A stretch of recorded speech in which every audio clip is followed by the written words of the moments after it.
Deep beneath the surface of our planet, almost worldwide, mysterious and impressive ruins are hidden, along with gigantic mechanisms and devices that give the impression they were designed for beings of colossal size. The carving and craftsmanship of these objects are so delicate and precise that even today, scientists do not always fully understand how such mastery was achieved or how these ancient masterpieces were created. Some researchers and scientists regard these findings with apparent skepticism, claiming that their interpretation raises many questions, while others continue active searches and excavations, constantly encountering new and astonishing facts that could completely alter our understanding of ancient history. Among these discoveries are ancient maps depicting lands and territories that, according to modern knowledge, could not have been discovered or documented earlier, yet these images clearly demonstrate their existence. Additionally, legends about massive cataclysms, lost knowledge, and ancient civilizations that disappeared with the passing of time are transmitted from generation to generation. Perhaps, these oral and written traditions are merely echoes of something far older than what most modern scholars accept. In this video, we will try to explore the artifacts, theories, and questions that seriously challenge our traditional views on the development of human civilization. Before we begin, I would like to ask you to indicate which region of the world you are listening from, as well as note the current time on your clock. This will help us better understand the context of our conversation. Feel free to leave your comments below, share your opinions and observations. Recognize the importance of knowledge in studying the past, as it is the foundation of our current understanding. It is also important to carefully follow information from archaeological and scientific sources, especially the results of excavations, dating methods, and analyses of discovered objects, since this work helps to uncover the secrets of our shared past. Around the world, archaeologists and historians thoroughly explain how human civilization gradually developed, starting from its earliest stages. This knowledge is based on scientific research, excavation data, comparative analyses, and interpretations of material evidence from ancient cultures. Typically, educational institutions teach how humans evolved from simple hunters and gatherers to create more complex societies capable of building cities, developing writing systems, and forming social and cultural structures, which are all called civilizations. The earliest of these civilizations, such as Mesopotamian civilizations and ancient Egyptian states, emerged around the 15th and 16th centuries BCE, which corresponds to approximately 5,000 or 6,000 years ago. Prior to this period, it is believed that human activity was more primitive, lacked fully developed social structures, and did not possess the characteristics typical of organized states. This view is supported by years of scientific research, systematic conclusions by experts, and archaeological discoveries. However, there are also alternative versions of history that are not always reflected in official accounts. Some scholars and researchers suggest that there are less widespread, less well-known, or even underdocumented scenarios of human development. They base their ideas on verified research methods, testimonies, and peer-reviewed findings that confidently support the possibility of other developmental pathways for our ancestors. This is an ever-evolving system of knowledge that simultaneously maintains its core integrity and openness to new discoveries but aims to better understand how civilization was formed and what preceded modern society. Nonetheless, it is undeniable that there exists an alternative perspective known as forbidden archaeology or anomalous archaeology. These terms encompass theories and concepts suggesting that some discoveries, monuments, and structures found by archaeologists do not fit within the conventional framework of official history and often contradict established scientific understanding. They raise questions about how much of our knowledge about the past is truly accurate and how accessible such sensational facts are to the public perception. These ideas often imply that ancient societies were much more advanced than commonly believed and that the development of civilization was not straightforward and predictable but rather marked by abrupt leaps, periods of frantic progress, followed by declines and losses. This perspective indicates that human history may have had a more complex and tangled trajectory of development than is generally accepted in academic circles. Some theoretical ideas propose that in ancient times there were knowledge or technologies significantly different from what is traditionally considered normal in the study of primitive humans. These ideas, which often face resistance from the scientific community, are not related to any conspiracy or secret plot. Rather, they concern how certain discovered evidence or lines of research are frequently ignored, rejected, or simply excluded from traditional explanations of historical events, rooted in established academic theories.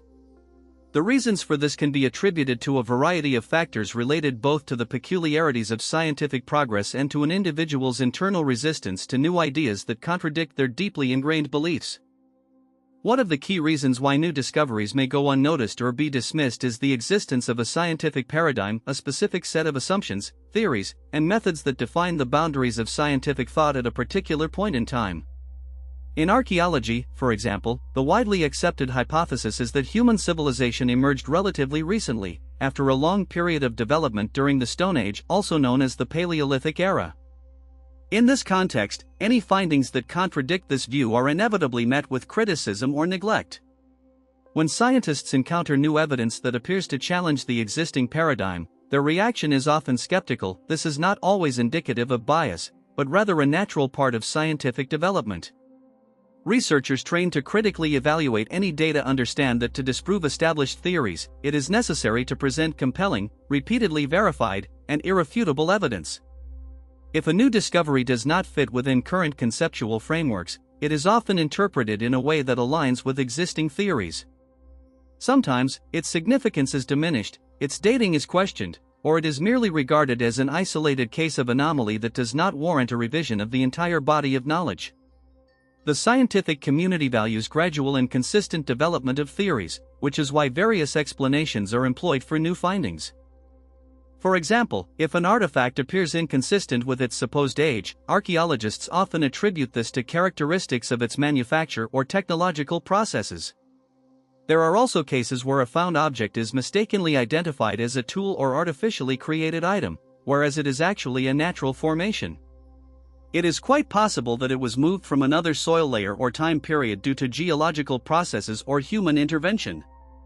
Although dating methods like radiocarbon analysis are considered fairly reliable, they are also subject to critique and discussion. For instance, if radiocarbon results indicate that humans were present at a site much earlier than previously thought, researchers begin to question the accuracy of sample processing, possible contamination, or preservation conditions. At the same time, significant debates often arise around the interpretation of discovered structures or architectural elements, adding further complexity to understanding the historical picture. The configuration of found stone formations frequently sparks lively discussions among specialists.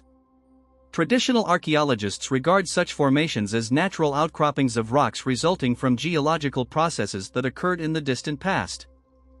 In contrast, supporters of alternative, so-called forbidden or pseudoscientific theories tend to interpret these same samples as ruins of ancient structures or as parts of sophisticated constructions created by humans in ancient times.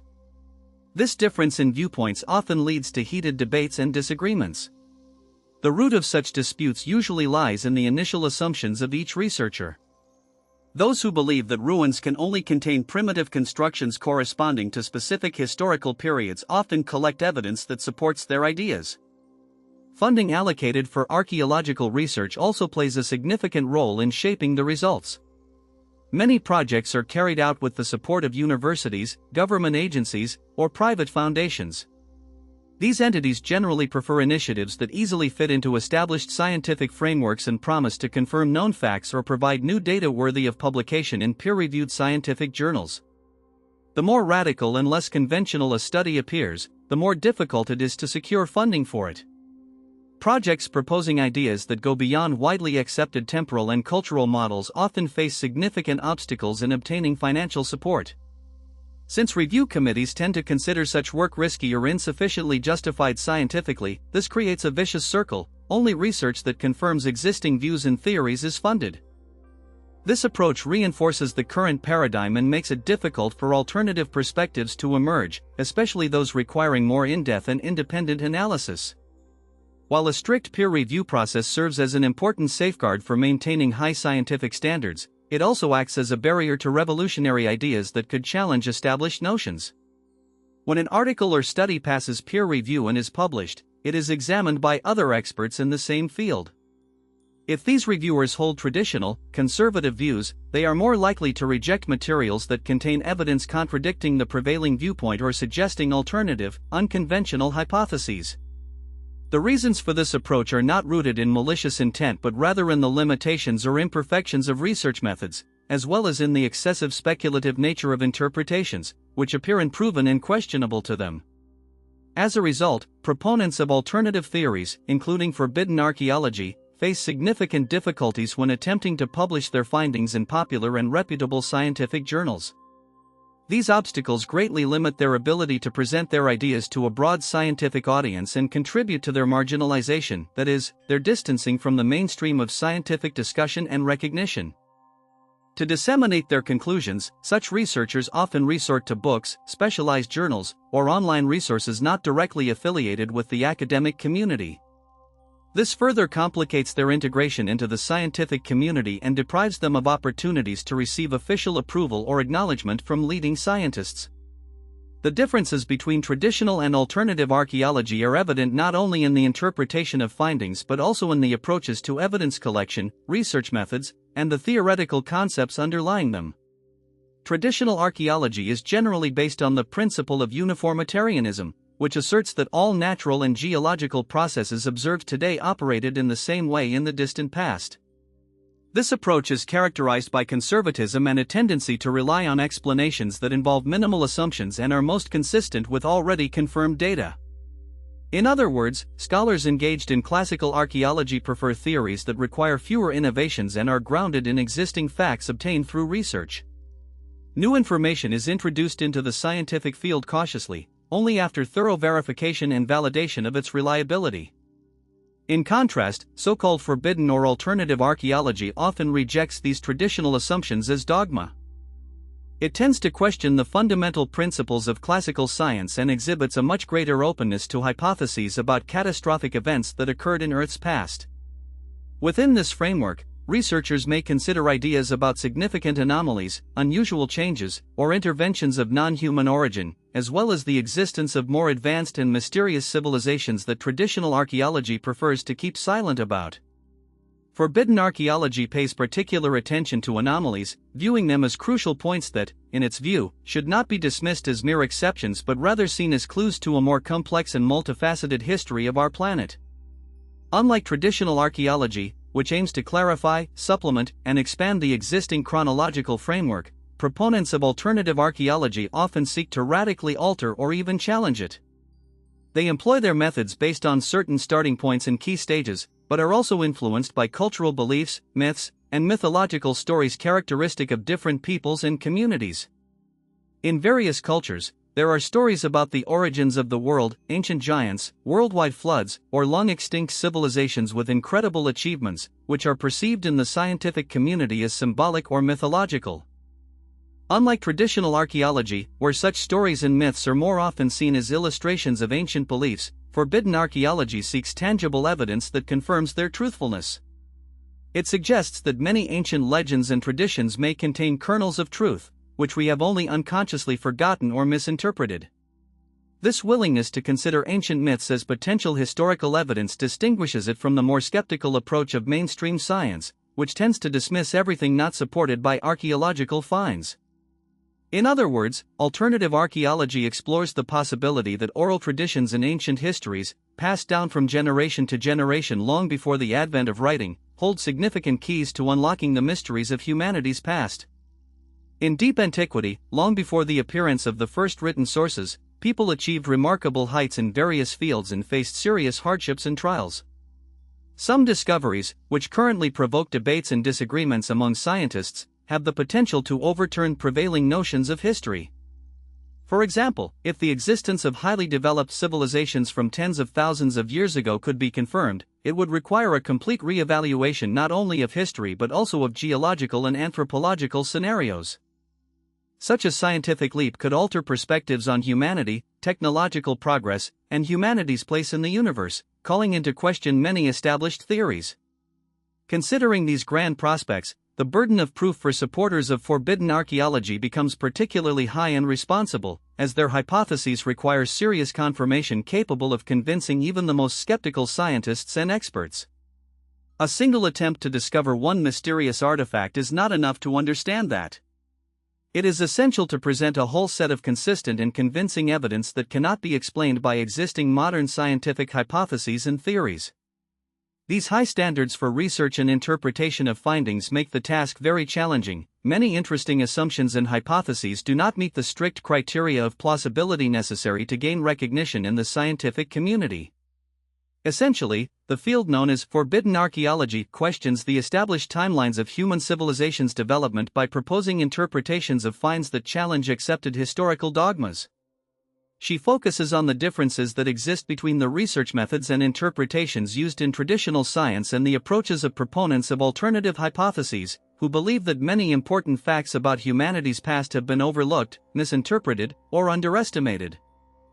This encourages a deeper and more expansive understanding of events that took place in the distant past, prompting attention to evidence that raises doubts among supporters of mainstream science, yet opens new horizons for interpreting the long and complex history of human evolution and development on Earth.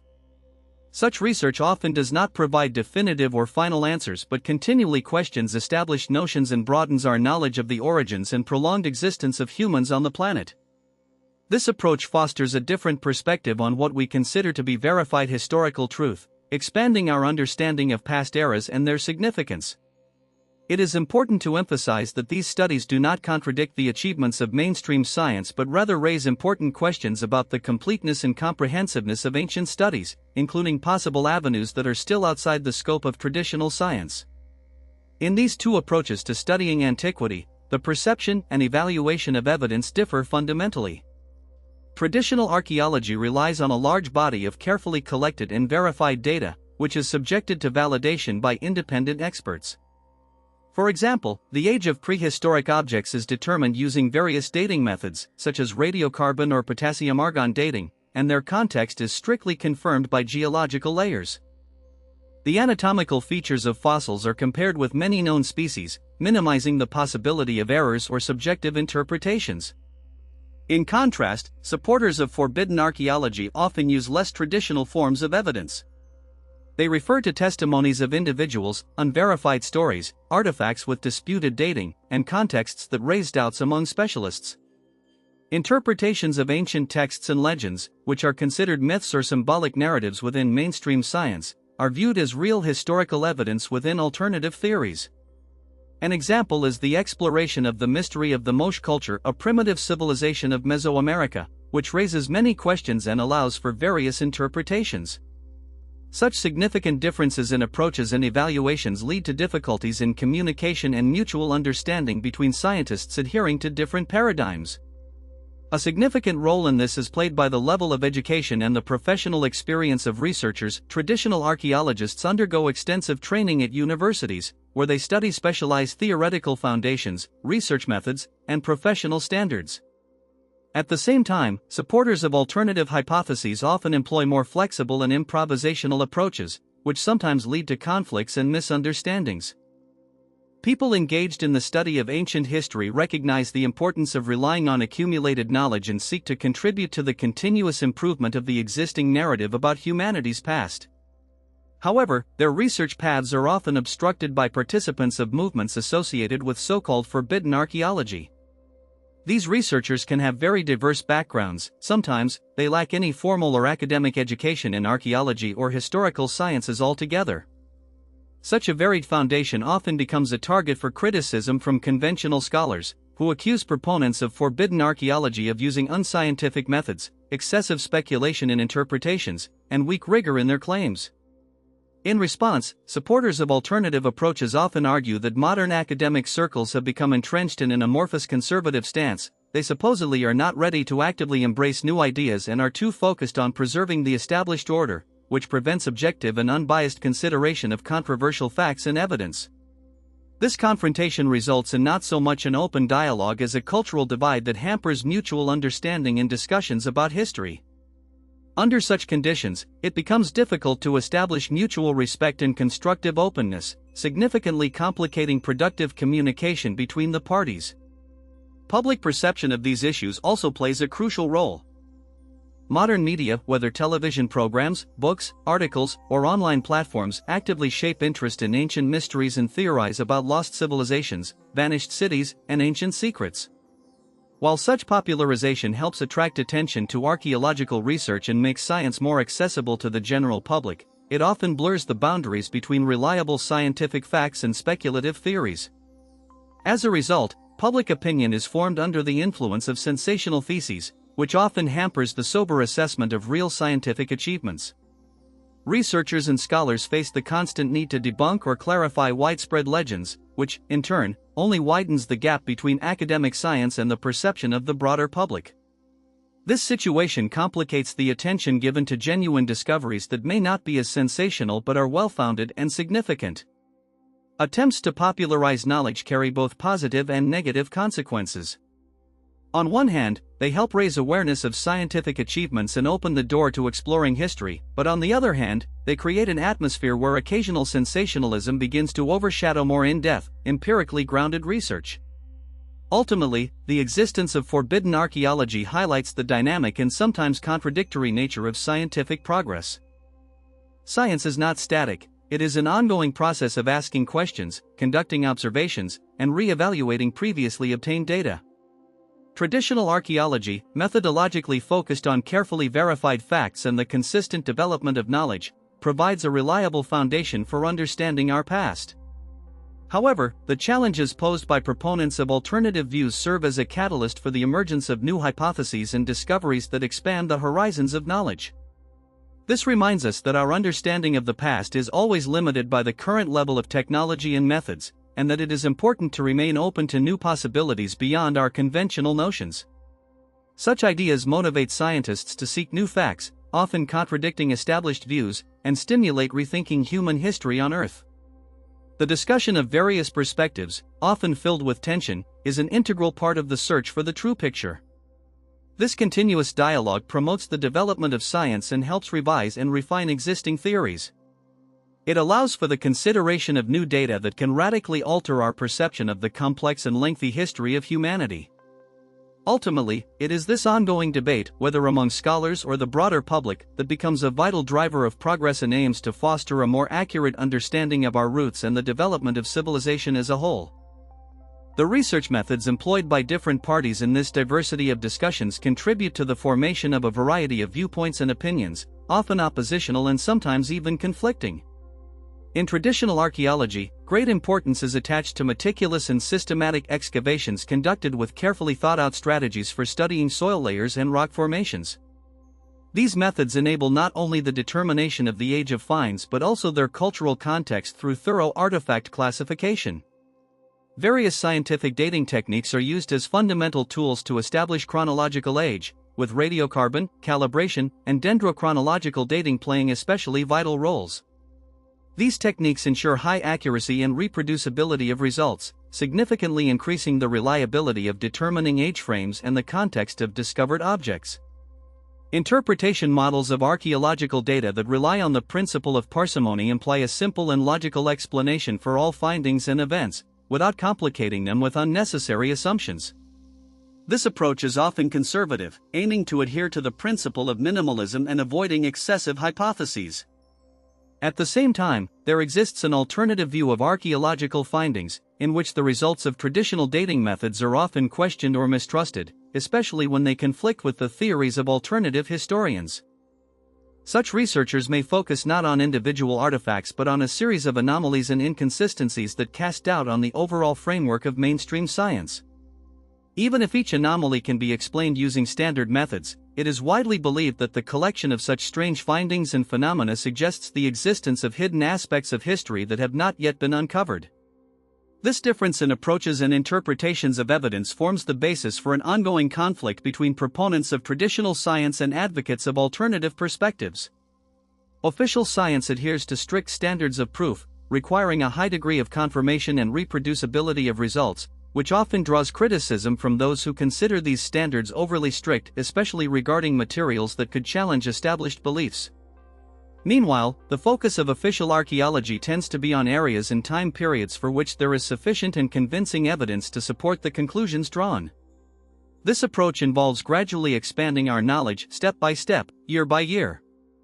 Conversely, alternative archaeology more often concentrates on peripheral and more questionable aspects of already known data, highlighting facts that raise questions or seem inexplicable within the framework of mainstream theories. It frequently works with fragmentary, ambiguous, or even extraordinary evidence that is difficult to fit into a coherent system or a unified historical narrative. There may be a sense that, with this approach, archaeology faces scattered evidence across time and space that is hard to integrate into a logical and consistent structure, whether in the context of official or alternative science. Critics of alternative archaeology express concerns about the risk of misinterpretations or exaggerated conclusions based on limited data. They emphasize that a few random finds or unusual features should not serve as the basis for refuting centuries of systematic research and carefully constructed theories built on a substantial body of evidence. It is important to remember that the development of archaeological theory and methods was driven by the need to systematize knowledge, improve its scientific reliability, and objectivity. In the early stages of its history, archaeology was motivated by the spirit of discovery and felt closer to craftsmanship or amateur activity, often lacking strict scientific standards. Over time, as experience accumulated and research methods advanced, it became more professional and scientifically oriented, creating a more robust and verifiable theoretical foundation. However, this process of professionalization also carried certain risks. It could lead to the entrenchment of established viewpoints and the creation of a closed system of ideas that are difficult to reconsider. As a result, some significant discoveries and findings were tabooed, and new ideas faced suspicion or rejection, which hindered the development of new concepts and the expansion of knowledge boundaries. An event that we sometimes perceive as capable of changing the conventional view of the world is often the result of a long and complex process of professional evolution and accumulation of knowledge characteristic of mature and tested scientific disciplines. Protecting the existing knowledge base is a natural trait of human nature, inherent in any science striving to preserve and substantiate its achievements. In practice, this protection often manifests itself in demands for a strict and indisputable evidential basis to recognize the newest and even seemingly radical ideas. Although such approaches do not necessarily carry a negative aspect, their essence lies in the fact that truly revolutionary ideas require extremely convincing and irrefutable proofs to withstand rigorous testing over time and by the scientific community. From this situation, important philosophical reflections can be drawn. If the assumptions about the existence of forbidden archaeology prove true, this could radically change our perception of human history. For example, we might discover that humans are not the pinnacle of continuous development beginning with primitive eras, as commonly believed, but rather witnesses to long-forgotten cycles of rise and fall of entire civilizations. This could mean that ancient knowledge and technologies were lost and later rediscovered, undermining the idea of a linear progression of history driven by progress. Such a profound philosophical challenge remains one of the most powerful motivating factors in modern science and research. There are many reasons why many specialists and scholars oppose the concept of forbidden archaeology. Simply put, the issue is not only about specific dating or artifact finds, it touches on deeper ideas about how such discoveries could fundamentally change our understanding of world history and our role in time. As a result of such research, the findings often go beyond narrow scientific disciplines, touching upon our spiritual beliefs, cultural traditions, and even concepts of human potential. Therefore, the discussion of forbidden archaeology becomes particularly significant, becoming a matter that challenges the very foundations of human nature and our long journey on Earth. The term lost civilization evokes images of majestic cities long submerged underwater or ancient empires buried under centuries of sand and time. In common usage, it is typically used to describe a highly developed civilization that, according to many researchers, disappeared from the surface of the Earth. In distant prehistoric times, societies existed that were unjustly forgotten or simply ignored by official history. To understand the depth and meaning of the forbidden archaeology idea, it is important to consider the concept of a lost civilization not only through the lens of ruins and remains but also in terms of the essence of such extraordinary societies. It is necessary to explore the reasons why these civilizations are considered lost and why their existence often becomes a subject of fierce debate and opposition to official narratives. In archaeology and history, such a society is defined as a complex and advanced entity possessing several key characteristics. For example, large cities serving as centers of trade, governance, and culture, fundamental components of any civilization. In such cities, often more food is produced than is needed for the population, promoting specialization of labor and the emergence of various social roles. This process of specialization, in turn, leads to the formation of diverse professional and social roles, each playing a crucial role in the functioning of complex societies. Besides the main activities related to food and everyday goods production, such as craftsmen, priests, warriors, administrators, or merchants, another important trait of developed societies is the presence of a clear social hierarchy. In such civilizations, each individual holds a specific position, some with higher status, others lower. Usually, a ruling class is established within the social structure, along with a complex management system that coordinates the activities of different groups and layers of the population. Often, large-scale structures were built within such civilizations: temples, palaces, public buildings, construction of which required coordinated efforts by a large number of people, strict centralized planning, and long-term organization of labor. This is one of the most vivid and apparent signs of a developed society. Additionally, knowledge transfer was often achieved through writing systems, scripts, written language, elaborate accounting records, calendars, and astronomical observations. They allowed the preservation of information about culture, governance, and technological progress, making it possible to develop and pass on complex knowledge from generation to generation. A significant criterion indicating a civilization's level is achievements in technology. Even if, compared to modern standards, these seem primitive, such accomplishments as the development of metallurgy, the creation of complex irrigation systems, or precise engineering represented important steps forward and confirmed that the society possessed a certain level of technological advancement. When we speak of lost civilizations in the context of so-called forbidden archaeology, it is important to remember that these usually do not refer to societies that are well documented and actively studied today, such as the Indus Valley Civilization or Maya culture, whose knowledge continues to unfold. Mostly, they refer to societies that existed many thousands of years before the rise of known civilizations, possibly tens or even hundreds of thousands of years ago. It should be emphasized that many hypothesized lost civilizations are depicted as highly advanced for their time. They are believed to have possessed knowledge and technologies beyond the typical notions of primitivity. Despite lacking modern devices and electricity, their achievements could have included architecture, astronomy, mathematics, metallurgy, and social organization. If their existence were confirmed, these civilizations would demonstrate a level of progress comparable to our modern standards, only realized within the technological and scientific capabilities available at that historical period. For example, if it were discovered that during the last ice age, humans built stone structures with precision surpassing typical skills of those times, comparable to the construction of the Great Pyramids, such a civilization would be regarded as extremely advanced for its era. The idea of such societies existing in deep antiquity attracts the interest of many researchers, especially those involved in forbidden archaeology. These hypotheses suggest that human development was neither smooth nor linear but instead characterized by cycles of rise and fall. Within this framework, periods of high culture could have repeatedly replaced each other, whereas the standard view assumes a gradual growth from simple forms to complex ones, beginning only a few thousand years ago. As a result, some proponents of the lost civilization theory speculate that in ancient times, large, highly developed societies existed on Earth, which were destroyed by natural catastrophes, floods, earthquakes, or other global events, and their traces have almost vanished. There often were no concrete signs to recognize these civilizations as official discoveries by the scientific community, which gave rise to numerous debates and hypotheses. One of the key aspects of this hypothesis is the idea of the complete disappearance of these long-standing civilizations. Such disappearance implies that either their existence is not acknowledged at all by modern scientists or, if there are some indications of such cultures, they are not taken seriously or remain almost unclear through the lens of official science and archaeological research.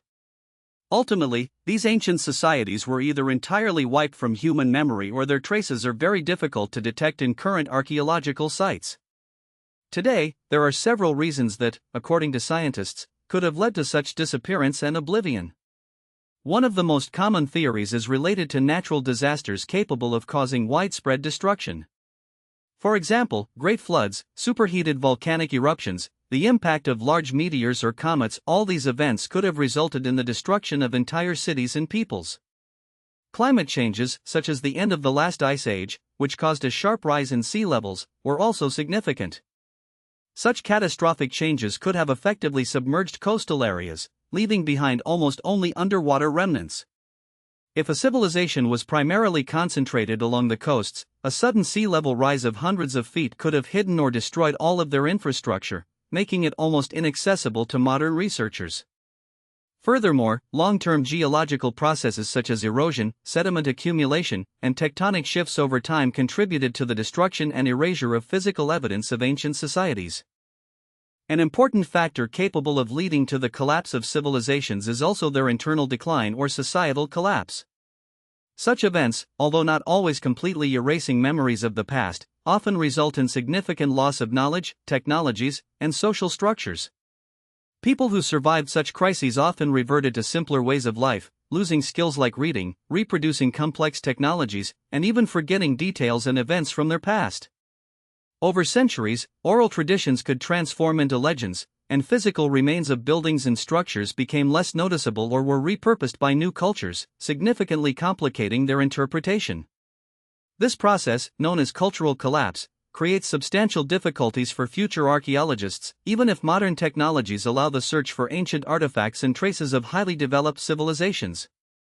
When discussing hypothetical vanished worlds and forgotten civilizations, it is important to consider the criteria by which a society can truly be classified as a civilization. For example, if an ancient society lacked permanent large cities or a writing system but displayed other signs of developed culture, such as complex social structures, advanced agriculture, or extensive astronomical knowledge, can it be regarded as a full-fledged civilization? Modern definitions often require the presence of all these elements. However, there are more flexible approaches that allow for the presence of only some characteristics. For instance, the discovery of complex stone structures built by hunter-gatherers around 12,000 years ago significantly altered conventional views. Previously, it was believed that monumental constructions and sophisticated social organization emerged only after the development of agriculture and established urban centers. New discoveries, however, demonstrate that in ancient times, societies with advanced knowledge and technological achievements existed, albeit in different forms. All of this suggests that the boundaries of what constitutes a civilization are much broader and more flexible than previously thought. These findings have shown how variable our perceptions of the capabilities and achievements of ancient human societies are. Even within classical archaeology, existing views are constantly being re-evaluated, indicating how dynamically our understanding of past eras is evolving. The question of whether an ancient society had reached a level of complexity and organization sufficient to be considered a full civilization often sparks heated debate. It is especially difficult to provide a definitive answer in the absence of convincing or indisputable archaeological evidence indicating a developed culture or technology. Discussions about hypothetical highly advanced ancient civilizations, now lost their direct material basis, generally revolve around the lack of clear, acceptable physical proof. These debates pay particular attention to various anomalies, unusual artifacts, and ancient maps that could point to the existence of such vanished societies. However, the scientific community remains cautious and tends to approach these claims quite critically. Official archaeology usually offers alternative explanations for strange discoveries underwater or on land that initially seem inexplicable. For example, perfectly carved stones are often interpreted as the result of natural processes or primitive technologies rather than evidence of ancient precise engineering methods. Similarly, underwater structures or formations might be seen as natural geological features rather than ruins of ancient cities or temples submerged millions of years ago.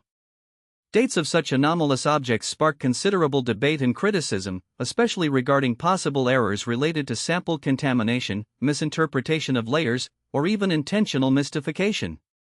The main issue in these discussions remains the question of the nature of the evidence. Traditional archaeologists agree that in order to confirm the existence of a lost civilization, it is necessary not only to discover individual mysterious artifacts or structures but also to present a comprehensive set of supporting data.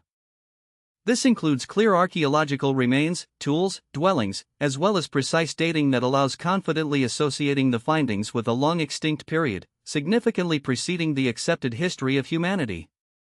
Only with such convincing and repeatedly verified evidence can one speak of the creation of highly developed cultures whose level of advancement would rival modern ones. Without these proofs, theories about the existence of ancient, now extinct civilizations remain mere speculations and conceptual assumptions. The burden of proof lies with those claiming their existence, and the scale of this challenge is truly enormous. After all, discovering evidence that supports such hypotheses could lead to revolutionary changes in our understanding of history, requiring a complete revision of current views on the development of human societies. Therefore, to substantiate such extraordinary claims, extraordinary and compelling evidence must be provided. Sometimes the idea of ancient civilizations intertwines with mythological traditions, which only complicates the situation. Many cultures around the world have legends of a great flood, an event that supposedly destroyed a previously highly developed world. Moreover, myths tell of gods and heroes who allegedly taught humanity essential skills and knowledge, passing down unique wisdom from the depths of ages. Many scientists regard such legends more as allegorical stories reflecting local events and cultural features rather than true historical facts confirming the existence of global ancient civilizations. However, proponents of the Lost Worlds hypothesis see in these legends evidence of real historical processes hidden behind layers of mythological romance. They believe that these stories contain elements of collective memory about ancient cataclysms, destructions, and knowledge passed down through generations, and that each of these legends is essentially an echo of very ancient events, possibly without scientific confirmation. In any case, the question of the link between myths and ancient reality remains one of the most mysterious and controversial topics in archaeological and historical circles. Many researchers and scholars view myths as distorted memories of real events that occurred in the distant past or as references to highly developed civilizations that now exist only in ancient legends. In this context, an important question arises: how to transition from mythological stories to scientific and archaeological data, especially to the so-called Tam shamans, whose foundation is precisely archaeological findings. This transition is often difficult and complex, mainly because there is a lack of sufficient obvious, irrefutable physical evidence confirming the existence of such ancient societies. As a result, civilizations that once were highly developed and could have left significant traces and relics are now perceived only as disappeared and forgotten communities, whose recognition is not part of mainstream historical science. These civilizations and societies are engulfed by time. Their physical remains are either deeply buried beneath layers of earth, partially submerged in waters, destroyed over centuries, or misinterpreted by scientific authorities. For this reason, only fragmentary information about them survives: scattered myths, oral traditions, and unique archaeological artifacts that serve as glimpses of a larger picture.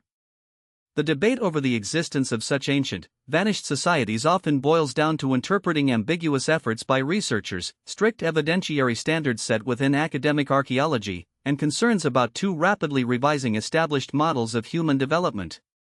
In this context, it is important to understand that perception and belief in alternative versions of history play a key role. They help to understand how broadly and deeply our historical horizon can be expanded. These viewpoints are based on the idea that the past was far richer, more complex, and more astonishing than conventional history suggests. The reasons for the loss of countless traces of ancient societies could be various. Some civilizations may have disappeared entirely, leaving behind only a few mysterious archaeological finds or vague records known through individual discoveries. Others are mentioned in ancient texts or oral traditions, sometimes as legendary, but their physical evidence remains undiscovered and unconfirmed to this day. A vivid example is the legendary city of Troy. For a long time, it was considered merely a myth until, in the 19th century, archaeologists uncovered, layer by layer, various settlements at a site that, according to descriptions, matched ancient legend, providing evidence of the people who once inhabited that land.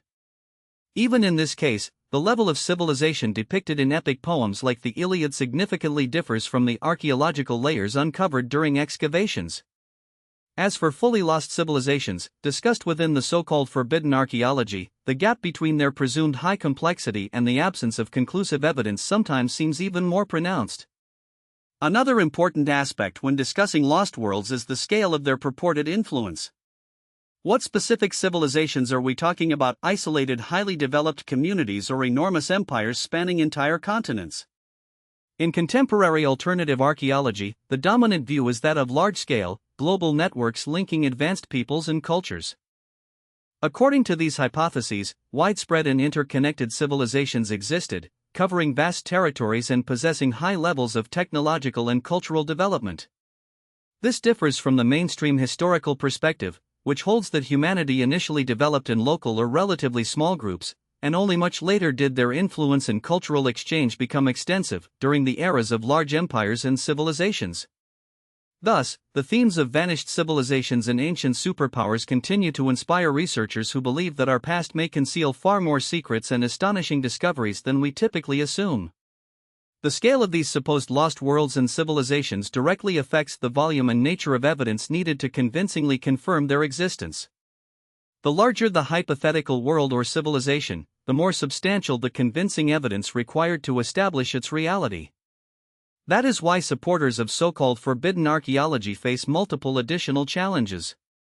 If a global civilization once existed, covering the entire planet, one would expect to find numerous widespread and interconnected archaeological artifacts across different continents. However, such compelling data are extremely rare and often contradict traditional archaeological interpretations of the findings. As a result, many questions and debates arise concerning the concept of the development of ancient societies. Specifically, what is meant by advanced in the context of human communities that existed 10 or 20,000 years ago? For some, it might only imply the ability to build large architectural structures or perform complex construction tasks. But for others, it signifies deeper levels of knowledge, including mastery of scientific principles such as astronomy, mathematics, or multi-stage engineering, knowledge that could rival or even surpass the achievements of later historical civilizations. Forbidden archaeology frequently suggests that ancient societies possessed advanced technologies and knowledge that, in the view of its proponents, went beyond the accepted capabilities of the Stone Age. Such developments are sometimes associated with levels of progress only reached in much later eras, or in some cases, beyond the known bounds of history. For example, it could involve understanding geographic processes, knowledge in astronomy, or complex calculations and observations of the sky that require precise understanding and significant scientific effort. All of this indicates an extremely advanced level of development of ancient cultures, a level which, combined with their great antiquity, makes them difficult to explain within the framework of the existing historical paradigm. One of the main problems in supporting the theory of lost civilizations is the absence of continuous, clear archaeological evidence. Usually, archaeological finds are formed and developed through the accumulation of layers, in which progress or changes in technological levels over time can be observed. However, when very ancient monuments are discovered that demonstrate an unexpectedly high level of complexity all at once, without obvious predecessors or intermediate forms, it raises serious doubts among traditional scholars. In such cases, proponents of the vanished civilizations theory suggest that these findings may be evidence of a long-forgotten culture that possessed knowledge lost or hidden in deep antiquity. Perhaps these are knowledge that was subsequently lost, or cultures that experienced severe cataclysms, resulting in their achievements being buried under layers of time and oblivion. Conventional archaeologists, in turn, usually seek explanations within the development of human societies and assume the existence of intermediate stages leading to current achievements. Even in the absence of direct evidence, these scientists strive to find signs of early forms of progress, whether tools, architectural structures, or written sources. The lack of such transitional forms and evidence complicates the integration of data on sudden, highly advanced monuments into the existing human evolution model, which presumes gradual, step-by-step development. The idea of vanished civilizations, on the other hand, suggests a mechanism of loss so complete and, one could say, catastrophic that it effectively erases all traces of their existence. Such theories are often associated with hypotheses about serious environmental catastrophes, global climate changes, or even conscious attempts to hide or destroy knowledge from past eras. If the civilization had truly been forgotten accidentally or due to natural causes, then, logically, at least some archaeological echoes of its activity would remain even if distorted or corrupted. However, to consider it completely lost, to the point where its existence was deliberately denied or actively ignored by modern science, requires significant breaks in the historical record. It is precisely these breaks that become the central focus for supporters of the lost worlds theory, who believe that the true history of humanity is hidden beyond the limits of official knowledge. This idea, centered around an attempt to understand the reasons and of this unusual break in our historical record, prompts reflection on why, despite significant progress and development of all civilizations, some of them vanished completely, erased from the pages of human memory. The very question of why, when at a very high level of technological and cultural development, they disappeared without a trace remains complex and sometimes mysterious, since little concrete evidence about such ancient societies has survived, aside from perhaps vague hints or enigmatic archaeological finds that evoke surprise and speculation. The discussion of vanished civilizations is not limited to mere curiosity, it raises fundamental questions about the potential capabilities of humans and the nature of history itself. An obvious question arises: was humans originally predisposed to constant progress and development, or is their path a series of cycles of rise and fall, where eras of great achievements are replaced by periods of regression, and where accumulated knowledge often perishes along with the disappearance of certain civilizations? The traditional approach to history tends to view human development as a strictly linear process, whereby over time, technology and cultural levels gradually become more complex. However, the concept of lost civilizations questions this linear model, offering a more intricate and possibly cyclical perspective, in which development occurs not simply straight ahead but rather in a spiral or via alternating waves of ascent and decline. And although practically no theory about lost civilizations has yet received definitive confirmation, no unambiguous evidence of their existence or complete disappearance, this idea continues to captivate researchers and inspires those exploring alternative archaeological and historical hypotheses. The question of lost civilizations compels us to consider the depth of our understanding of the past, and how fully and objectively we perceive human history. Perhaps the true picture of our shared history is far more grand, mysterious, and incredible than what is detailed in textbooks and official sources. In the traditional version of human history, an image of purposeful and gradual development is depicted, from our earliest ancestors, appearing in deep antiquity, through the eras of primitive man and the Stone Age, up to the emergence of the modern human with features similar to ours. This narrative is built on the idea of progression, which asserts that over hundreds of thousands of years, humans and their cultures develop sequentially, creating increasingly complex tools and social structures. Among the key moments is the emergence approximately 40 to 50,000 years ago of the so-called Upper Paleolithic, when Europe suddenly experienced a crisis of symbolic thought. This period was marked by the development of cave art, more advanced tools, and the beginnings of religious or shamanistic beliefs. According to this theory, a true revolution in human development occurred much later, approximately 12,000 years ago, when agriculture emerged on Earth. It was then that sedentary living began, the first settlements appeared, followed by cities in regions such as Mesopotamia and Egypt about 5 to 6,000 years ago. This chronological framework, based on extensive archaeological excavations, genetic research, and precise dating, has become the foundation for modern understanding of history.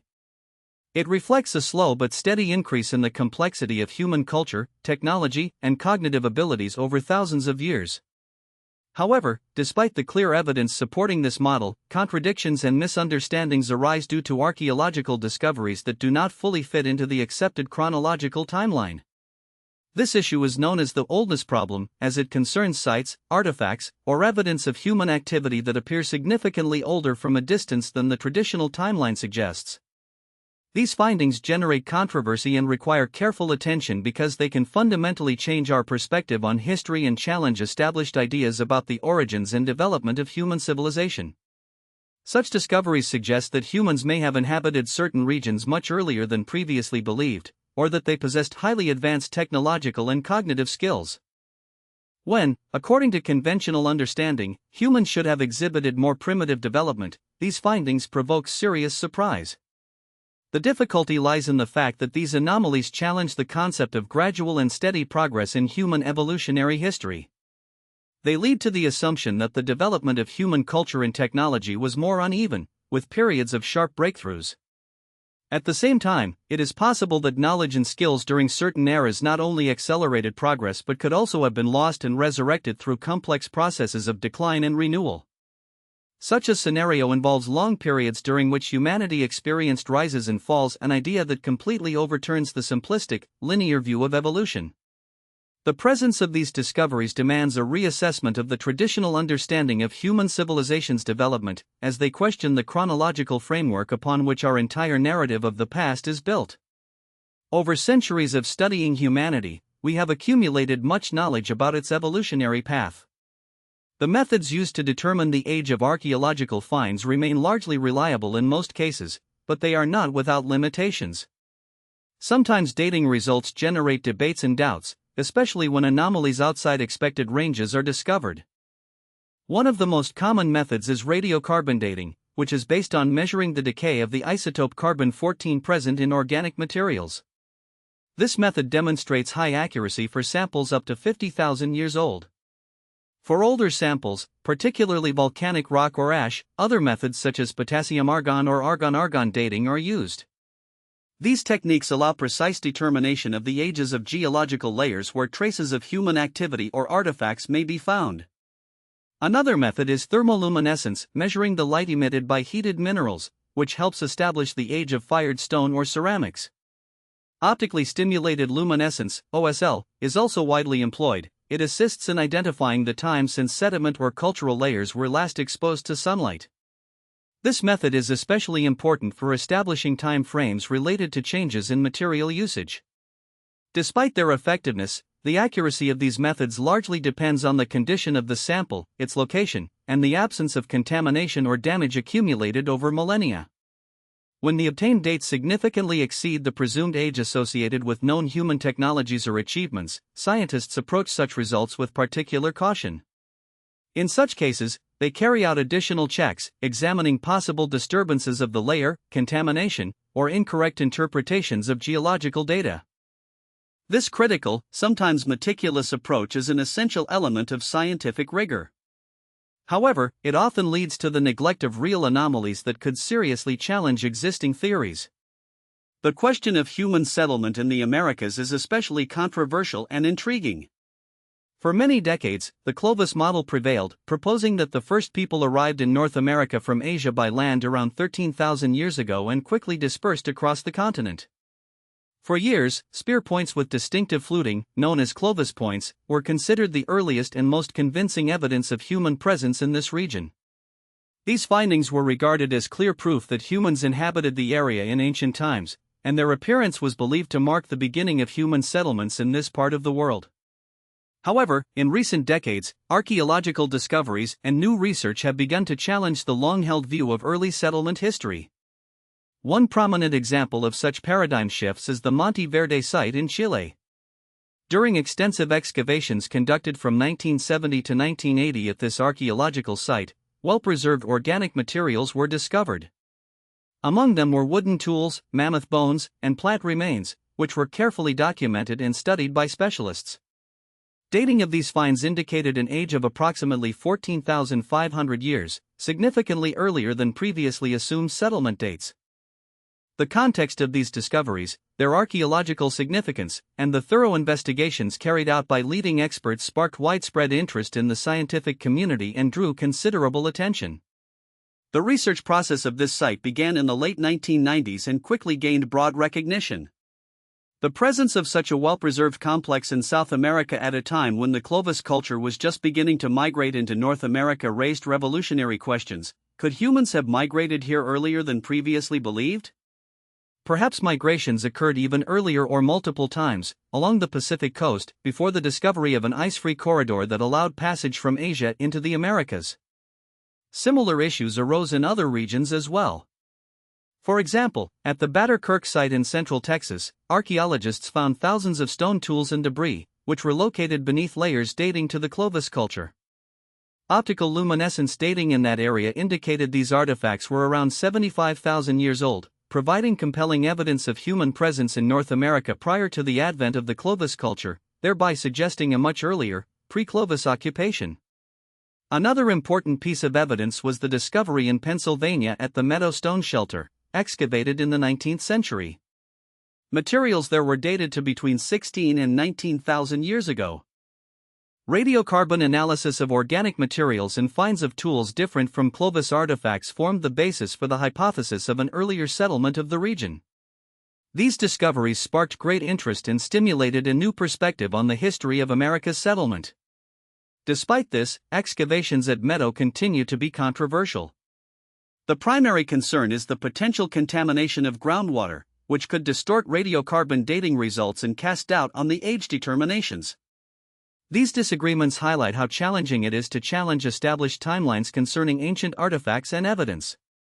Each new discovery and each revised date increasingly shift traditional views on the timeline of human migration to the Americas, indicating that humans arrived here much earlier than previously thought, several thousand years before the arrival of the Clovis culture. The most significant and controversial findings are evidence of human presence at a site associated with mammoths in Cuyamaca, Southern California. 12,300 years ago, mammoth bones were discovered here, with an age estimated to be around 13,000 years based on the latest data. Such an age literally indicates that humans already inhabited this area at that distant time. These findings confirm that early humans used stone tools to break animal bones, as evidenced by characteristic marks on the bones and tools. At the site, researchers found not only bones and implements but also traces of fractures, percussion tools, and anvils. All of this suggests that humans not only could have reached this location but also knew how to hunt large animals and use tools to process their prey. These pieces of evidence support the hypothesis that humanity was sufficiently developed by approximately 13,000 years ago and capable of adapting to the harsh conditions of North American landscapes, hunting ancient mammoths and other large fauna. Thus, modern archaeology increasingly leans towards the understanding that the peopling of America began much earlier than previously thought, and that the human migration routes might have been more complex and diverse.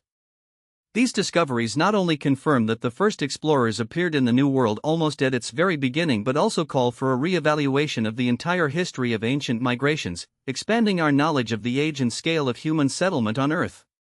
If this hypothesis is indeed correct, the appearance of humans in the history of America would date back more than 1,200 years.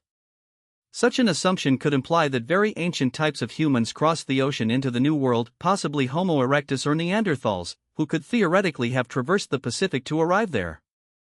However, most archaeologists express serious doubts about this idea, considering it unlikely. They point out that the nature of the bone fractures recently discovered at archaeological sites likely resulted from natural destructive processes caused by the forces of nature, and the tools found at these locations could have been made from natural rocks without any involvement of ancient humans. This serves as a reminder of the need to seek more solid, convincing evidence capable of confirming or refuting such radical hypotheses. After all, if these discoveries are confirmed, they could fundamentally alter our understanding of migration and settlement patterns of ancient humans on Earth. The debates surrounding questionable archaeological finds demonstrate how challenging it is to obtain reliable proof of human presence in the distant past, especially when the available sources are limited and raise many questions. In addition to archaeological evidence, there is another important task: to determine the exact age of artifacts that, in essence, demonstrate that ancient humans possessed technologies surpassing all known today or show a high level of craftsmanship, even if they do not fit conventional models of historical development. A striking example of such artifacts are the so-called eco-stones from Peru. These thousands of engraved andesite stones of various sizes depict a wide range of scenes. Here you can see dinosaurs, complex medical procedures including neurosurgery and organ transplantation, world maps, and in some images, seemingly ancient flying machines.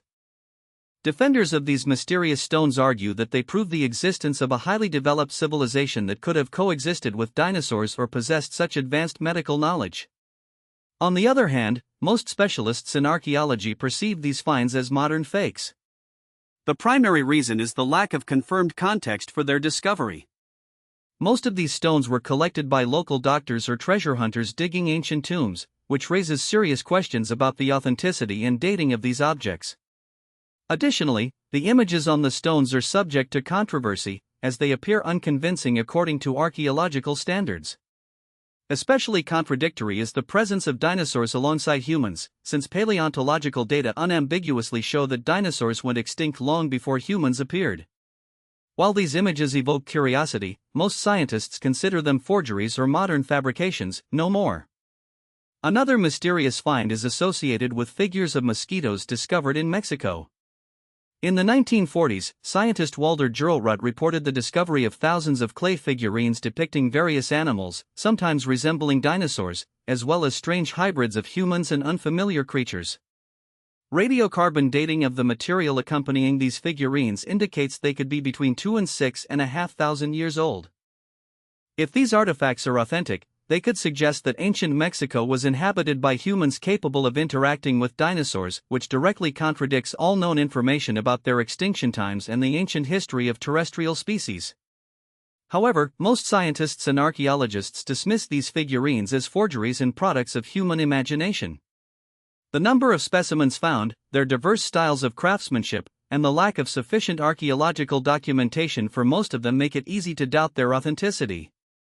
That is why modern researchers tend to regard such finds as the result of spontaneous or artificially created mystifications, rather than evidence of science about ancient humans and dinosaurs coexisting in the same era. Experts and researchers believe that many of the items presented are skillful modern forgeries, likely made by local craftsmen or amateurs with the aim of selling them later. These artifacts resemble natural geological formations known as geodes, created through geological processes, yet their appearance and visual style often give observers the impression of ancient ritual or cultural objects. At the same time, they lack a strictly scientific archaeological context, and dating such finds using modern methods is often difficult or impossible, as these objects are not accompanied by the necessary documentation. As for metallic objects, they also raise many questions. For example, in 1961, a sickle was discovered in California, initially thought to be a modern artifact, something like a spark plug encased in yellow rock. This find led to the speculation that it could have been created over 500,000 years ago. However, subsequent studies and expertise revealed that it was a more complex object, most likely made of ceramic and copper, resembling a spark plug in shape. Leading geologists and archaeologists unanimously concluded that this item was a modern forgery or possibly a remnant of industrial activity from the 19th or early 20th century. Its surface had developed a crust of rapidly formed concretionary iron oxide, a natural formation resulting from mineral precipitation, and not an ancient artifact. Additionally, it was discovered that the yellow rock enclosing this find was not an ancient geological formation but a fragment of solidified clay, which could have formed very quickly under natural conditions and does not possess millions of years of age as previously thought. Regarding metallic spheres and objects, such as scliers found in southern Africa, they are sometimes called evidence of ancient and highly advanced technologies. These small, perfectly round objects, some of which are decorated with parallel grooves or rings, were found in rock layers dated to about 2,800 million years ago. Proponents of so-called forbidden archaeology believe that these objects were artificially created, as if produced by human-like craftsmen in ancient times. However, most geologists and mineralogists assert that these formations are natural concretions, dense mineral deposits formed through sedimentary processes. In rocks formed over millions of years, various objects often occur, taking shapes similar to spheres or other figures, and are frequently decorated with grooves and rings, which arise through the slow accumulation of minerals and are formed naturally. To explain their perfectly round shape, it is sufficient to consider natural forces and processes occurring within the Earth's crust, since artificially created objects would be obviously foreign to the geological context. One of the most notable examples of highly controversial finds is the so-called London artifact, discovered near the city of Texas in 1936. At this site, a steel hammer was found, partially covered with a layer of chalky rock. Later, experts proposed hypotheses suggesting that the age of this rock could exceed 100 million years, which might imply that the hammer was crafted a very long time ago, possibly during the era when dinosaurs existed, and that it reflects a high level of metalworking knowledge of that period. However, in-depth geological studies conducted by leading scientists revealed that the rock covering the hammer is a relatively young natural formation, developed around it rather than being an ancient geological layer. Under conditions of contact with water and minerals, such minerals and rocks can quickly form hard coatings and concretionary deposits, creating an illusion of antiquity, even though this is actually a recent process. Ultimately, the hammer turned out to be a common tool used for mining or craft purposes in the 10th century. Essentially, its origin and structure can be easily explained by modern natural phenomena, and the surrounding material is a product of natural processes occurring within the Earth's interior and on its surface. This understanding helps clarify that seemingly mysterious artifacts are often the result of accidental, sometimes quite understandable natural processes rather than evidence of ancient civilizations or mystical technologies. The question of the antiquity of human civilization and culture is far broader than simply identifying artifacts. It encompasses equally important evidence of surprisingly early development of complex thinking and artistic creativity, demonstrating that our ancestors possessed the ability for abstract perception of the world long before the appearance of the monuments and structures we know. For example, cave paintings found on the walls of the Lascaux, Altamira, and Chauvet caves date back thousands of years BCE and are recognized as classic examples of developed Paleolithic art. However, new archaeological discoveries suggest that such manifestations of human creativity may go even further into the past, beyond the previously assumed dates. For instance, in the Blombos Cave in South Africa, unique finds have been uncovered, including engravings on ochre, shell ornaments, and intricate bone tools, many of which date back more than 100,000 years. Engraved protective minerals display carefully detailed geometric patterns. Some researchers interpret them as abstract symbolic expressions of the inner world of ancient people. These discoveries raise the question, could such cognitive abilities have arisen long before the proposed dates, and were they characteristic not only for Europe, as previously believed, but also for other regions, such as Africa?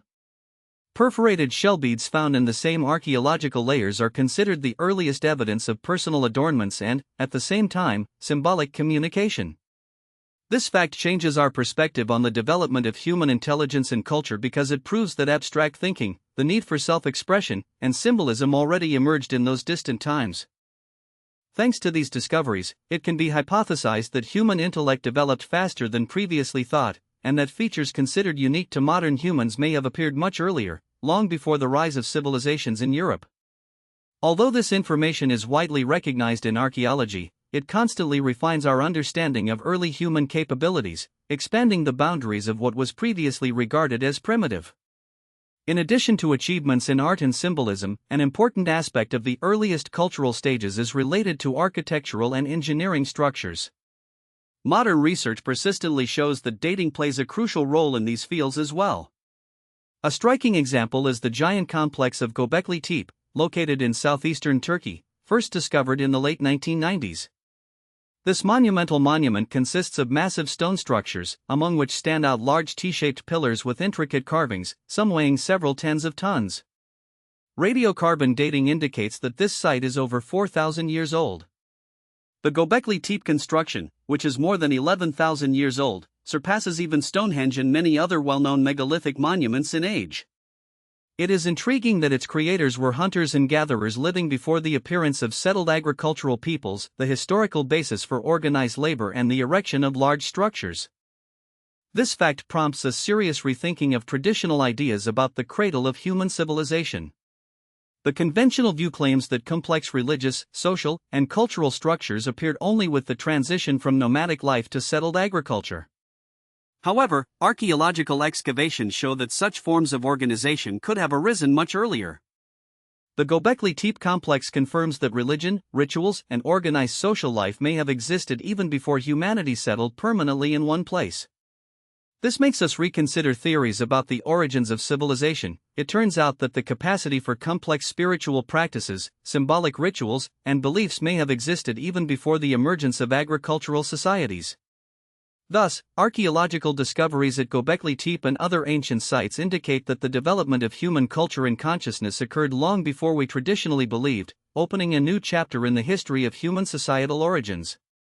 This site is rich in meaning and has the potential to reveal new horizons to researchers studying humanity's past. Equally intriguing are the underwater structures, which represent another mystery of prehistoric times. One such site is the Anaguni Monument, located off the coast of Japan. This unusual underwater formation consists of a rocky outcrop with flat slabs, sharp edges, and seemingly stairs and terraces, like the traces of ancient architecture.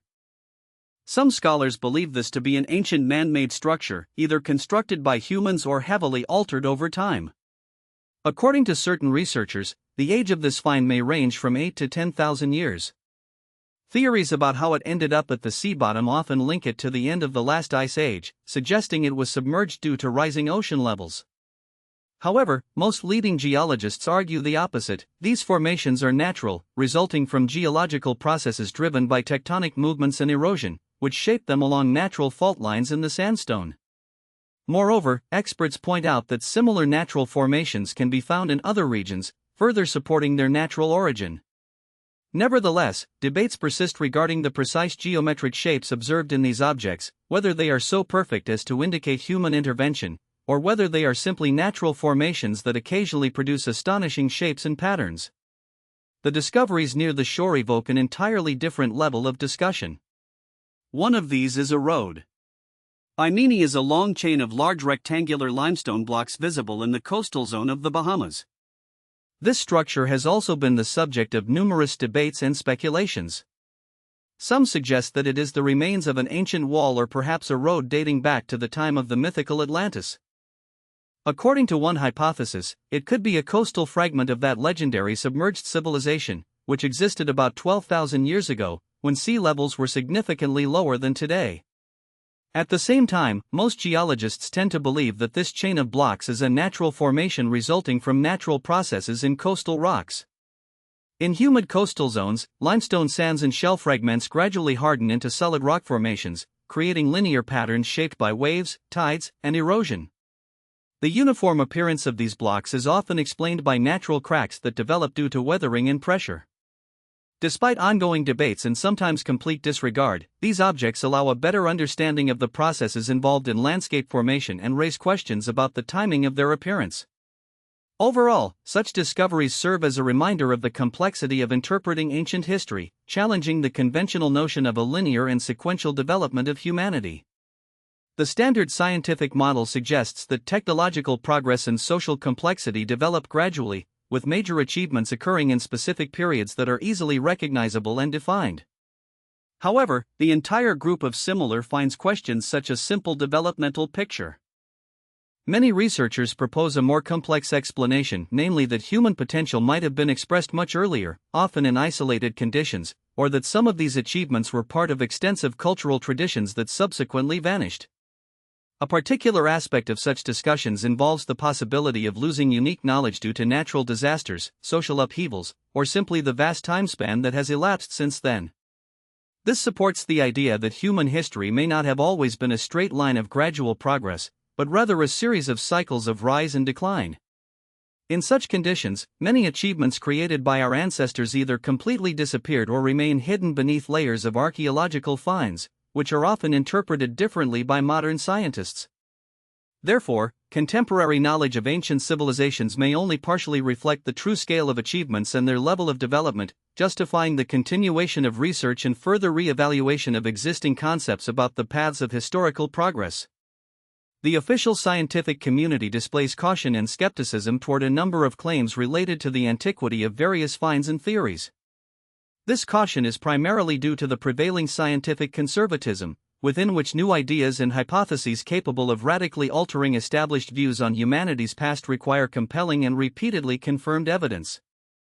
Educated archaeologists and scientists are generally accustomed to relying on strict methodologies that involve providing convincing evidence, an accurate academic context, and the possibility of reproducing results under different conditions. That is why many claims about antiquity, even those that generate considerable interest and occasionally spark debate, often do not meet these high standards of critical scrutiny. Usually, methodological difficulties arise. For example, dating a specific artifact or sample can be dubious due to potential contamination, alteration of its constituent elements through geological processes, or misinterpretation of natural formations, which are often mistaken for man-made objects. Without solid and irrefutable evidence ruling out all possible alternative explanations, the scientific community tends to prefer the simplest, logically coherent explanation that aligns with existing theoretical frameworks and knowledge. Moreover, resistance to existing paradigms is extremely high and acts as a significant factor. The modern understanding of human history has been shaped by numerous studies, excavations, archaeological discoveries, and theoretical developments that have become well established in scientific practice and integrated into educational programs. These achievements and ideas are so deeply entrenched in the collective consciousness that challenging and replacing them requires presenting a comprehensive set of irrefutable proofs. To overturn a long-established body of knowledge, one must provide a series of exceptionally convincing evidence that cannot be explained by any other means. It should be kept in mind that scientists have dedicated their careers to developing this system, and textbooks, lectures, and university courses have been built precisely on its foundations. The scale of such an intellectual construct creates strong inertia, and new ideas capable of changing the accepted perception of the world face significant competition for recognition and implementation. An additional obstacle is the issue of verifying results, their reproducibility, and independent validation. Many archaeological finds and artifacts related to ancient periods are inherently unique, and their initial discoveries are often not confirmed by subsequent excavations or studies under controlled conditions. The absence of repeated reproduction and absolute reliability of data increases skepticism among most scientists. Nevertheless, even hypotheses that initially seem incredible or extravagant significantly influence our development of knowledge about human evolution. Their emergence and progression compel archaeologists and historians to constantly re-evaluate their assumptions and perspectives on the historical process. For instance, discoveries such as the Monte Verde site or findings from Göbekli Tepe have altered our understanding of early social development, the beginning of complex technologies, and the construction of monumental structures. These examples demonstrate that the history of mankind is not a static or completed body of knowledge, but a dynamic and continually refined process that is constantly subject to revision as new compelling evidence accumulates. If some of the most original hypotheses regarding human origins and antiquity were ever conclusively confirmed, it would fundamentally alter our understanding of migration routes of ancient peoples, as well as the chronology of cultural and technological development stages. In such a case, we would need to drastically re-evaluate our perspective on the age and origins of human civilization's evidence, as well as the timeframes of its development. As a result, a completely different view of human evolution, migration across the planet, the rise of complex societies, and the development of intellectual and technological capabilities over millennia would emerge. These hypotheses could forever change our perception of history and enable us to see the ancient world from a new angle, if they were supported by scientific research. It is quite possible that our ancestors, who lived on Earth many thousands of years ago, had a level of development that currently seems almost incredible. Their societies could have operated amid environments subject to frequent and catastrophic natural disasters, which led to the destruction of entire eras and the obliteration of previously achieved human accomplishments. Therefore, the issues of civilizations aging and dying remain relevant precisely because this phenomenon has a long and complex history.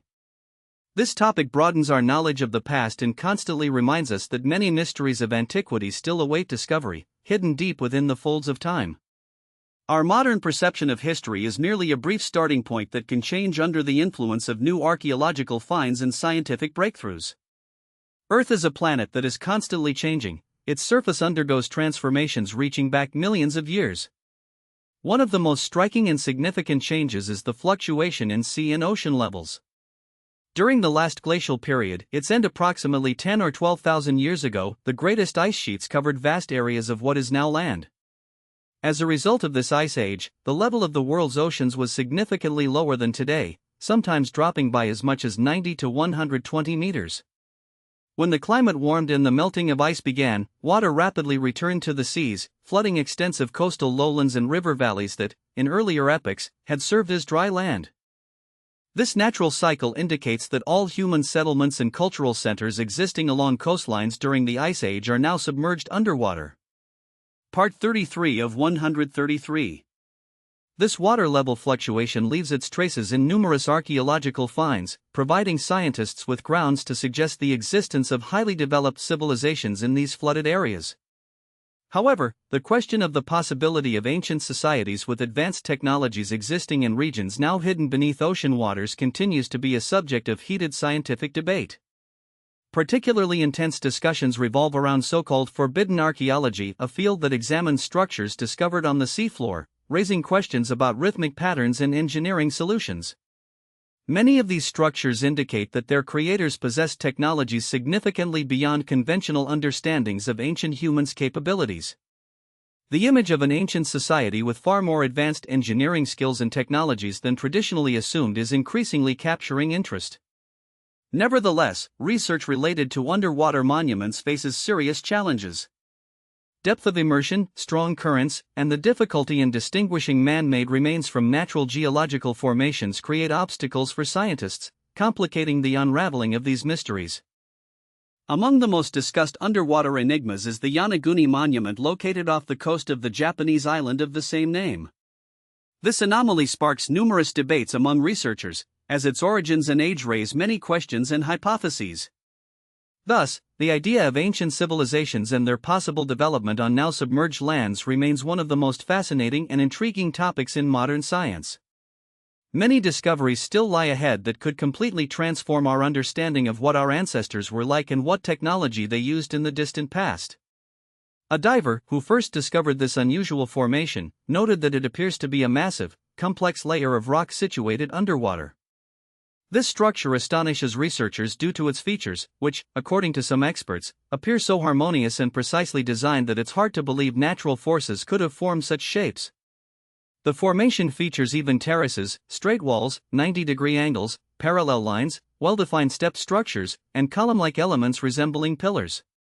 Some parts of the structure look as if they were processed with high-precision techniques, suggesting the use of special tools or stoneworking methods. Advocates of the artificial origin hypothesis, such as marine geologist Masaki Kimura, argue that the arrangement pattern of the monument's numerous elements, along with the presence of a system of chambers within the structures, indicate that it was created by humans. They emphasize that the trails, roads, as well as some objects perceived as gates or arches, clearly demonstrate human intention and design. In addition, researchers note the presence of stones that resemble turtles or other animals, which, in their opinion, indicates deliberate shaping of the stone material. The age of this monument, according to proponents of this hypothesis, is estimated at a minimum of 10,000 years, based on geological data about the inundation of the island at the end of the last glacial period due to rising sea levels. It is possible that its creation dates back to much earlier times, making it one of the oldest and largest known archaeological sites, significantly predating the chronological appearance of such complex structures in world history. However, aphoristic and reputable geologists, such as Robert Schoch, a professor of geology at Boston University, hold an opposing view. They believe that this monument, Junaguni, is the result of natural geological processes and has no relation to man-made activity. In their opinion, these formations are created by nature due to the geological activity of the region, which is prone to earthquakes and seismic oscillations. Schoch and his colleagues explained that the island consists of sandstone that easily disintegrates along natural fissures and bedding planes formed through geological processes. Centuries of erosion caused by currents, climatic conditions, and seismic activity could have led to the emergence of strange, almost perfectly regular shapes resembling artificial structures. Supporting their viewpoint, they note that many of the supposed features, such as straight lines, flat surfaces, and angles, could very well result from natural destruction and mechanical fractures. Moreover, Professor Schoch emphasizes that no artifacts definitively indicating human activity, such as tools, ceramic fragments, or other objects typically associated with ancient settlements, have been found in the structure. As a result, the central point of contention is whether the regular, geometric patterns observed in structures made from natural materials can be explained by natural geological phenomena. Some scientists question the hypothesis of man-made origins, believing that such forms arise from natural processes, cracks forming in layered rocks, imperfections in mineralogical composition, movements of currents, and seismic activity. In their view, all of this is quite capable of creating structures with geometric precision and clear lines that resemble those made by humans. They emphasize that there is no critical need to search for evidence of tools, processing marks, or artifacts, and that the structures themselves show no signs indicating human intervention. Thus, the question remains open: can these forms be perceived as the result of natural processes characteristic of this type of rocks and conditions, or must we assume the existence of an ancient engineering activity that has long since disappeared, capable of creating such unusual constructions? In this context, another mystery is also mentioned, namely, the Bimini Road, located near North Bimini Island in the Bahamas archipelago, which is surrounded by its own secrets and legends. Discovered over half a century ago, in 1968, this enigmatic structure consists of a long chain of large, flat limestone blocks arranged in a line and stretching hundreds of feet across shallow waters. Some of these stones weigh several tons, and altogether they form a uniform, seemingly man-made line reminiscent of a paved road or an ancient wall. Proponents of the theory that these are man-made structures note that the consistent size, shape, and neat arrangement of these blocks appear too uniform to be the result of random natural processes. They believe this coincidence indicates that what we see are the ruins of ancient engineering structures built by humans in a distant epoch. In the 21st century, on July 11, 1968, the renowned American psychic and seer Edgar Cayce predicted that the remains of legendary Atlantis might be found in the Bimini area. According to his prophecy, if the Bimini Road or structure was created by humans, then, considering sea levels and the circumstances of flooding, its age could be at least 12,000 years. During those ancient times, sea levels were significantly lower than today, potentially exposing land or ancient roads that are now submerged underwater. This fact would hold immense value for archaeologists and historians, confirming the existence of extremely ancient cultures capable of constructing such massive structures. However, modern scientific perspectives and professional geologists, based on thorough research, tend to believe that the Bimini Road is a natural geological formation known as a coastal stone ridge. These formations develop when marine and coastal sediments such as sand, shell fragments, and other minerals are cemented together by calcium carbonate, creating a solid connection, especially in coastal and tidal zones. These areas over time are subject to the influence of tidal fluctuations, waves, and erosional processes, which cause the rock to become exposed, erode, and then submerge again. Research shows that rectangular-shaped blocks similar to the described structures naturally form as a result of fracturing and splitting of rocks under stress and along natural fault lines. According to reputable geologists, such arrangements often occur along stress zones in the Earth's crust and are typical of natural formations. Natural processes model the linear arrangement of blocks into structures that resemble artificial constructions. This is the result of the action of waves, currents, and the gradual formation and destruction of coastal rocks in symbolic ancient shoreline lines. Many researchers, such as Yu Genshin, demonstrate that similar natural formations can be found in various parts of the world, and their origins are not always man-made. Moreover, no archaeological artifacts, tools, ceramic fragments, or traces of ancient civilizations have been found within or immediately near the object. The absence of clear evidence of human interference reinforces the scientific consensus on the natural origin of this structure. This issue highlights the complexity not only of distinguishing natural phenomena from man-made constructions but also of understanding ancient formations, some of which may be thousands of years old. In such discussions, details and nuances are especially important for accurately differentiating natural processes from artificial structures, since we may be talking about monuments that are thousands of years old. In addition to discussions about these mysterious ancient structures, recent years have seen renewed reports in scientific and archaeological circles of discoveries of sunken cities submerged beneath the water in the depths of seas and oceans. One prominent example of such hypotheses is the presumed discovery of an ancient city in the area of the Kambi Bay, or, in another name, Cat Bay, located on the west coast of India. In 2001, Indian oceanographers conducting research on pollution and the ecological condition of the marine environment using hydrolocatons stumbled upon unusual structured forms on the seabed at a depth of about 36 meters. These forms resembled geometric patterns and lattice ornaments, which immediately attracted the attention of specialists. After further investigations, artifacts were found in the area, fragments of ceramics, beads, and parts of wooden structures, which radiocarbon dating placed at approximately 9,500 years old. Some scientists suggest that these findings indicate the existence of a large ancient settlement that was submerged due to sea level rise at the end of the last ice age. Such vanished civilizations evoke curiosity and provoke lively debates, as their destruction could have resulted from natural disasters or gradual flooding of the surrounding waters that once enveloped prosperous cities. This question remains a subject of controversy and research, with finds in Komi Bay considered one of the possible keys to unraveling the mystery of ancient maritime civilizations, previously thought to be mere myths. This hypothetical hypothesis about shifting the timeframe of urban civilization emergence suggests considering their appearance in the India region several thousand years earlier than traditionally believed. According to this theory, the first major city in this part of the world could have formed long before the well-known Indus Valley civilization, which is currently regarded as one of the oldest and most advanced urban cultures in the region. However, claims of discoveries made in Komi Bay have sparked considerable skepticism and criticism within the archaeological community.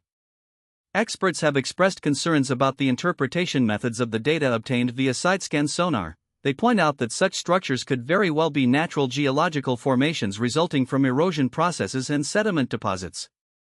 Moreover, most artifacts found, especially wooden items, were discovered during dredging operations rather than systematic archaeological excavations with full process control.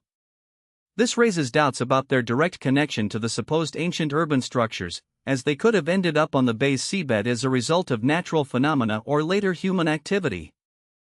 Radiocarbon dating of one piece of wood, despite its accuracy in establishing age ranges, cannot definitively confirm the existence of a developed city at that time without additional evidence. Leading archaeologists emphasize the need for more careful and controlled underwater excavations to verify the existence and true nature of the structures. Such research requires time and resources to establish the presence of architectural features, their origins, and possible links to the artifacts found. Since this process is not yet complete, it causes some disappointment among scientists and researchers. Additionally, there is another intriguing, though highly speculative, hypothesis concerning the Cuban megalith, or the so-called submerged city located at a significant depth off the west coast of Cuba. In the early 2000s, a Canadian expedition team using side-scan sonar reported a sensational discovery. On the seabed, they identified symmetrical structures resembling pyramids and other artificial constructions at depths ranging from 60 to 750 meters. The leader of this research, a naval engineer named Paulina Zalixi, hypothesized that we might be looking at remnants of a very ancient city, which, in her opinion, dates back more than 50,000 years. If this hypothesis were confirmed, it would represent a real breakthrough in archaeology, as it would not only drastically alter the accepted chronological understanding of civilization development but also demonstrate that such structures exist at extraordinary depths, complicating their study with modern tools. The depth at which they are located, ranging from 6 to 7,500 meters, poses significant challenges for human exploration. Such distances require the use of specially designed high-tech underwater robots capable of operating at extreme depths. The scientific community's reaction to these claims has been quite skeptical. The main argument was the lack of visual evidence supporting the supposed artificial origin of the structures. Images obtained with sonar are perceived by scientists as ambiguous and often distorted. There is a risk of misinterpreting the data, especially considering the difficulties in perceiving images at such great depths. Currently, no physical artifacts have been found on the ocean floor in these areas, and no independent researcher has been able to verify the authenticity of the claimed discoveries. Geologists believe that these objects are most likely natural formations created by geological processes, and their shapes closely resemble various figures found on the seabed. The diversity of natural and geological phenomena often produces astonishing and mysterious patterns on the ocean floor and in marine spaces. Among them are numerous samples resembling complex designs or regular shapes, sometimes interpreted as potential traces of ancient architectural structures or even man-made objects. These unique formations could be the result of natural phenomena such as faults or rock protrusions, randomly forming fantastic patterns in sonar images. What is particularly alarming is that such shapes are sometimes found in extremely deep locations, where even hypothetical construction efforts would pose an exceedingly complex technical challenge. If some of these formations were created by humans, it could imply technologies far beyond our current knowledge and capabilities, as their use in such conditions seems impossible even for modern experts. However, no convincing or concrete scientific evidence has yet been found to support such a hypothesis, and the purported megaliths in Cuba remain one of many speculative objects that provoke debate and interest among researchers. These controversial findings undoubtedly capture the public's imagination and inspire further exploration, despite the lack of clear scientific confirmation so far. It is important to clearly distinguish between genuinely confirmed archaeological sites of submerged regions and those that exist only within assumptions and hypotheses. Among the latter is the well-known example of Doggerland Island, which during the last ice age served as a significant land bridge connecting Great Britain to continental Europe. As sea levels rose due to melting ice, this land bridge was submerged, transforming into a drowned landscape. Archaeological excavations in specific areas, including the North Sea floor, have uncovered numerous artifacts. Among them are tools, bones, as well as remains of human beings, indicating that during that era, this once dry and now submerged area was inhabited by hunters and gatherers. These findings provide convincing evidence of ancient human groups living there, although they did not reach the level of urban centers, making them an important indicative testament to underwater ancient history. A similar example is the submerged cities in Egypt, such as Thonis, Heracleion, and Canopus, major port centers of antiquity, confirmed by numerous archaeological discoveries. Over time, these cities were eventually submerged mainly due to gradual bedrock subsidence and sea level rise, which continued for more than 2,000 years. Experts have established that approximately 2,000 years ago, large settlements existed on the seafloor, and their existence has been documented historically and archaeologically. These cases clearly demonstrate that cities can indeed disappear beneath the water, often in shallow areas during well-studied historical periods, which greatly facilitates research and dating. However, the older, more ancient settlements dating back to pre-Ice Age times present researchers with much greater difficulties in establishing their precise age ranges and identification, due to poor preservation and the complexity of finding traces of such ancient civilizations. The overall picture of underwater archaeology is complex and filled with numerous challenges and obstacles.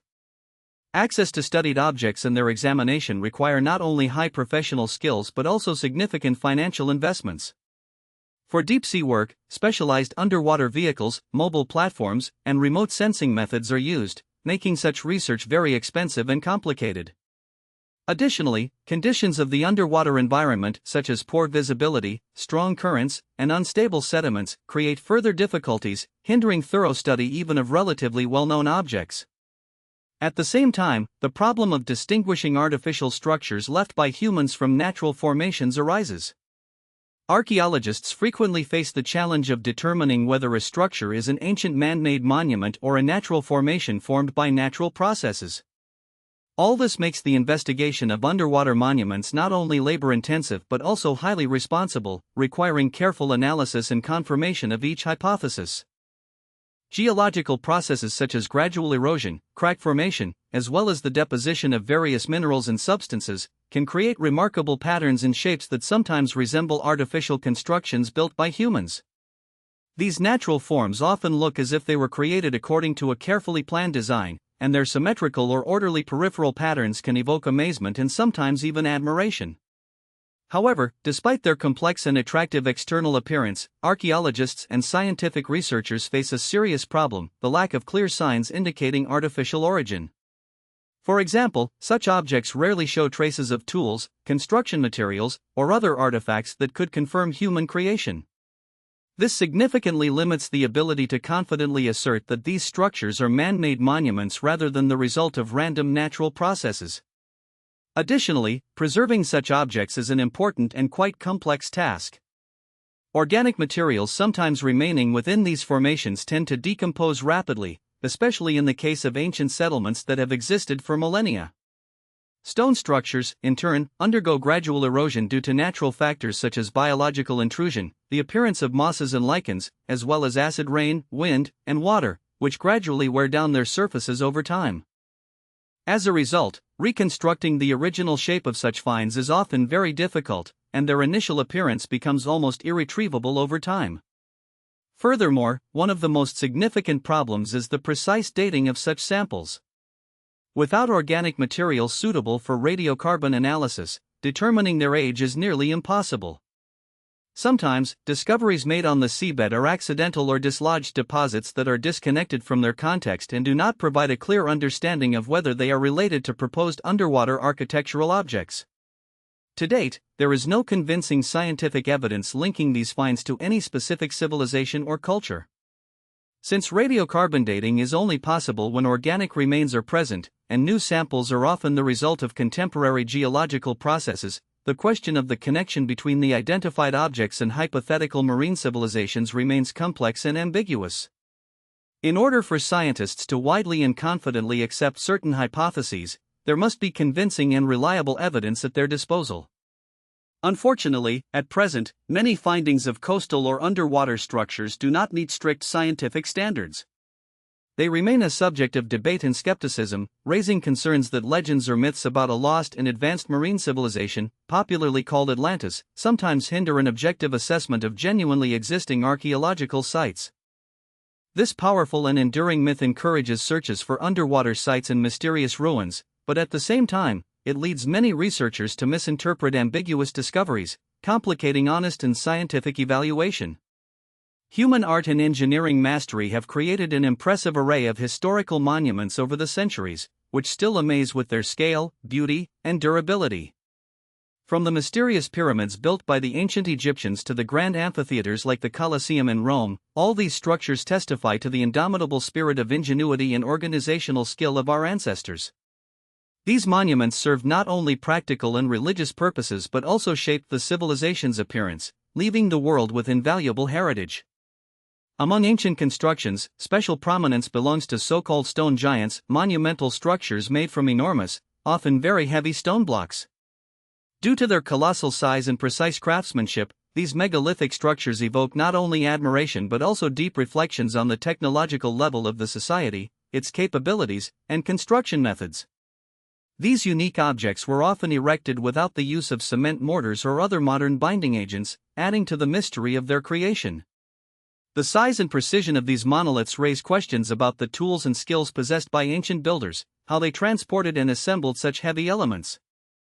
Their very existence prompts numerous questions and demands particular respect for the skill and ingenuity of our ancestors. One of the most famous and enigmatic sites where such stone giants can be seen is the Baalbek region in present-day Lebanon.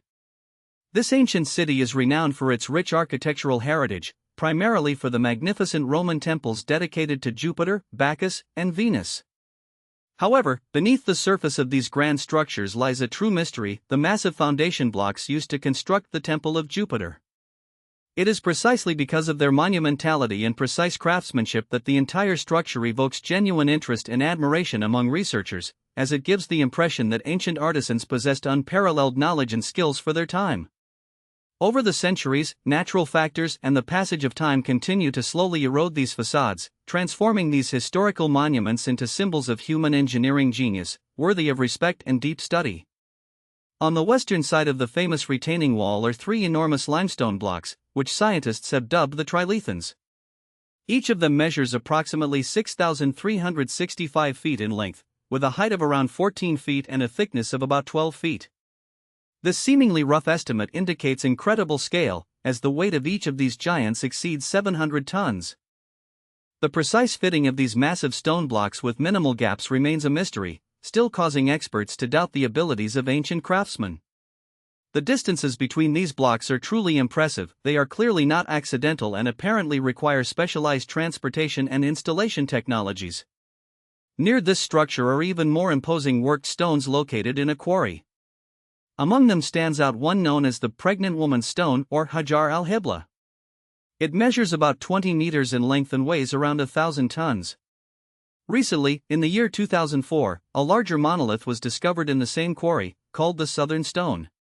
Its length approaches 20 meters, and its weight is approximately 1,600 tons. The main enigma surrounding the archaeological site of Baalbek is the technology and methods used to extract such massive stones from the bedrock, move them, and set them into place. Some scholars suggest that the Romans employed a complex system of ramps, levers, rollers, and a large number of workers.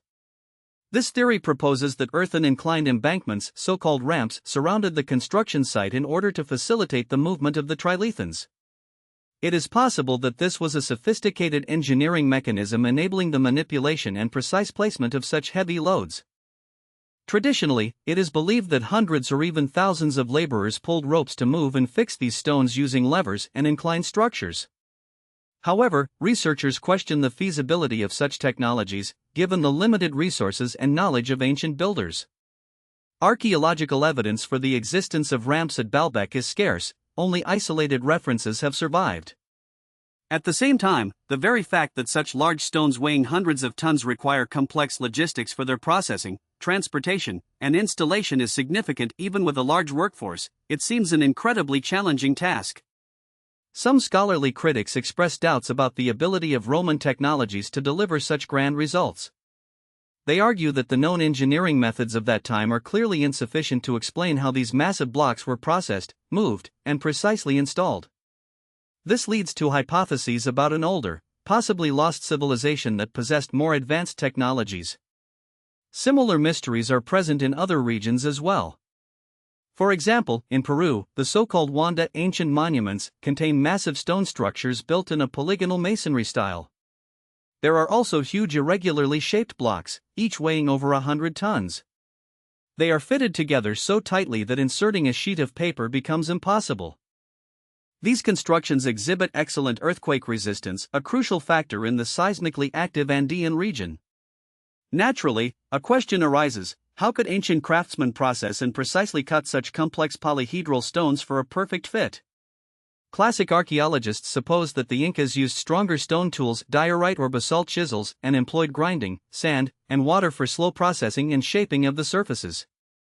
These methods seemingly allowed them to carefully work hard minerals, creating perfectly flat and precise surfaces necessary for secure fixation. Such a process, which would be associated with creating such complex and accurate structures, would be extremely labor-intensive, requiring not only high skill but also immense patience. It is probable that they achieved this through trial and error methods, constantly refining their techniques to reach the desired outcome. Alternative hypotheses suggest that ancient builders might have possessed some lost technology, unique for their time. Perhaps they used special tools or techniques capable of softening stone or processing it more efficiently than we currently know. They may have employed highly precise cutting tools, of which we have no knowledge today, enabling them to erect these grandiose and extraordinarily precise structures, feats that seem unimaginable even in our wildest dreams. An example of such complex constructions is Altantemba, another significant monument in the Sacred Valley of Peru, which attracts considerable interest from scholars and archaeologists. There, giant blocks of pink rhyolite are arranged, some weighing over 50 tons. These massive stones were extracted from a remote quarry, transported across the river, and then carefully lifted and placed on the steep slopes at the construction site. Such meticulously processed and perfectly fitted blocks were used to build terraces and the main temple. Traces of processing found in some corners of the structure suggest the existence of unfinished projects related to stone extraction and processing, but the methods of transporting and precisely installing such large elements on steep slopes remain a subject of heated debate among scientists. Intriguingly, there are also stones with unusual T-shaped grooves and protrusions, whose origin cannot be explained by traditional archaeology. Perhaps these forms served a special construction or ritual purpose, or they contain archaeological mysteries yet to be unraveled. Another captivating example is the Pumapunka complex, located in Bolivia near Lake Titicaca, part of the ancient Tiwanaku civilization. This unique monument is admired for its impeccable precision. It is said to date back approximately 15,000 years. The structure consists of finely processed blocks of andesite and diorite, often weighing over 100 tons each. The hallmark of Pumapunka is its extraordinary processing accuracy, which amazes even modern experts. Perfectly smooth surfaces and carefully crafted modular H-shaped blocks create the impression that the entire construction was manufactured automatically in a highly precise series. The internal corners and narrow grooves are so expertly made that it seems they were carved by mechanical tools. The hardness of diorite, comparable in durability to granite, makes this technical achievement truly astonishing, especially considering that the builders likely did not have access to iron or steel tools as we know them today. Traditional archaeological theories suggest that abrasive sand and obsidian tools, reused multiple times over a relatively long period, were used for polishing and finishing the stone. However, critics of this view argue that the level of precision, the perfect 100-degree angles, and the recurring modular forms surpass what could be achieved with stone tools and manual labor available at that time. This raises questions about the existence of some lost technology capable of producing such high-precision work. Evidence of sudden and forceful destruction found on-site, scattering carefully processed and prepared blocks across the landscape, further fuels speculation. Many researchers suggest that a large-scale natural event, possibly a great flood, may have caused the destruction of the civilization that built these monuments. There are numerous ancient megalithic temples preserved in Malta, such as Hagar Kim and Najdra, which are over 5,500 years old. These structures are significantly older than the Egyptian pyramids and the famous Stonehenge. Their age is approximately 4,500 to 5,000 years, making them some of the oldest known constructions in human history and qualifying them as some of the planet's most ancient monuments. These ancient temples were built from massive limestone blocks, some weighing over 20 tons. The construction of such monumental structures was evidently carried out with technologies that are now lost and unknown. The mysterious Maltese temples, seemingly created by simple islanders, continue to amaze scientists with their mystery and unusualness. The methods of extracting, transporting, and precisely installing the heavy stone elements, often with curved or concave surfaces, remain a puzzle for researchers. The island also features an underground complex known as a hypogea, carved inside a solid rock, with remarkable precision and unique acoustic qualities. Although these Maltese structures are not as large-scale as well-known monuments like Stonehenge or the Peruvian Pumapunku complex, they demonstrate an incredible level of craftsmanship and the creative approach of ancient peoples to building monumental structures, using only limited, seemingly primitive technological means. Historical research and detailed studies of English Stonehenge have shown that various techniques were employed during its construction, including ramps, ropes, and rollers to move and assemble massive stone blocks. However, some important questions remain unanswered, especially regarding the transportation of small blue stones over a distance of more than 150 miles, which sparks debates about the methods ancient builders possessed, since such technological achievements seem extraordinarily complex for the Neolithic era. These facts confirm that, even in those remote times, technologies existed that enabled the construction of large-scale structures. This points to a high level of ingenuity and human effort required to carry out such grand projects. That is why, despite the apparently simple methods used, creating such statues and temples demanded advanced technological thinking, as well as collective effort and ingenuity. In Egypt, for example, the Sphinx and the surrounding walls are also built from massive stone blocks, some weighing up to 200 tons. This raises questions about how ancient builders managed to properly position such giants. Additionally, the figure of the Sphinx shows signs of erosion, which many researchers interpret as evidence that the sculpture is significantly older than the proposed dates. Some scholars believe that these photothems are associated with powerful deposits that occurred tens of thousands of years ago, implying the existence of an even more ancient civilization capable of erecting such monumental and highly durable architectural monuments. The main difficulty lies in the absence of written descriptions or precise archaeological data detailing how exactly these giants were constructed. Archaeologists have not found drawings, instructions, or noticeable tool marks that could indicate specific construction methods. As a result, precise assumptions can only be made based on the analysis of available information and modern understanding of the technological capabilities of ancient peoples. From this, hypotheses arise suggesting that the construction required enormous manual labor, the use of simple yet effective tools, and creative solutions based on physical laws, such as levers, rollers, and other mechanisms. Nevertheless, in some cases, particularly impressive examples of massive and precisely crafted stone masonry are discovered, which, combined with the high durability of the materials, raise new questions among scientists and observers. Are we currently limited in our understanding of the capabilities possessed by ancient builders?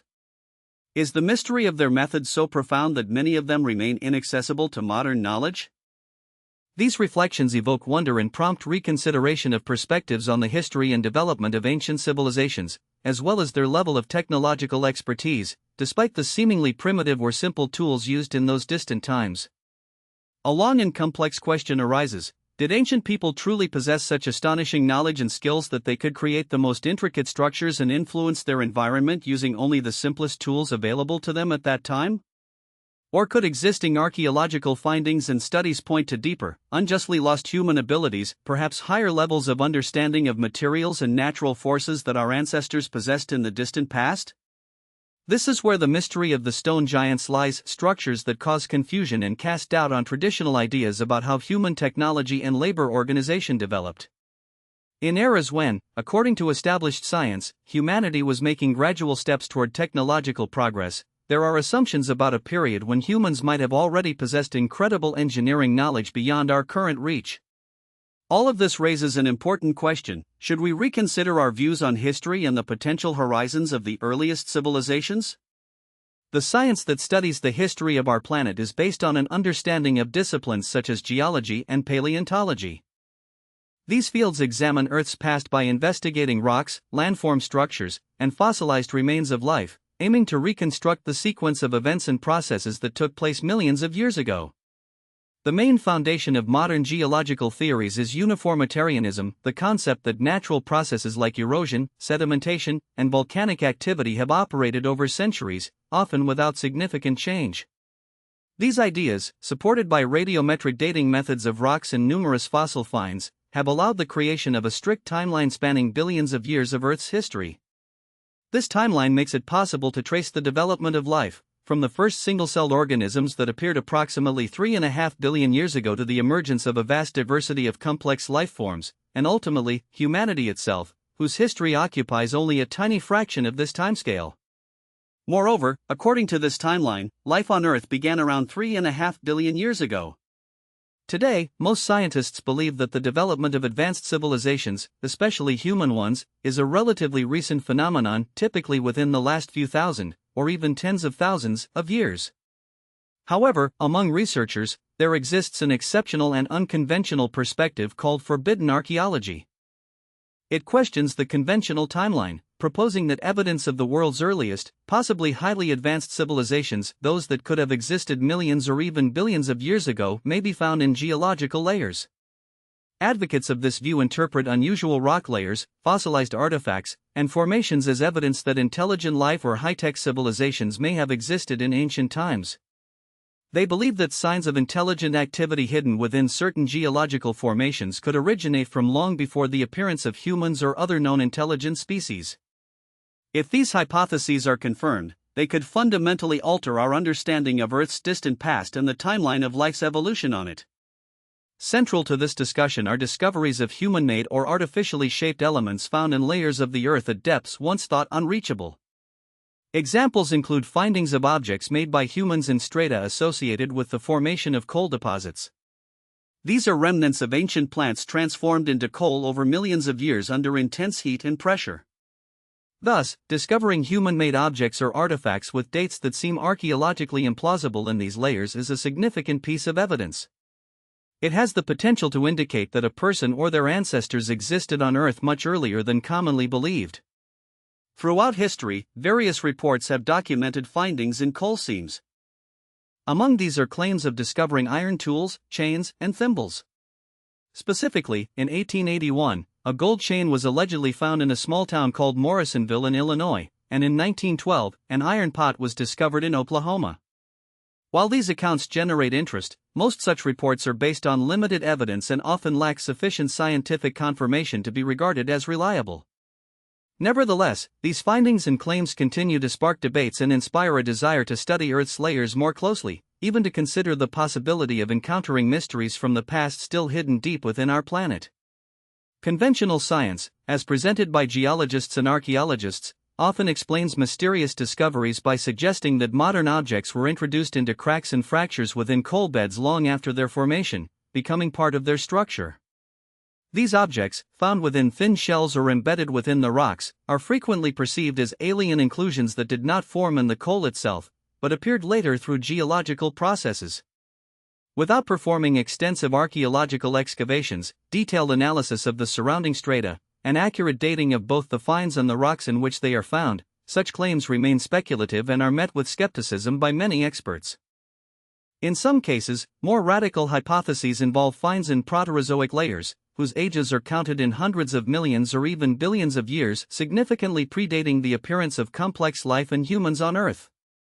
One of the most famous examples of such finds are metal spheres discovered in the Clarks area of South Africa, which have been discussed in separate chapters dedicated to questions of determining ancient ages. These small, spherical objects, some adorned with parallel grooves, were uncovered in sedimentary deposits dated to roughly 2 billion years ago, the era of ancient rock formation. Despite conspiracy theories suggesting possible artificial origins for these objects, most geologists interpret them as natural concretions, formations created within sedimentary rocks from mineral substances. Such formations result from mineral precipitation around nucleation centers and can take various shapes, including perfectly round or slightly distorted spheres. The grooves and growths on their surfaces are often considered natural features formed either during crystal growth or subsequent weathering processes. Similar discoveries, metal cubes found in coal mines in Salzburg, Austria, or nails carved from sandstone in Scotland in 1844, also sparked debate. Many scientists consider them natural formations associated with the mineral perlite, common in sedimentary rocks. Some hypothesize that these objects could be modern nails or metal parts accidentally embedded in ancient layers, rather than evidence of ancient civilizations. Additionally, findings of purported ancient roads or pavements uncovered in deep geological layers sometimes appear very unusual for natural origins, such as perfectly straight lines or patterned surfaces estimated to be millions of years old. Some researchers believe these structures might be artificial forms created by long-extinct races or unknown technologies, although traditional geology explains their appearance through natural processes. For example, columnar jointing in volcanic rocks, caused by tectonic and thermal stresses, creates hexagonal or polygonal patterns that, to an untrained eye, can resemble artificial structures. Similarly, natural fracturing and erosion processes in sedimentary layers can produce linear or rectangular features resembling paved surfaces. These phenomena are the result of tectonic forces, weathering, and the properties of rocks, not the work of ancient civilizations. Fossils of unusual objects and anomalous fossils also raise questions among scientists, challenging views based on conventional geological chronologies. If fossils of humans or traces of their activities, dating back millions of years, were discovered in such layers, it would completely overturn the current understanding of the history of life on Earth, prompting a re-evaluation of established evolutionary theories. One of the most well-known and controversial examples in the realm of alternative hypotheses about Earth's past is the case of the Paxi River in Texas. Many proponents of unofficial archaeology and creationists claim to have found human traces supposedly belonging to a human who lived during the age of the dinosaurs. This idea sparks much discussion and heated debate. Some believe that humans could have existed in that era and that their fossilized footprints have been found, while others consider such claims to be misinterpretations, errors in dating, or evidence of artificial hoaxes. Supporters of this theory are convinced that, alongside dinosaur footprints found in Cretaceous rocks, some of which are estimated to be over 100 million years old, there are also human footprints or footprints of feet. These findings make the hypothesis of a possible coexistence of humans and dinosaurs particularly intriguing and captivate the minds of mystery enthusiasts and those interested in alternative theories about Earth's origins. However, leading experts in paleontology and geology have thoroughly analyzed these claims and reached a convincing conclusion: the alleged human footprints are most likely misinterpreted or distorted footprints of the same dinosaurs, or are the result of natural processes. In other words, in most cases, such traces may simply be formations caused by natural factors, where erosion or decomposition signs create an imitation of human footprints. Furthermore, there are instances where such findings could have been intentionally fabricated or used for mystification to attract attention. Today, the scientific community unanimously agrees that there is no reliable and scientifically confirmed evidence for the simultaneous existence of humans and dinosaurs. The fossilization process itself is a slow and complex natural mechanism by which organic materials, such as wood or bones, are gradually replaced by minerals, turning into fossils. Because of this, discoveries of ancient tools or objects made by humans are often mistakenly interpreted as modern artifacts found in quickly forming concretions or inclusions within rocks. These interpretations often spark debates and speculation. Equally interesting is the fact that layers of ancient rocks sometimes contain so-called fossil anomalies, remnants of modern organisms found in layers that are significantly older than their supposed evolutionary age. Evidence of species that, according to traditional theory, should not have existed during certain periods of Earth's history undermine the idea of gradual and linear evolution. Although some of these findings may turn out to be errors or lack certain crucial details, the presence of persistent anomalies can stimulate a re-evaluation of established ideas in paleontology and evolutionary theory. New discoveries often refine and adjust the evolutionary tree, making it somewhat more complex and multifaceted. Overall, such anomalies are not usually seen as signs of ancient civilizations but rather as challenges and reasons for further research into the origins and development of life on our planet. Regarding claims about geological formations supposedly indicating intentional design or creation, most scientists are convinced that current knowledge does not support such hypotheses. Many explanations are based on natural geological processes rather than deliberate intervention. At the same time, ideas about the unnatural origin of these formations are often associated with legends of mysterious stone giants and mystical theories. A vivid example of such ideas is the Bosnian pyramids. In the 21st century, their alleged discovery sparked a wave of debates and discussions. In 2005, one researcher proposed that a group of hills near the town of Visoko might be the remains of ancient man-made structures, unusual pyramids hidden beneath layers of vegetation and soil. This hypothesis was supported by geometric shapes, specific orientation, and the presence of underground tunnel systems. These arguments suggested the possibility of an artificial origin for these formations, rather than natural geological processes. However, most geologists, archaeologists, and scientists hold an opposing view. They believe that these hills are natural geological formations known as flat irons or curvo. They formed through natural erosion processes, the wearing away of rock layers by wind, water, and time. This theory is supported by numerous studies and geological maps indicating the natural origin of these structures. Thus, despite many hypotheses and assumptions, the majority of scientific evidence points to a natural formation.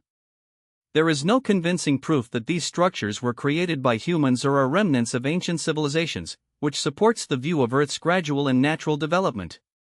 The shapes of the hills we observe today are explained not by human activity or artificial craftsmanship, but by long-term natural geological processes.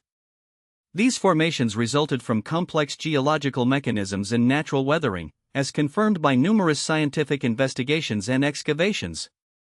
No scientists have found evidence of constructions made from artificial materials or technologies such as construction mixes, cement, or bricks, nor any signs of artificial tunnels, labyrinths, or underground cave systems built by humans or even unknown creatures. Scientific literature also includes hypotheses about the existence of vast underground cities or complex tunnel networks deep beneath the Earth's surface, which some researchers believe could predate modern notions of human activity and more sophisticated structures. However, this idea remains hypothetical and unconfirmed, as there is no solid archaeological evidence of their existence. There are also speculations about the existence of giant underground structures hidden beneath layers of earth, and even systems of ancient cities buried far deeper than the capabilities of ancient peoples who only mined and dug.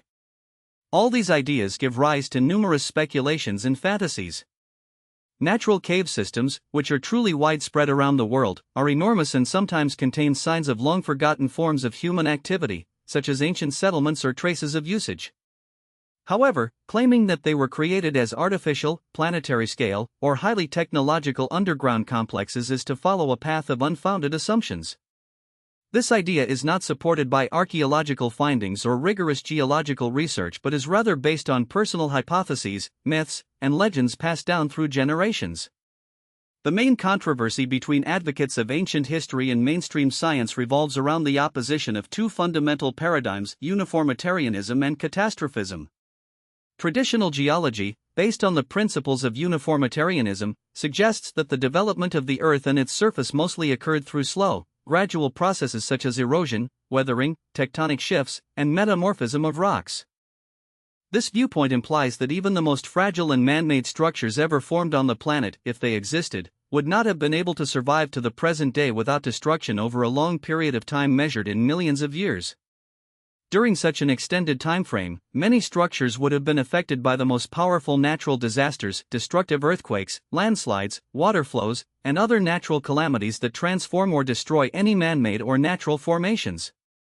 Until recently, it was considered virtually impossible to find well-preserved ancient man-made structures, especially those that are gigantic and have lasted millions of years.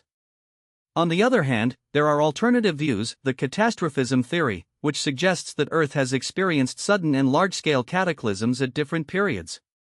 Events such as global floods, abrupt reversals of the magnetic poles, meteorite impacts, and other natural disasters could have quickly buried complex structures under layers of sediment or polluted them with debris.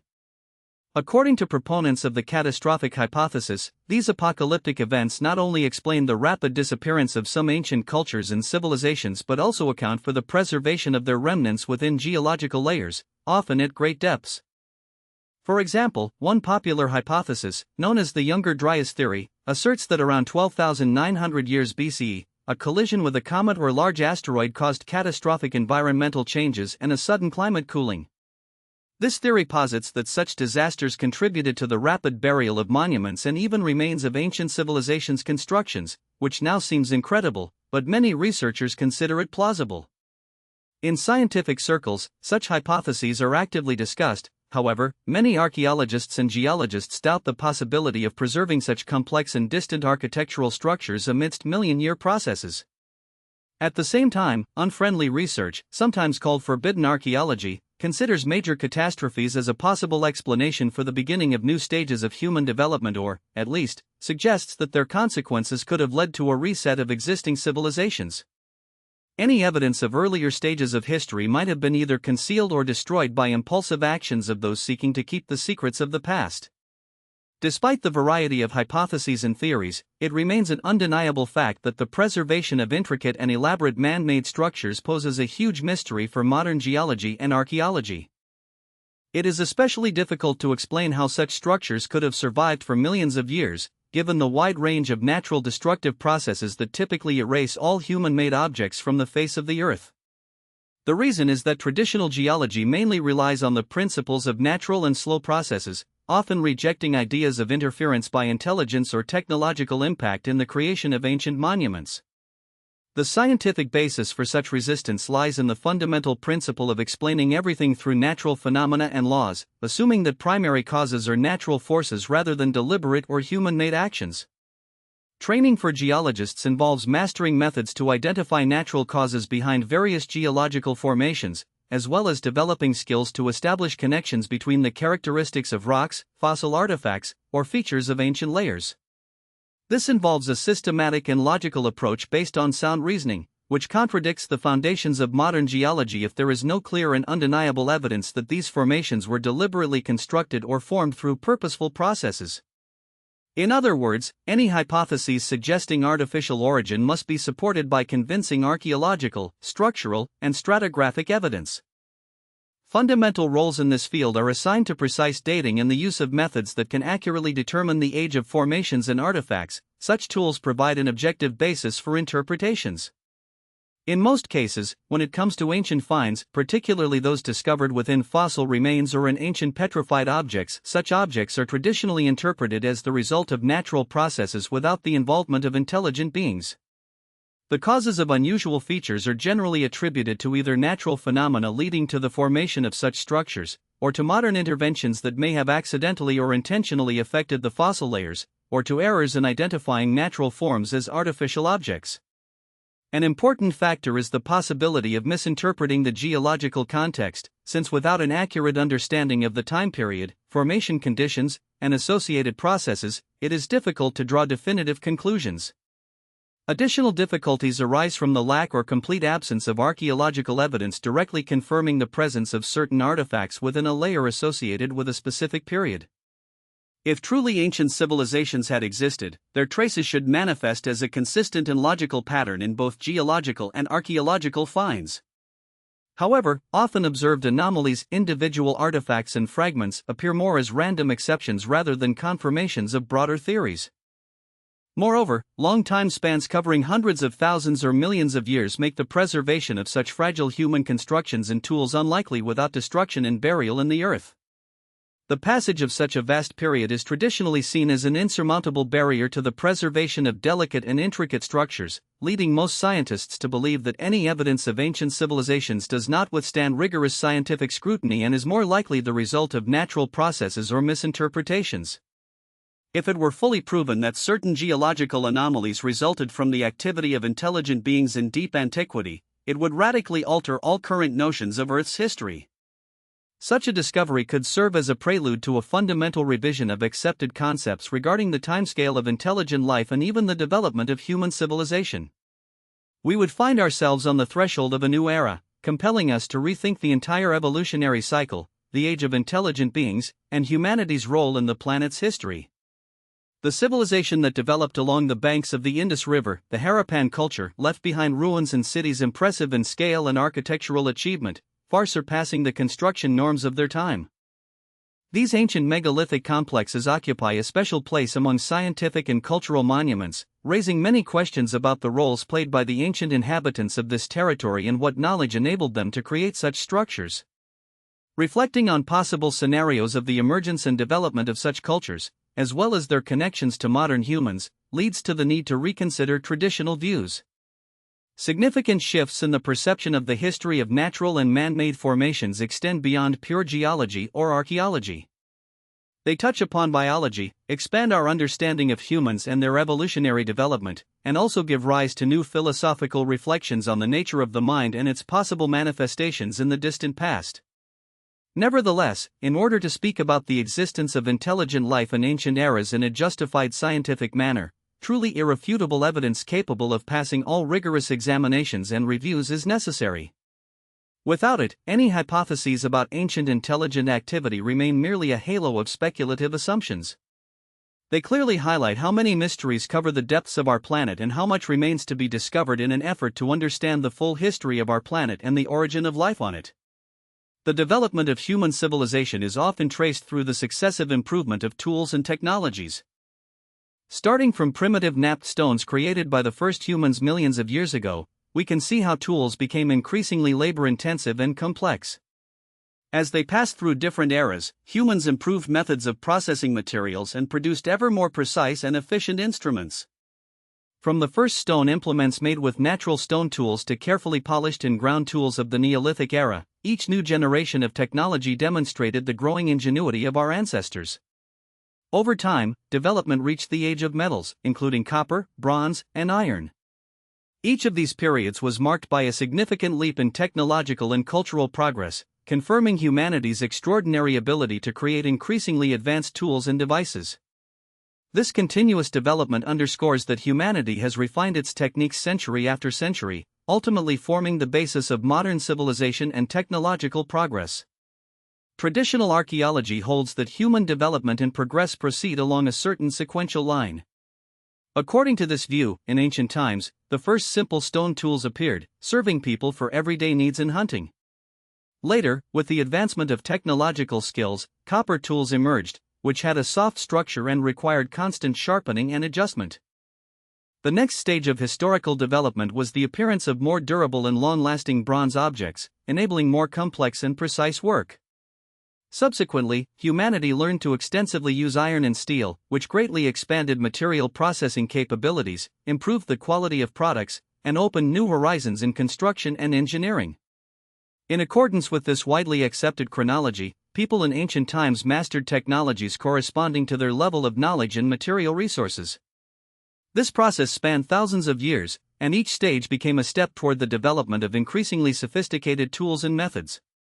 However, today there are archaeological finds that raise serious doubts about the fully linear and gradual development model accepted in traditional science. Some ancient artifacts impress with their precision, complex detailing, and thoughtful craftsmanship, which do not correspond at all to the assumed period of their creation. They indicate that in ancient times, there was knowledge and skill far surpassing modern notions of those eras. These mysteries specifically concern the precision craftsmanship of ancient artisans, which has become the subject of particular attention by informal, or so-called forbidden, archaeology. The questions related to these finds suggest two possible truths: either ancient civilizations possessed unknown tools and technologies beyond modern understanding, or they demonstrate an astonishing comprehension of engineering and materials science aspects that exceed the knowledge presented in textbooks and scientific references. Interest is sparked not only by the structures built and objects created but also by the reasons. How was this possible? How did ancient masters achieve such results using only manual tools and some primitive equipment? Especially notable is the question of precise stone processing, exact drilling, and shaping, which is particularly evident in Egypt, one of those ancient cultures whose technical skills have repeatedly caused debate. For example, in the area called Capium, where the famous Saqqara cemetery is located, massive granite artifacts have been discovered in underground tunnels. Some of them weighed up to 100 tons, and their surfaces were exceptionally smooth, with edges perfectly right-angled. All these details point to high precision and craftsmanship. These granite sarcophagi, with their unusually flat and tightly fitting lids, are extremely complex objects. Granite is one of the hardest igneous stones, with a hardness of 6 to 7 on the Mohs scale. Processing such materials to achieve this level of accuracy, using only, allegedly, copper chisels, hammers made from the known mineral daterite, and abrasive sand, presents an extremely difficult challenge. Traditional Egyptian theories seek to explain this through the long and painstaking work of artisans who, using abrasive slurry, copper saws, and polishing blocks, gradually achieved the desired results. At the same time, proponents of alternative hypotheses suggest that the geometric precision and scale of these ancient constructs may indicate the existence of long-lost stoneworking technologies possibly used by earlier or even entirely unknown civilizations today. They believe that the presence of such complex artifacts could testify to technologies long forgotten or lost, or to entirely different methods of processing than those currently considered standard. The production of diorite vessels, cups, and vases in Egypt raises even more questions. Diorite is a mineral known for having one of the highest hardness levels after diamond, ranking approximately 7th on the Mohs scale. Many of these diorite artifacts, which have survived to this day and date back to the early dynastic period more than 5,000 years ago, astonish with their precise craftsmanship and incredible accuracy of shapes. In such items, found parts are so exact and smooth that it is astonishing to imagine how ancient artisans could achieve such perfection using only the tools and materials available at that time. Long ago, thousands of years before our era, there were astonishing objects characterized by internal harmony and external symmetry. Their thin walls and flawlessly polished surfaces evoke admiration. It seems unlikely that they were made solely with individual tools and manual labor, as attaining such uniformity and impressive smoothness is very difficult even today. Ancient sources suggest hypotheses that special rotary mechanisms equipped with abrasive sand might have been used in the creation of these items, possibly driven by special hand-operated devices, bold levers, or primitive mechanisms resembling manual grinding setups. According to some theories, the process involved grinding and polishing with minerals to produce an extremely fine and smooth surface. However, not all scholars support these versions, arguing that such methods are improbable for achieving such perfection without high rotational speeds and significant pressure. This raises the question, how could ancient craftsmen create such precise and neat surfaces? Perhaps more advanced technologies were employed than simple manual drilling or grinding. Particularly mysterious are the screw grooves found in ancient holes on granite and other hard stones. These channels, visible today both in quarry sites and numerous archaeological finds, show consistent pitch and depth. It seems as if a powerful drill was rotating inside the stones, capable of penetrating even the hardest rocks at a constant rate. Researchers point to the remarkable sequence of grooves, their width, depth, and the characteristics of the lines suggest that a simple hand tool was likely not used. The feeding rate and drilling depth per revolution appear too high for ordinary manual work based on abrasive powders and lever mechanisms. This leads to the idea that ancient craftsmen may have employed mechanisms with high technological complexity, capable of exerting significant pressure and maintaining high rotational speeds during stone processing. The explanation based on traditional theories is that such grooves appeared as a result of painstaking manual work by craftsmen, who, using abrasive pastes and increasing pressure on tubular drills, diligently created these patterns. However, in some circles, it is believed that more advanced mechanical devices may have been used to automate the drilling process. There is an opinion that a technology of rapid drilling with high pressure and rotation could have existed, facilitating quick and precise penetration into very hard minerals such as granite or diorite, surpassing the capabilities of human effort alone. This leads to the idea that ancient technologies, much more advanced than generally assumed, might have existed, possibly involving mechanical or even mechanized setups. Turning to the details related to the ancient city of Pwampunk, it is worth noting its unique stone masonry, which arouses considerable interest among archaeologists and researchers. In the context of the topic of creating stone giants and advanced technologies in antiquity, one cannot help but mention a find that confirms the presence of highly sophisticated methods among ancient craftsmen. In Pwampunk, scientists discovered arrays of intricately processed blocks made from durable minerals andesite and diorite. These structures are remarkable for their exceptional precision. The surfaces of the megalithic blocks are often nearly perfectly flat, the corners cut strictly at 90 degrees, and the modular blocks fit tightly together, forming smooth walls and columns. Many of these blocks are polished to a shine, raising questions as well as admiration. How could an ancient culture, lacking access to iron and steel tools, achieve such a level of accuracy and smoothness? Diorite, the material from which these blocks are made, is a very hard and durable stone, with a hardness ranging approximately from 6 to 7 on the Mohs scale, making processing significantly more difficult. Nevertheless, hypotheses about their manufacturing methods suggest that, over a long period, abrasive materials harder than the stones themselves, such as obsidian, quartzite, or jadeite, possibly used in combination with sand and water, were utilized. Gradually, under the constant action of such hard abrasives and through prolonged effort, it would have been possible to achieve such high standards of finish. In other words, ancient artisans probably possessed the knowledge and skills to process stone carefully and meticulously for a long time, almost like jewelers, attaining extraordinary precision and smoothness in these monolithic blocks. Creating such complex and precise architectural and craft structures would have required incredible effort, significant time, immense patience, and high craftsmanship. However, proponents of alternative hypotheses believe there is a simpler explanation that can help us understand how such incredible accuracy and quality were achieved. They assume that ultrafine processing, perfectly calibrated angles, and obvious standardization of parts indicate the presence of technologies that far surpass the use of simple tools. In their view, this points to the use of modern or even more advanced methods of cutting, grinding, and polishing, possibly with energy sources or tools that are still unknown to us. These techniques could have enabled the achievement of gaps and fits between blocks with such precision that, according to traditional theory, seems impossible, and some mysterious details even resemble those used in modern high-precision materials processing. The issue of precision is particularly evident in the case of uneven stone blocks found in ancient structures in the Sacsayhuaman region of Peru. Massive polygonal stones were fitted together with such accuracy that even the sharpest, thinnest blade could not be inserted between them, such was the perfect fit. This astonishing precision raises many questions about how ancient craftsmen managed to connect and assemble such complex convex-concave surfaces so tightly that they fused into a single whole. Most modern theories suggest that this was done through sequential processing methods, grinding, careful shaping, and fitting of the stones using stone tools, with the process likely involving numerous cycles of trial and error, corrections, and fine-tuning. Some alternative hypotheses even propose that the skill of the ancient artisans was extraordinarily developed and included unusual methods such as softening the stone with plant extracts or chemical substances. It is conceivable that ancient chemical processes temporarily made the stone more pliable, allowing it to be shaped with exact geometric precision, after which it hardened again, retaining the achieved accuracy. Currently, there is no scientific evidence to confirm the possibility of softening stone through such complex methods. However, this idea continues to provoke debate and genuine admiration among those trying to understand ancient technologies. When it comes to stone processing, discussions of advanced technologies are not limited to this aspect alone. Metallurgy remains one of the mysteries as well, especially the creation of large metal structures, which astonish with their resistance to destruction and corrosion.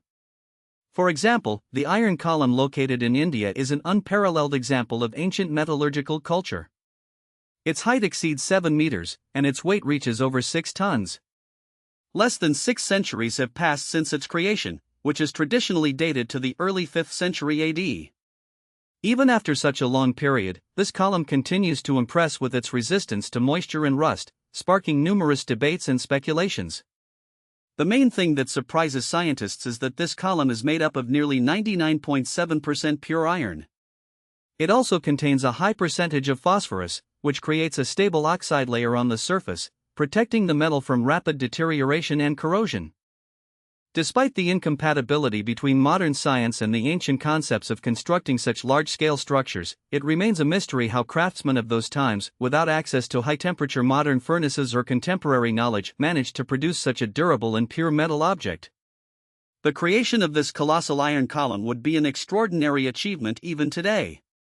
Traditional hypotheses suggest that to obtain such a large scale of pure iron, ancient people used methods related to modern thermoreduction and forging techniques, carried out in hot crucible furnaces. These methods relied on extensive knowledge, skill, and centuries of blacksmithing experience. It is also considered that the natural characteristics of local iron ore deposits contributed to the formation of oxidation-resistant metal, which in turn led to the high durability of the finished piece. However, there are alternative opinions among specialists. Some propose that ancient craftsmen possessed deeper knowledge than generally believed and could have used methods and techniques that modern science has yet to discover or that were lost over time.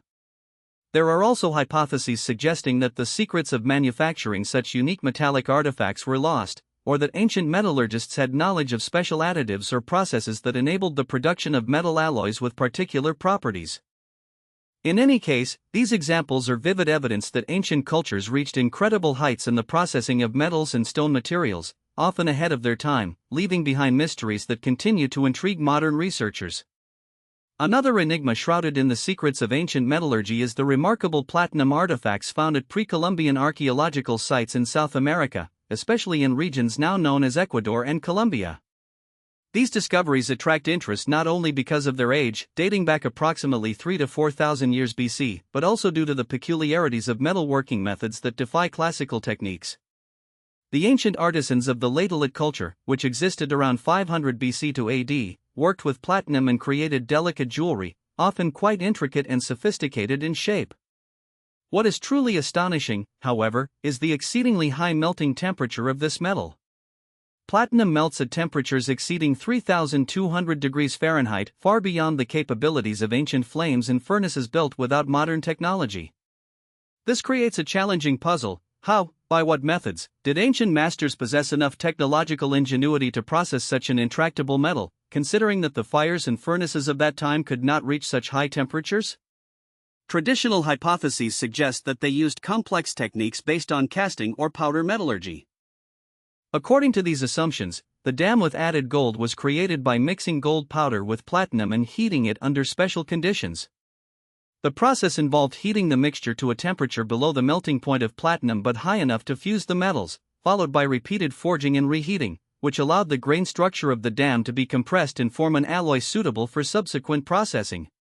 Although this explanation appears logical and is widely accepted in scientific circles, it requires an extraordinary understanding of material properties and high technical ingenuity, especially considering the absence of modern tools at that time. Some researchers propose that such a complex process could have been motivated by myths or religious beliefs, where it was thought that divine forces inspired or even guided the technological secrets of the ancients. Deep and intricate examples of ancient iconography support the idea that these civilizations may have possessed advanced technological knowledge. For instance, the dendritic relief found in the Hathor Temple in the ancient city of Dendera in Egypt is considered one such piece of evidence. Some scholars interpret the image on this relief as a depiction of a large, bowl-shaped object with an internal filament, reminiscent of a modern light bulb.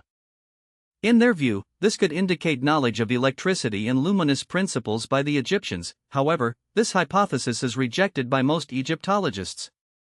According to traditional science, the image is interpreted as a lotus flower from which a snake emerges, a symbol of rebirth and transformation in Egyptian cosmology. In this context, the filament is seen as a snake, and the cable as the stem of a lotus. Additionally, a significant argument against the hypothesis of ancient electrical devices is the absence of archaeological finds confirming the existence of wires, power sources, or other technical elements related to electricity.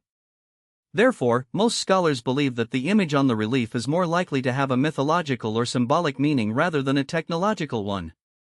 Among the most symbolic artifacts of ancient technology is the Antikythera mechanism, discovered in 1901 during the sinking of a ship off the coast of the Greek island of Antikythera.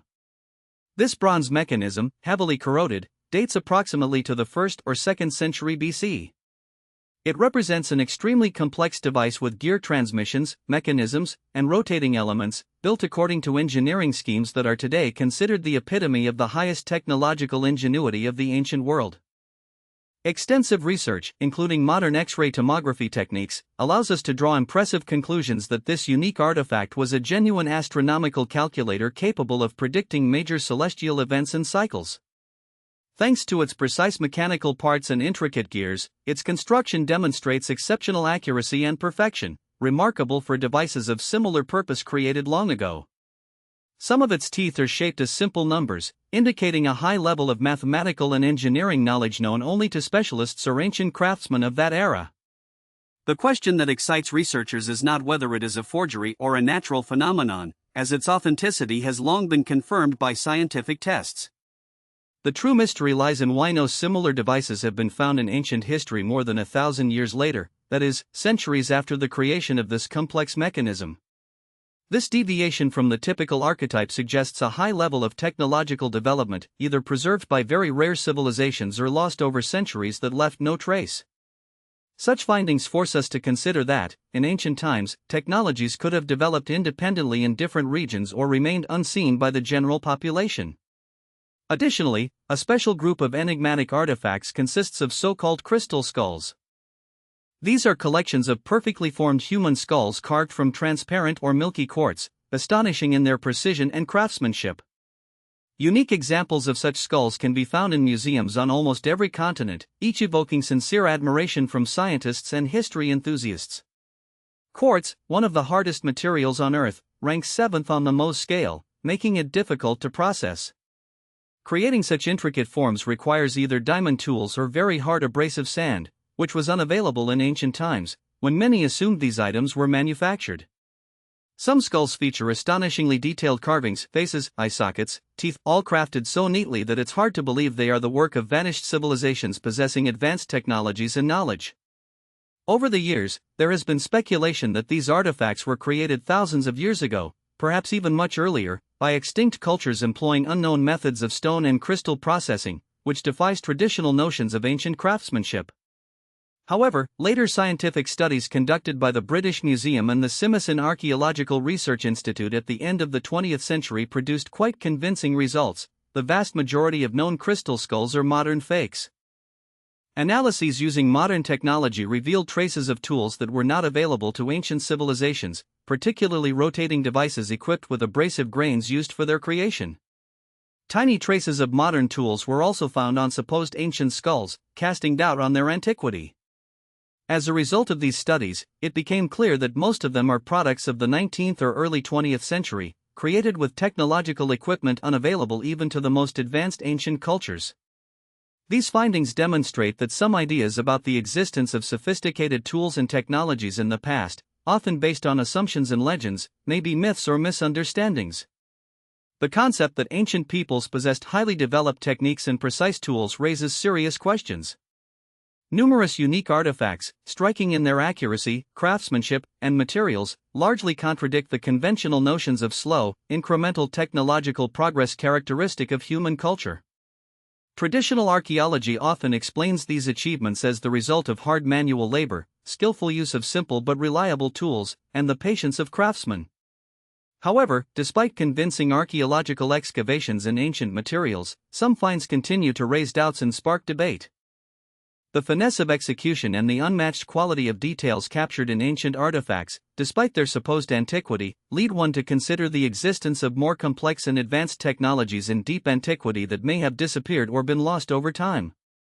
Regarding many mysterious and unusual tools discovered in archaeological digs, traditional critics and skeptical scientists often base their viewpoint on solid evidence, such as errors in dating, incorrect attribution of finds, or underestimation of ancient technologies.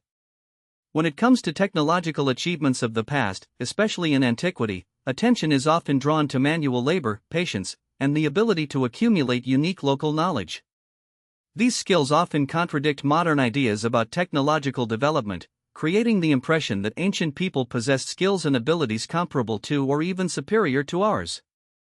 At the same time, when reports emerge about enigmatic or incredible tools, they are often perceived either as mystifications or as misinterpretations of symbolic art depicted as technical schematics. That is why these artifacts evoke widespread curiosity and fierce debates, prompting modern researchers to re-evaluate the capabilities of our ancestors. Despite their oddity, such discoveries make us wonder whether the past concealed some technological secrets that we are only beginning to uncover. Near Cairo, on the Giza Plateau, are some of the most famous and mysterious ancient monuments, the Great Pyramids and the Sphinx. These structures have long become symbols not only of Egypt but also of humanity's world heritage.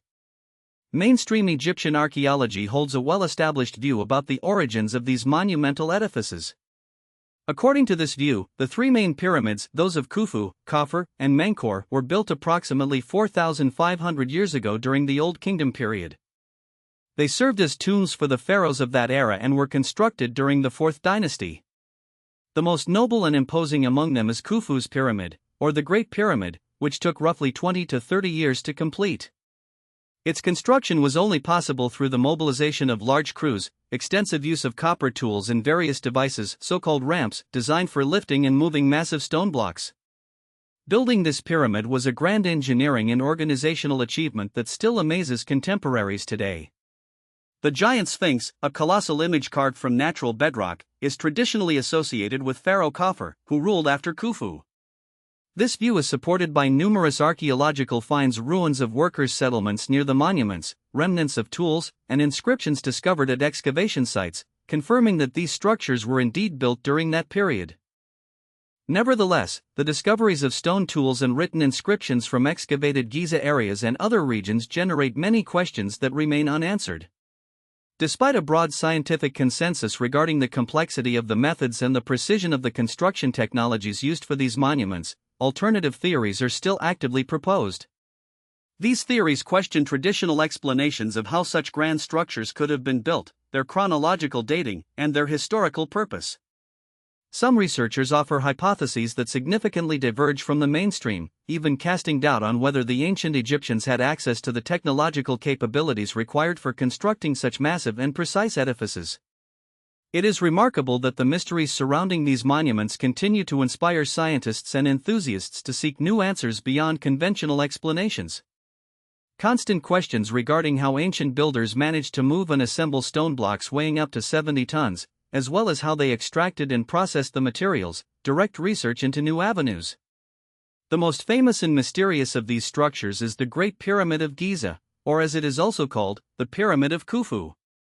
It is the most imposing construction of all existing, boasting remarkable architectural grandeur and a deep historical mystery. Its original height was approximately 481 feet, and inside it housed over 2,300 massive stone blocks. Each of these varied in weight from 2.5 to 15 tons.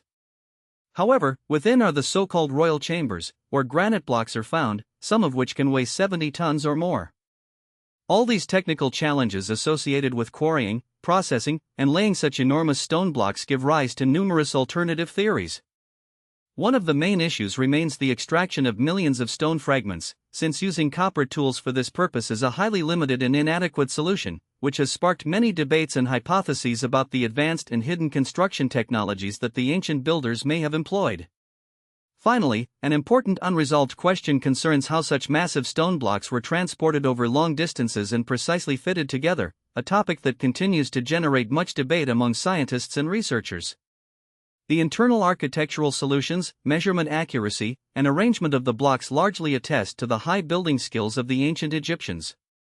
Yet, many mysteries still remain unsolved, and these drive humanity to continue exploring this fascinating and secret chapter of history.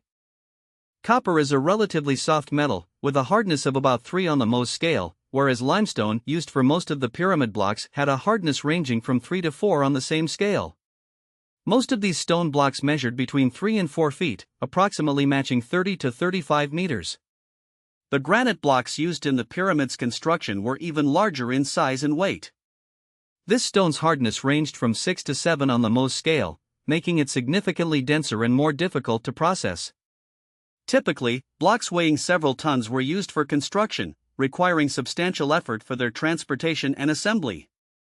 Traditional Egyptian archaeology suggests that copper chisels were used for quarrying limestone, with forceful strikes that effectively split the stone into desired shapes. For the harder granite surfaces, it is likely that chisels made of diorite were employed, a material with greater hardness. It is also possible that wooden wedges were used, which allowed water to seep in and, once saturated, expanded inside the cracks, thereby exerting enough force to split the stone into parts. However, this method raises doubts among researchers because, despite its seeming simplicity, it is unlikely to have enabled the processing of millions of blocks, especially coarse granite, with the necessary precision and within a sufficiently short period. There are hypotheses suggesting that ancient builders possessed high-precision cutting technologies, as well as assumptions about the use of unknown energy sources or mysterious mechanisms that could have significantly eased stone processing. The second major problem is the transportation of massive blocks. Many were quarried in sites located at considerable distances, sometimes up to 500 meters away. Organizing their delivery to the construction site was a genuine logistical challenge. Traditionally, it is believed that the blocks were moved on special sledges pulled by large herds of animals. Workers probably used water or mud to reduce resistance and facilitate the movement of the heavy stone structures along specially prepared tracks or ramps. River barges were also used as transportation means, which allowed delivery of blocks by water. This was especially common for smaller and lighter stones.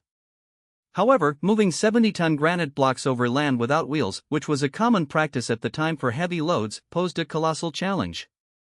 Some alternative theories propose that the ancient builders might have employed unknown methods such as levitation or the use of sound waves to reduce gravity, making the transportation and installation of the stones easier. Yet, none of these ideas have been confirmed by credible scientific evidence and remain speculative hypotheses. A major challenge was lifting and precisely positioning millions of blocks at a height equal to the original height of the pyramid, 114.50 meters. Traditional ideas about this process rely on a system of ramps. Some theories suggest that the construction was carried out along one or several ramps extending for many kilometers, which required considerable resources and time. It is also hypothesized that blocks were moved along these ramps, with spiral structures sometimes used to ascend the pyramid from outside or inside. Internal and external ramps could have been combined to facilitate assembly. However, the amount of material needed to create such structures and their continuous reconstruction during the pyramid's construction made the process very complex and costly. One of the most popular and discussed hypotheses is the theory of French architect Jean-Pierre Houdin. He proposes the existence of an external straight ramp leading to an internal spiral ramp inside the pyramid. It is perhaps on this basis that the heaviest blocks, weighing several tens of tons, were moved. This idea helps explain the absence of obvious signs of a massive external inclined ramp, which aligns well with the notions of a realistic and technologically feasible construction method. Despite the variety of theories, the precise methodology for building the pyramid remains a mystery, sparking lively discussions and research among scientists. Ultimately, ongoing debates and new hypotheses indicate that ancient engineers possessed remarkable knowledge and talents that continue to be largely inaccessible to us today. This leads to the development of alternative theories about possible mysterious mechanisms responsible for lifting and accurately positioning such ancient structures. In conclusion, the impeccable accuracy of the pyramid's construction raises doubts about the methods that ancient masters might have used. For instance, the foundation of this structure is almost perfectly level, deviating less than 1 inch across its length of about 225 meters. Such a level of flatness and perfect alignment with the cardinal points north, south, east, and west testify to a high degree of engineering precision. The deviation in orientation is only about 1/5 of a degree, which is very small and indicates extraordinary care in determining the cardinal directions. Originally, the pyramid's surface was covered with smooth, polished white limestone blocks that fit together so tightly and precisely that it was nearly impossible to insert a thin object, like a razor blade, between them. This joint surface is so flawless that it gives the impression that the seams were made with exceptional accuracy, comparable to the edge of a razor. Traditional Egyptological science explains such remarkable precision in assembly through the skill of ancient masons, their meticulous preparation, and the use of primitive but effective surveying tools such as plumb bobs and sighting lines, as well as decades of painstaking, dedicated labor. However, supporters of alternative viewpoints suggest other ideas. They believe that such geometric and astronomical accuracy could only have been achieved with a higher level of knowledge in mathematics, geodesy, and engineering, which, in their opinion, the ancient Egyptians of the 4th dynasty clearly did not possess to such an extent. This implies that more advanced tools or even mechanical devices may have influenced the construction of the pyramid. One of the most famous monuments, the Great Sphinx, located near Giza, is also especially enigmatic. This enormous statue, measuring just over 74 meters in length and about 20 meters in height, also raises numerous questions within the context of history and technology. According to the traditional Egyptological version, the Sphinx was carved out of a rock by Pharaoh Khafre approximately 4,500 years ago. However, there are also more controversial and sometimes astonishing hypotheses. One such alternative theory, proposed by the renowned geologist Robert, receives special attention. In the early 1990s, a stir arose in scientific circles that challenged the widely accepted age of this statue, which was based on ancient legends and archaeological findings. Specifically, geological studies revealed deep vertical cracks and rounded formations on the surface of the Sphinx, indicating a prolonged and intensive water erosion process. These signs of erosion suggest that strong water flows, rather than only wind and sand activity, affected the body and walls of the monument. It is important to note that Egypt's climate has remained extremely arid for the past 5,000 years, but several thousand years ago, approximately between 8 and 10,000 years ago, this region experienced a different, wetter climate, similar to that of a savanna. Geological analysis of this type of erosion allows the hypothesis that the monument may have been first damaged by water, implying it could be much older than the commonly accepted dating suggests. Perhaps it dates back to the end of the last ice age, which ended about 10 to 12,000 years ago, or even earlier. If this hypothesis is confirmed, our understanding of history, of eras and epochs, would change dramatically. There is a possibility that the Sphinx was created by a highly advanced civilization that existed many millennia before the rise of the well-known ancient Egyptian dynasties. However, mainstream science and geology oppose such assumptions. They argue that the observed signs of erosion can be fully explained by natural processes, ancient river flows, weathering of rocks, as well as traces of recent or older restoration works, including irrigation systems and landscape modifications carried out with sprinklers and other tools. Currently, numerous archaeological and historical evidences directly link the famous Sphinx to the period of Pharaoh Khufu's rule. These include inscriptions on stone walls mentioning a figure resembling the Sphinx, as well as its unique positioning and prominent placement within the Giza complex, which clearly confirms its antiquity and significance. Nevertheless, the question of the origin and true purpose of this monument remains a subject of fierce debate. Each of the parties presents its arguments based on various geological and archaeological data, and debates over the precise facts and interpretations have been ongoing for many years. When considering alternative theories, one cannot ignore the particular interest in the hypothesis concerning the internal structure of the Sphinx. Among numerous proposals, the idea of hidden chambers beneath its foundation, meant to store undisclosed secrets, stands out. One of the most well-known supporters of this theory was American psychic and prophet Edgar Cayce, who in the early 20th century predicted the existence of a mysterious hall beneath the Sphinx, containing the memories and knowledge of an ancient civilization, the legendary Atlantis. According to him, this hall is nothing other than a guardian of the treasures and wisdom of bygone eras. Although such claims have not been scientifically confirmed, they inspired many researchers to conduct modern geological and geophysical experiments around the monument. Using the latest technologies, such as ground-penetrating radar and seismic studies, scientists have discovered anomalies in underground structures near the Sphinx that provoke great interest. Some interpret these as natural geological formations or as known archaeological objects, such as ancient tombs or sewer systems. Currently, the scientific community unanimously agrees that there is no confirmed evidence of the existence of a large-scale artificial chamber, like the Record Hall, which many researchers dream of discovering. Meanwhile, the internal structures of the Great Pyramid of Khufu also hold many enigmas and mysteries. Inside the famous monument, well-known chambers are located, the King's Chamber and the Queen's Chamber, as well as a long corridor connecting them to the outside environment. Besides these, the pyramid conceals a complex maze of passages, both ascending and descending, scattered throughout its interior. A special place is occupied by the King's Chamber, constructed entirely from massive granite blocks, considered one of the most impressive engineering feats of antiquity. The methods of cutting, transporting, and fitting such stones still amaze specialists, as only skilled craftsmen could perform such operations without modern technology. One of the most intriguing elements of the construction mystery is the so-called air or star shafts, leading from the King's and Queen's chambers to the exterior surface of the pyramid. In modern scientific circles, it has long been believed that these narrow corridors served as ventilation channels or had a symbolic meaning, allowing the pharaoh's soul to ascend to the stars in a spiritual journey.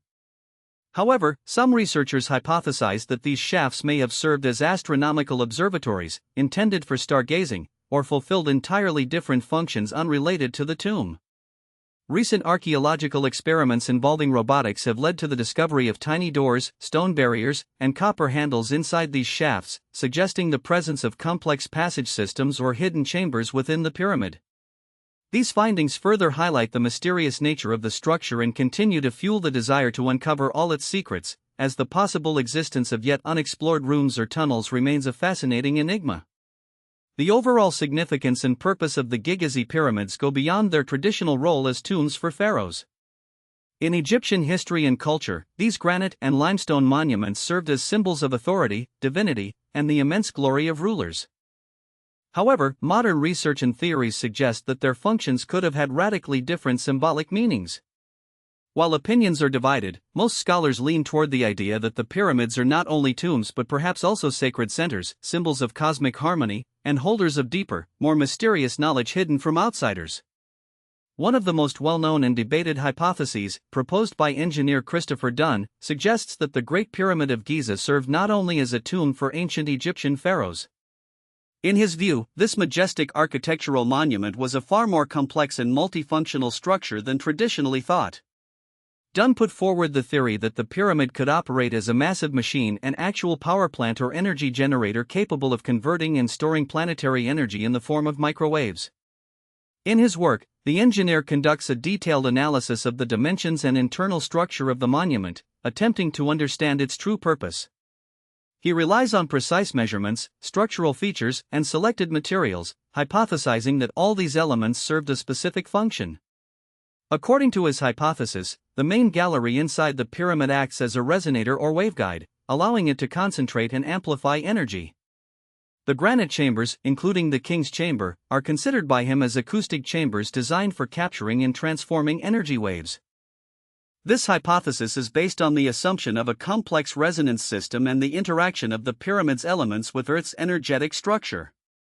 Despite the rigorous technical analysis and internal logical consistency, this theory currently lacks direct archaeological evidence clearly indicating the pyramid's energy-related function.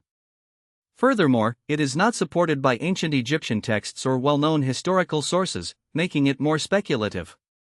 Besides these hypotheses, there are several other theories proposing alternative explanations for the purpose of the ancient pyramids. Some researchers believe that they may have served as astronomical observatories or calendar mechanisms, as their precise placement on the landscape, aligned with the cardinal directions, sets them apart from other structures. Their enormous sizes, as well as the complex and multi-layered interior, attract particular attention from scientists, stimulating imagination and a desire to understand their true purpose. There are theories suggesting that the pyramids functioned as beacons or landmarks, helping travelers navigate through space or in relation to astronomical cycles. Finally, there are also hypotheses proposing that the pyramids were used as repositories of ancient knowledge or as time capsules, special structures containing information lost over the centuries, or even part of a global energy network created by a highly advanced civilization that may have existed long before the known ancient cultures. These ideas are fueled by the fact that the Great Pyramid, unlike most other Egyptian tombs, was found almost devoid of internal contents, mummies, precious objects, or other artifacts typically associated with pharaohs' burials. Traditional Egyptology explains this by attributing it to ancient looting, linking the absence of valuables inside to actual or presumed plundering. However, alternative theories suggest that the pyramid may have had a more unusual and mysterious purpose. The scientific community, adhering to the mainstream view, often dismisses these ideas, citing abundant archaeological and historical evidence confirming that the construction of the pyramids at Giza dates back to the 4th dynasty, specifically the era of Pharaoh Khufu. Excavations and archaeological studies have uncovered thousands of papyrus fragments providing detailed information about the daily lives of workers, their diets, organization of labor, and logistics involved in building these colossal structures. On the stones used in the pyramids, images of seals, quarries, and graffiti left by the builders of that time have been preserved. Such material allows reconstruction not only of construction techniques and scales but also of the social organization of those involved in the process. Attempts at experimental archaeology recreating construction methods based on historical data are also underway. These experiments hypothesize how, with modern technology and extensive manual labor, these giant structures could have been built. Nevertheless, most scholars hold the view that alternative theories, whether concerning the pyramid's energy functions, its connection to space, or its role as an ancient repository of knowledge, remain unproven. They consider such ideas to be unscientific or too speculative, preferring to base their conclusions on widely accepted archaeological findings and historical evidence. In their understanding, the classical theory, supported by thousands of facts and studies, is the most convincing, and the highest principle remains the belief that the essence and purpose of the pyramids lie precisely in their creative and religious functions, characteristic of the era in which they were built. Archaeological finds continue to intrigue scientists and enthusiasts of antiquity, especially in light of the insatiable mysteries associated with the great monuments of the past. Despite broad and compelling interpretations offered by official science, the mystery of Giza still remains unresolved and raises many questions, answers to which often go beyond conventional understanding. The massive size, which is awe-inspiring, the high accuracy in the orientation and alignment of the structures, and the remarkable preservation of these ancient edifices, all this continues to inspire admiration and genuine curiosity. The giant blocks from which the pyramids are built, along with the enigmatic structure of the Sphinx, prompt reflection on the scientific and engineering possibilities that may have existed thousands of years ago. Ongoing questions that go beyond standard theories help expand our knowledge of the past and reveal how deep and multi-layered this ancient civilization truly is. Many mysteries remain unsolved: how the ancient builders quarried and transported such heavy stone blocks, what geological evidence might indicate the existence of much older versions of the Sphinx, and what internal structure is concealed inside the Great Pyramid and what information it might hold about its true purpose. All this prompts consideration of the possible objectives, not just a tomb, but the creation of this genius structure, which perhaps served other purposes. Giza is a place that attracts those who believe that the memory of history holds secrets yet to be revealed. These monuments embody the high craftsmanship of ancient architects and perhaps serve as a reminder that our modern perceptions of their knowledge and technical capabilities might still be incomplete. Their construction truly amazes the imagination and suggests how complex and well thought out the skills of our ancient ancestors were. The history of cartography is generally viewed as a gradual and evolutionary process, from primitive sketches on clay tablets to complex and accurate world maps of today. As early as antiquity, from the times of Babylon and its cuneiform maps of local territories to world maps created in the 2nd century AD, a noticeable progress in cartographic art is evident. In the era before our era, most knowledge was based on limited observations, oral accounts of travelers, and astronomical calculations. A significant breakthrough in the development of global cartography occurred during the Age of Exploration, starting from the 10th century. During this period, European navigators began systematically exploring new lands, gradually filling maps with new continents and islands. It was precisely in the 10th century, with the development of methods for accurate longitude determination, such as the marine chronometer, that cartography received a powerful boost. These technological innovations allowed for the creation of more precise and plausible world maps, which previously seemed impossible. Before the advent of such methods, it was believed that creating maps capable of properly depicting the shape and features of still unexplored regions, such as Antarctica, was impossible. However, there exists a special category of ancient and medieval maps that raise many questions and often cast doubt on widely accepted doctrines about the history of geographical knowledge. These maps appear to contain highly detailed images of continents and geographic features, of which most explorers at the time knew little or had no idea. Supporters of so-called forbidden archaeology believe that such maps may indicate the existence of ancient civilizations possessing extensive and sophisticated knowledge of the world, long lost or hidden from modern science. It is suggested that these maps are relics or copies of very ancient, possibly much more accurate originals created by a highly developed culture that existed long before the known civilizations. Some researchers believe that these so-called ancient maps are merely improved copies of even older and more precise original sources that were lost or destroyed over time. Such assumptions are justified by errors and inaccuracies made during the copying and recreation of maps in subsequent eras. This fact may testify to a multi-layered history of the development of knowledge about the geographical world, left for future generations to study. One of the most famous and widely discussed maps from ancient cartographers is the Peri-Aris map.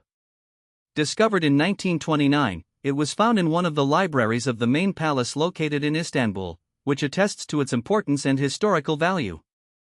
This map was created in the 13th year according to Ottoman reckoning by one of the renowned admirals of that time, Peri-Aris. Its fragments clearly depict part of the western coast of Africa, as well as the eastern coast of South America.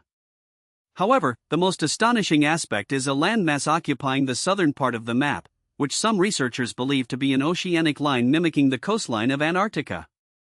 What is particularly intriguing is that this presumed southern continent is depicted as entirely free of the ice covering it, contradicting modern knowledge about Antarctica's current ice coverage and characteristics. An astonishing feature of this purported map is that, according to some theories, the images it contains depict objects and outlines that are now hidden beneath several kilometers of ice cover. This leads to the hypothesis that, even in ancient times and without modern technology, an image of the land was created, land that is currently buried under ice. In other words, the map reflects information about the Earth's surface before it was completely covered by an icy shield.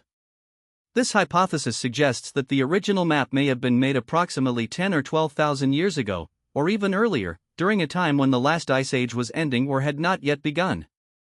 In the 1960s, the distinguished history professor Charles Hapgood proposed a rather unusual idea that the Peri-Aris map, like many other ancient maps, is the result of the work of a civilization with advanced knowledge of the world, capable of creating global cartographic images even in prehistoric times. He proposed that the large continents and coastlines depicted on it are remnants of a region that in antiquity might have been called the Royal Land of Antarctica, a continent that existed long before it was completely covered by ice in modern times. According to the scholar, many details on the map could only have been observed at a time when the ice sheet was not yet fully formed or was in the process of melting away. Nevertheless, well-known modern cartographers and geographers have put forward several arguments against this hypothesis, raising questions about specific images. Experts believe that the continent shown on the map mainly resembles an extension of the southern coast of South America, which inclines eastward and forms characteristic curves. Such distortion is not unusual for maps created in the 16th or 17th centuries, since at that time it was difficult to accurately represent the spherical Earth on a two-dimensional surface without the use of modern methods of measuring longitude and latitude. Alternative theories suggest that the depicted landmass could be entirely hypothetical, a result of the reflections and assumptions of the cartographers of that era. They tried to balance proportions of the land based on theoretical considerations, without precise knowledge of the actual boundaries of continents. These maps were often based on philosophical or conceptual ideas rather than accurate data. Moreover, critics point out that the Parihuris map contains significant errors and distortions, particularly in the representations of the Caribbean islands and South American coastlines. These common inaccuracies of the time indicate that the map could not have been created based on the ancient global maps we have received, which were produced with a high degree of precision. Although Parihuris himself claimed to have used sources derived from maps from the time of Alexander the Great, modern historians believe that such sources were probably older medieval or Islamic maps, rather than mysterious ancient globes that existed before the Ice Age. Debates also continue regarding the technological capabilities of maps with accurate longitude and latitude, since early maps contain significant errors in positioning due to the lack of reliable methods for determining these coordinates in maritime expeditions before the 15th century. All of this makes the analysis of such ancient images extremely complex and multidimensional. There are many mysterious depictions and drawings in the history of cartography, often associated with lost ancient knowledge and unproven hypotheses about ancient civilizations. One such work is the Arunfini map, created in the 16th century, specifically in 1531. This map depicts a large southern continent that closely resembles modern Antarctica with its long rivers, mountain ranges, and notable coastlines. Interestingly, on the Arunfini map, dated precisely to the 16th century, the coastline's contours seem to hint at the existence of a landmass free of ice, previously hidden beneath a thick ice sheet. Undoubtedly, proponents of the ancient discovery hypothesis argue that for a 15th century cartographer, it would have been nearly impossible to accurately depict rivers and mountains within the continent unless they had access to very ancient and highly precise maps created in an era when the landmass was not yet covered by a glacier. They speculate that this level of detail suggests the existence of sources of information far more ancient, perhaps several thousand years old, when the southern continent still appeared ice-free and was discovered by an early civilization. However, a deeper theoretical analysis of the Arunfini map within the framework of modern tectographic tradition reveals other possible explanations. In particular, attention is drawn to the fact that the depiction of the southern continent is part of the European cartographic tradition of that time and is represented as a hypothetical landmass, a conceptual construct invented to balance the geographical model. In this context, it is important to note that, despite the external similarity in shape to the modern representation of Antarctica, its internal features, such as the outlines of rivers and relief formations, appear entirely fabricated and do not align with scientific data on geology. This suggests that the map is more likely a fiction than a genuine cartographic find. It is also necessary to consider that the positioning of this imaginary continent relative to other landmasses depicted on the map, such as Aranisha and Phineas, raises further questions and doubts. Traditional scholars believe that such maps are more likely the product of the creator's creative imagination or an attempt to model hypothetical world schemes based on what was known at the time. In their view, the external outlines of the continent may be a coincidence or an exaggeration rather than evidence of ancient maps or actual explorations. To date, there is no independent archaeological evidence or documentary data dated to the 15th century or earlier that confirms that the Phoenicians or any other ancient peoples possessed advanced geographical knowledge, such as detailed maps of the interior regions of Antarctica or other vanished continents. Of interest is the map of Zenon, published in the 16th century, specifically in 1558, by the author Nicholas Zenon. It is believed that this map was based on information from voyages that, according to some theories, were undertaken by the ancestors of European peoples at the end of the 10th century. The map depicts parts of the northern Atlantic Ocean, including lands such as Frint, Enraland, Greenland, and the mysterious Terra Istota, which raises suspicion among some researchers, as it may be part of a recently discovered southern continent. Proponents of the theory suggest that some details on Zenon's map, especially the coastlines of Greenland, may reflect the actual positions of landmasses that are now covered in thick ice but could have been more accessible to early explorers during a less glaciated period. This version proposes that the map might have been created based on earlier data, possibly from times when Greenland was less ice-covered. However, modern historical and scientific research tends to view this map as more likely fictional or a result of unstructured, often inaccurate compilation of information. Some scientists and cartographers regard Zenon's map merely as a product of imagination or errors, and they consider the image of Flint a mythical island derived from urban legends and superficial data, which were subsequently mistaken for real lands. Overall, current research agrees that such maps are better known for their mysterious and mystical images rather than for evidence of long-lost continents or ancient circumnavigation journeys described in legends. The supposed resemblance to Greenland, which has recently become ice-free, is more of a superficial impression than a conclusive finding supported by serious analysis or scientific studies. The main reason for this is that the map in question contains numerous obvious errors and distortions that contradict modern understandings of the world's geography and natural features. It is based on initial research conducted hundreds of years ago, distorted and mixed with the author's own imaginative fantasies or perhaps with an intention to exaggerate and embellish reality. It should be emphasized that the created work is not an exact replica of any ancient document but rather the result of personal inquiries and interpretations of that era. An example is the map of the well-known Flemish cartographer Gerardus Mercator, which gained popularity due to its distinctive projection used in the creation of the world map in the 16th century, in 1569. Later, his works sometimes depicted more detailed outlines of the southern continent, with rivers and coastlines reminiscent of claims to discover new lands and beautiful, uncharted territories. Some proponents of the theory suggest that Gerardus Mercator, respected for his scientific approach and critical style, referenced older sources of information for his maps. This could mean he had access to knowledge obtained before his time or even before the Age of Discovery and used it to create representations of southern lands. According to some versions, these maps were compiled based on ancient data preserved in archives or among secret manuscripts that had not yet been published or were lost. However, most modern cartographers and researchers believe that depictions of this clearly defined continent are more the result of hypothetical assumptions rather than verified geographical truth. Studying Renaissance-era maps shows that, despite notable achievements of cartography geniuses like Mercator, they relied on theoretical concepts and the limited knowledge available at the time. In particular, Gerardus Mercator, like many of his contemporaries, adhered to the theory of terrarum tanta, the idea that in order to maintain a balance on the planet, there must be a sufficient amount of landmass in the southern hemisphere of Earth. Unfortunately, the so-called southern continent on many maps appeared to be merely a product of imagination or a hypothetical model filled with imaginary objects and mythical lands, rather than the result of factual research. His powerful projection system helped to create more or less plausible images, but the actual southern continent remained only a theoretical concept.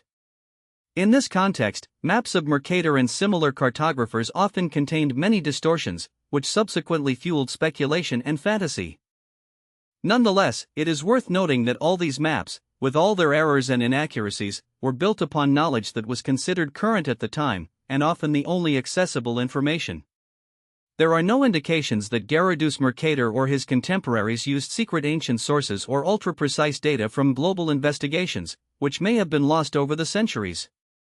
Some supporters of so-called closed archaeology use this fact to argue that maps, dated to earlier eras, are not simply copies or forgeries, but rather distorted yet still original images created using the technologies and knowledge of a vanished civilization. According to them, these ancient cultures possessed the means for precise global cartography, employing devices and methods that now seem inaccessible or fantastical. They believed that the knowledge of these ancient civilizations was passed down through the centuries, through hidden libraries, manuscripts, or secret societies that preserved and transmitted this information to their descendants. As a result, modern researchers have the opportunity to study and interpret these maps, full of mysterious details and assumptions, as evidence of a much higher technological development in the distant past. The Renaissance period, despite its drive towards scientific accuracy, was also an era of numerous errors and distortions occurring during the copying and reproducing of maps. The techniques and tools used for mapmaking were often imperfect, so even the most precise details, such as the depiction of ancient or genuine island structures, were likely based on preserved ancient information or unreliable data. Overall, most inconsistencies and errors on maps of that time can be explained by this deterioration in the quality of original data accumulated through multiple copies, which did not always fully preserve the accuracy of the originals. The traditional history of cartography proposes a different view of how our knowledge of the globe developed. This version emphasizes gradual and sequential improvements in geodetic instruments and methods, beginning with primitive tools such as compasses and astrolabes, and culminating in great discoveries like the invention of the chronometer, which solved the problem of determining longitude. Early maps often relied not only on verified measurements but also on speculation, combining actual coastlines recorded in explorers' logs or travel journals with fictional guesses and philosophical hypotheses to fill in unknown areas. For example, for a long time, the so-called Terravius incognito concept was widely discussed, hypothesizing the existence of unknown southern lands, which occupied the minds of many cartographers and scientists of that era.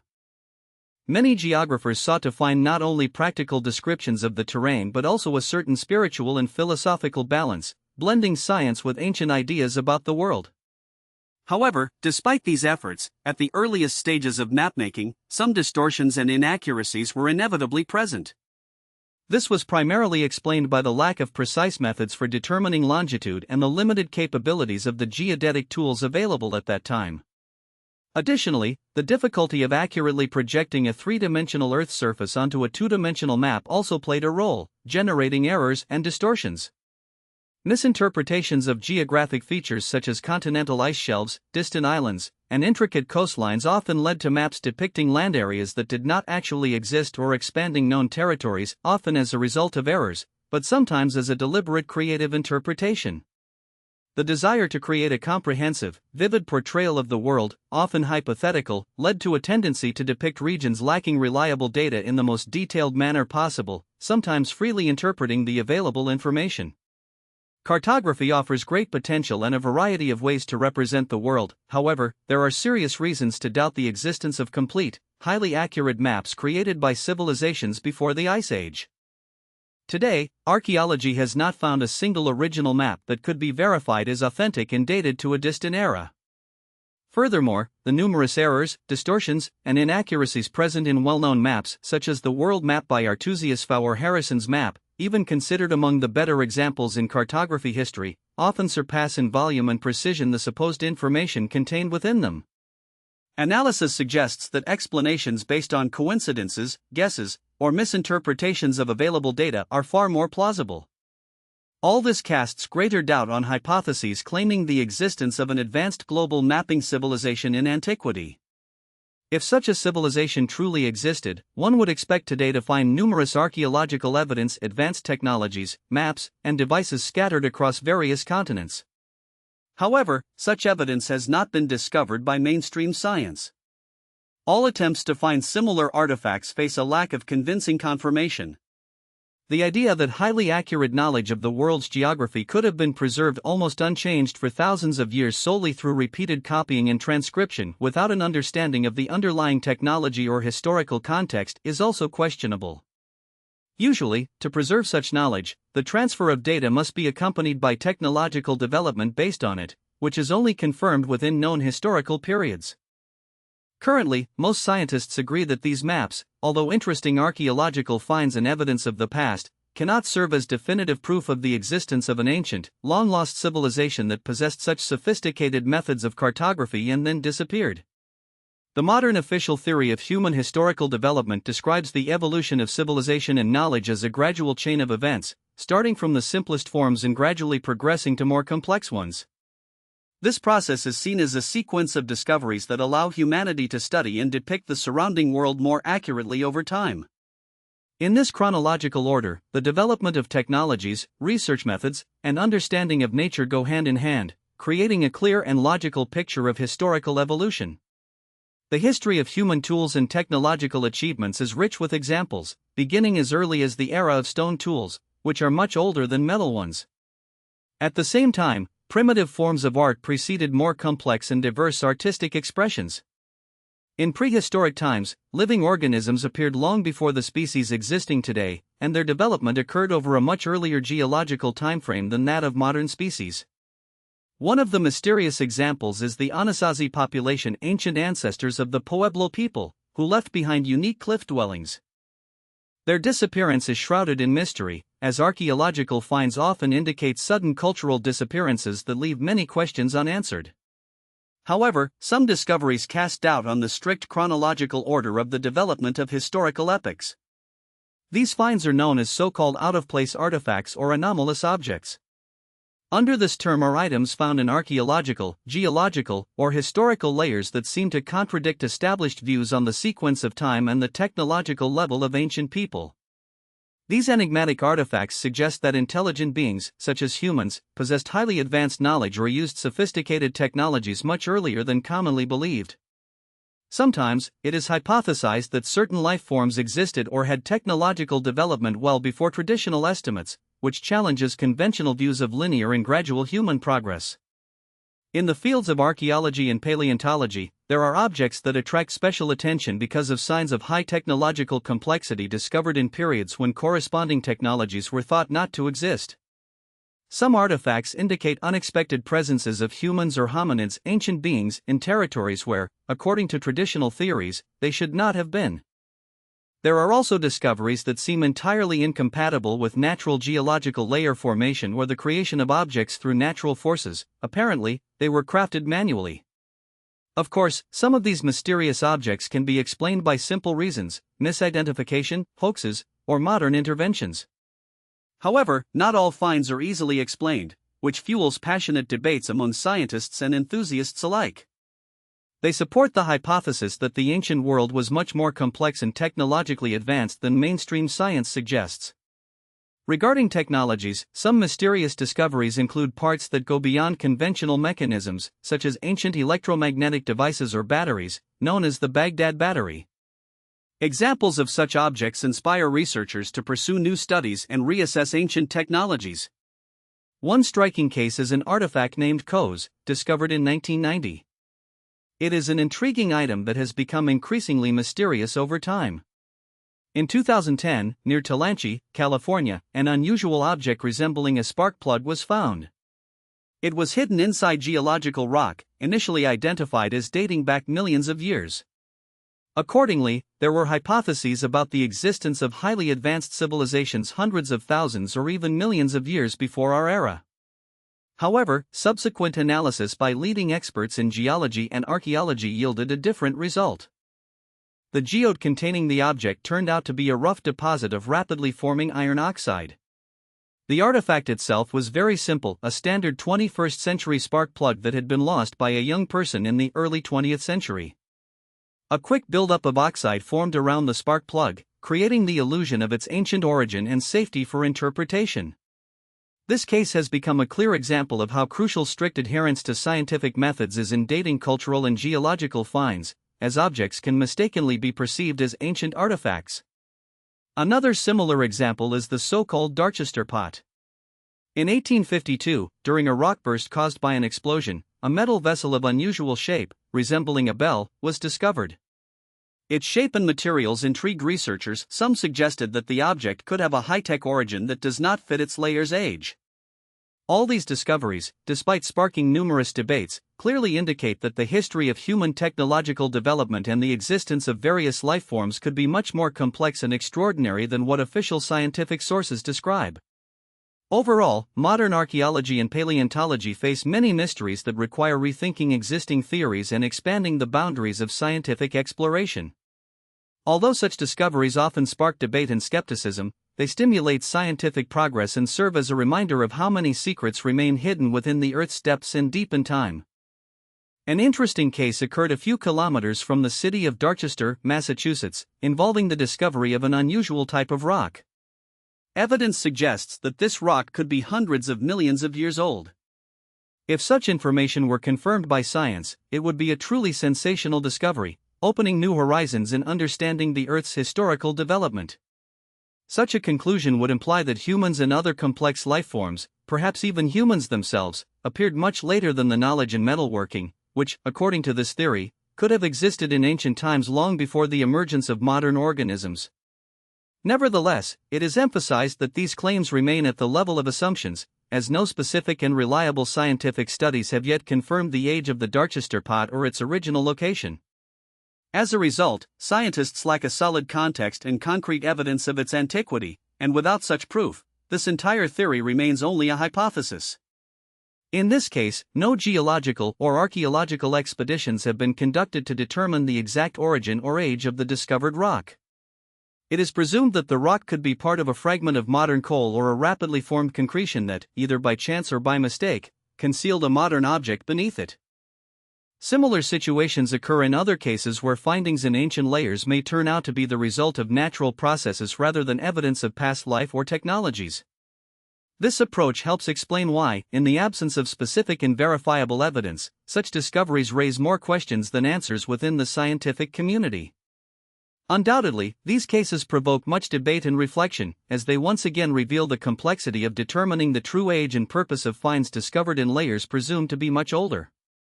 Sometimes reports emerge of metallic objects, such as iron screws, found in geological layers that exceed age expectations. In Russia, a find has been recorded, believed to be an ancient iron part, estimated to be several million years old. Such discoveries, like the iron pot found in coal strata or a hammer discovered in stratified archaeological layers of London, raise many questions among experts. These objects, apparently, are modern creations that, by mistake or due to natural processes, ended up in layers dating to ancient times. Subsequently, they were covered with mineral deposits or formed as concretions, which creates the illusion of their ancient origin. This explains why many such finds are perceived as anomalies and require a special approach and thorough analysis. One of these fascinating archaeological mysteries is the Roman dodecadri, small hollow objects found in various monuments of ancient Rome across Europe. These objects first cause confusion not so much because of their dating, but because of the mystery of their purpose. Made of bronze or stone, they have the shape of 12 flat pentagonal faces, each containing a circular hole of different diameters, with small projections or pointed details at the corners. In various archaeological discoveries throughout Europe, these mysterious items are frequently found, and although it is clear that they date back to the Roman Empire period, their original purpose remains unknown. Hypotheses about their function vary. Some believe they could have served as measuring instruments, used as dice, candlesticks, or even decorative elements. There is currently no definitive evidence confirming these hypotheses, which only adds to the enigma surrounding these artifacts. This prompts historians and archaeologists to reflect on how well we understand the technological level and daily needs of the Romans. It is obvious that the purpose of such objects has been lost over time or is concealed by the cultural features of that era. The mere presence of these mystical objects in the layers of ancient Roman society indicates the richness and diversity of technological and decorative arts of that time, but much of their original function remains a mystery. Among the unusual archaeological artifacts, a special place is occupied by a celestial disk from the so-called sky, which was illegally discovered in Germany in 1999. This mysterious bronze disk, according to preliminary estimates, dates to approximately the 13th century BC. Such an artifact represents a unique step in the study of ancient knowledge about stars and astronomy. Its surface is covered with golden symbols, images of the sun, moon, stars, and even groups of Pleiades, suggesting that ancient people possessed a relatively advanced understanding of the cosmos. This disk became a kind of evidence that our ancestors, living at that time, had information about the positions of celestial bodies and possibly used this knowledge for navigation, timekeeping, or conducting rituals. It generated widespread interest among specialists, as such discoveries help improve our understanding of the level of astronomical knowledge in ancient times and expand perceptions of the culture and technology of that era. Today, modern archaeology generally tends to consider the existence of ancient artifacts indicating possible solstices as plausible but unproven. Although such an artifact, from a technical standpoint, does not seem impossible, its carefully crafted astronomical images suggest a high level of understanding of celestial movements achieved by people of the Bronze Age. This challenges the conventional belief that only later and more advanced civilizations possessed precise knowledge of star movements and conducted complex astronomical observations. It seems that even in earlier periods, human societies might have had sufficiently deep astronomical knowledge, developing it through persistent observation of the sky and great patience, which did not require modern optical instruments or technology. As for biological and paleontological evidence, there are many debates and discussions regarding discoveries of strange remains of ancient humans, or hominids as they are called. For example, the so-called Malayan man found in France represents a very ancient creature. Some scientists consider it a human with features characteristic of our ancestors, while others classify it as a hominid, relatives of humans that do not fully align with modern notions of ancient humans. Additionally, the supposed fossilized skeleton or bones extracted from tertiary deposits are widely discussed. Some believe they could be at least tens of millions of years old. If these findings are confirmed, it would imply that modern humans or their closest ancestors appeared on Earth much earlier than previously thought. However, traditional sciences such as paleontology and anthropology generally dismiss such hypotheses, citing a lack of reliable evidence, incomplete documentation, and frequent errors in interpreting finds. Sometimes remains are incorrectly classified, assuming they belong to non-human beings, leading to erroneous conclusions about their age or biological origin. Many findings have disappointed experts due to mystifications or incorrect dating based on flawed analyses. Furthermore, reports of discoveries of much larger skeletons or traces of ancient humans in geological layers, often accompanied by tales of giants, have been presented as evidence of giant-sized beings existing in the past. However, most of these claims often turn out to be the result of mystifications or misinterpretations. For instance, footprints or skeletons attributed to giants are either natural mineral formations or results of data misprocessing. There is no verified evidence in scientific circles of the existence of giant humans, and most similar findings are recognized as hoaxes or artificial illusions. There are also more complex theories related to very ancient microorganisms discovered in layers predating the Cambrian explosion, about 450 million years ago. This period marked a rapid start in the development of multicellular life, and many scientists consider it a key moment in biological evolution. Traditional paleontology constantly revises its understanding of when the first life forms appeared, sometimes shifting the boundaries of their origin. However, despite this, the claims of finding highly complex or seemingly modern microorganisms in layers dating back billions of years evoke great confusion among specialists. Such discoveries often turn out to be the result of contamination of samples with minerals or misinterpretation of mineralogical structures. Most frequently, what are called complex forms are actually simple organisms or even non-living mineral formations resembling microorganisms. Overall, many scientists tend to consider the evidence of the existence of complex or modern microorganisms in ancient times as implausible, which points to the use of advanced technologies and methods that often lead to erroneous conclusions. Thus, the findings and discoveries in various layers of ancient Earth's crust are generally either not confirmed by rigorous scientific research or are misinterpreted. Science continues to approach such data with caution and skepticism, emphasizing that these evidences are often either related to the nature of mineralogical formations or are the result of incorrect dating and analysis procedures, ultimately failing to support hypotheses about the existence of unknown or incredible forms of life, and instead serving as a reminder of the importance of a careful and critical approach to any archaeological and paleontological discoveries. Some natural formations and objects attract particular interest and even suspicion because their appearance seems unusually perfect or artificially created. A vivid example of such a phenomenon is often cited as the so-called Giant's Causeway in Northern Ireland. This unique natural formation, listed as a UNESCO World Heritage Site, consists of numerous interconnected basalt columns, most of which have a hexagonal shape. These hexagonal structures are tightly packed and form something resembling steps that neatly lie together and stretch into the sea.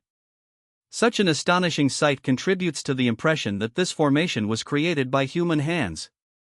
However, despite its seemingly artificial neatness, the Giant's Causeway is the result of specific natural processes well studied by modern geology. This phenomenon formed as a result of rapid cooling and solidification of volcanic lava. During the cooling process, the cracking lava was subject to the properties of the material, leading to the formation of regular fractures arranged in a specific geometric pattern.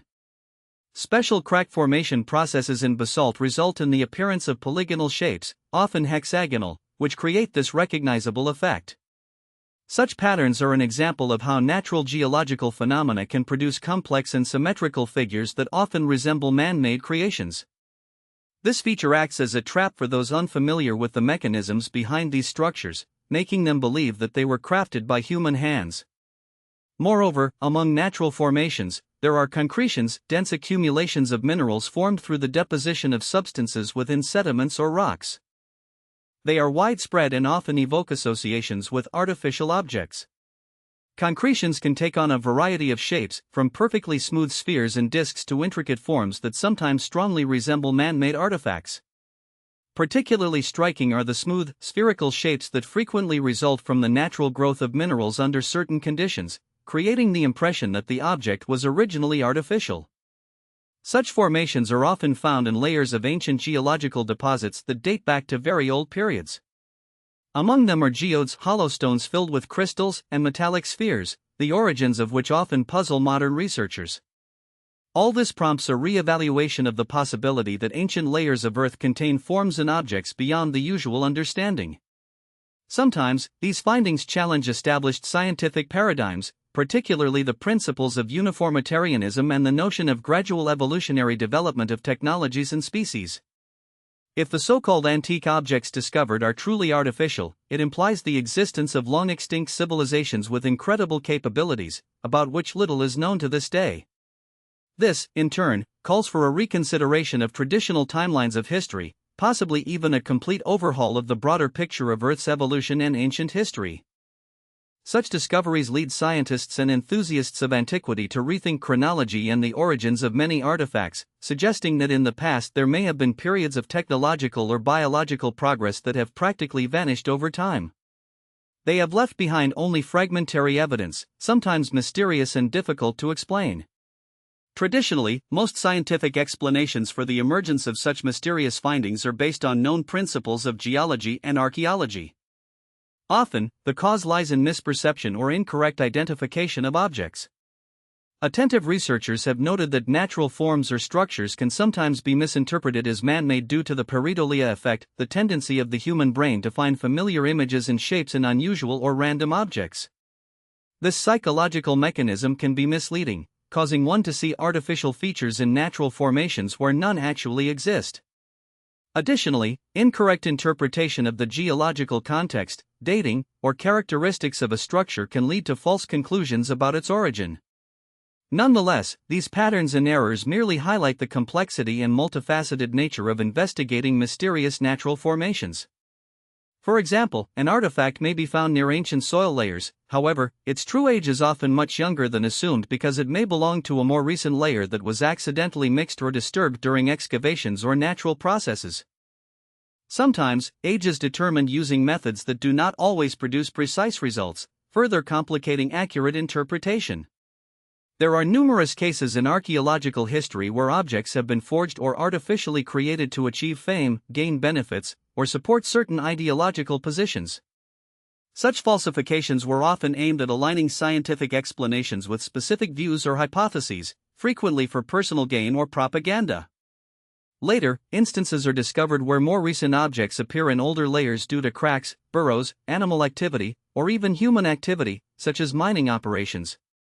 Sometimes, what seem to be advanced technological achievements are, in fact, the result of enormous painstaking labor, colossal manual effort, skill in using simple tools, and patience, since the technologies involved often do not appear mysterious or complex.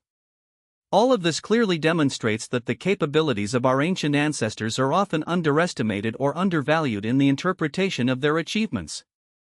Moreover, many artifacts in archaeological sites are found without proper documentation, scientific studies, or independent expertise, which significantly complicates verifying their historical significance and true nature.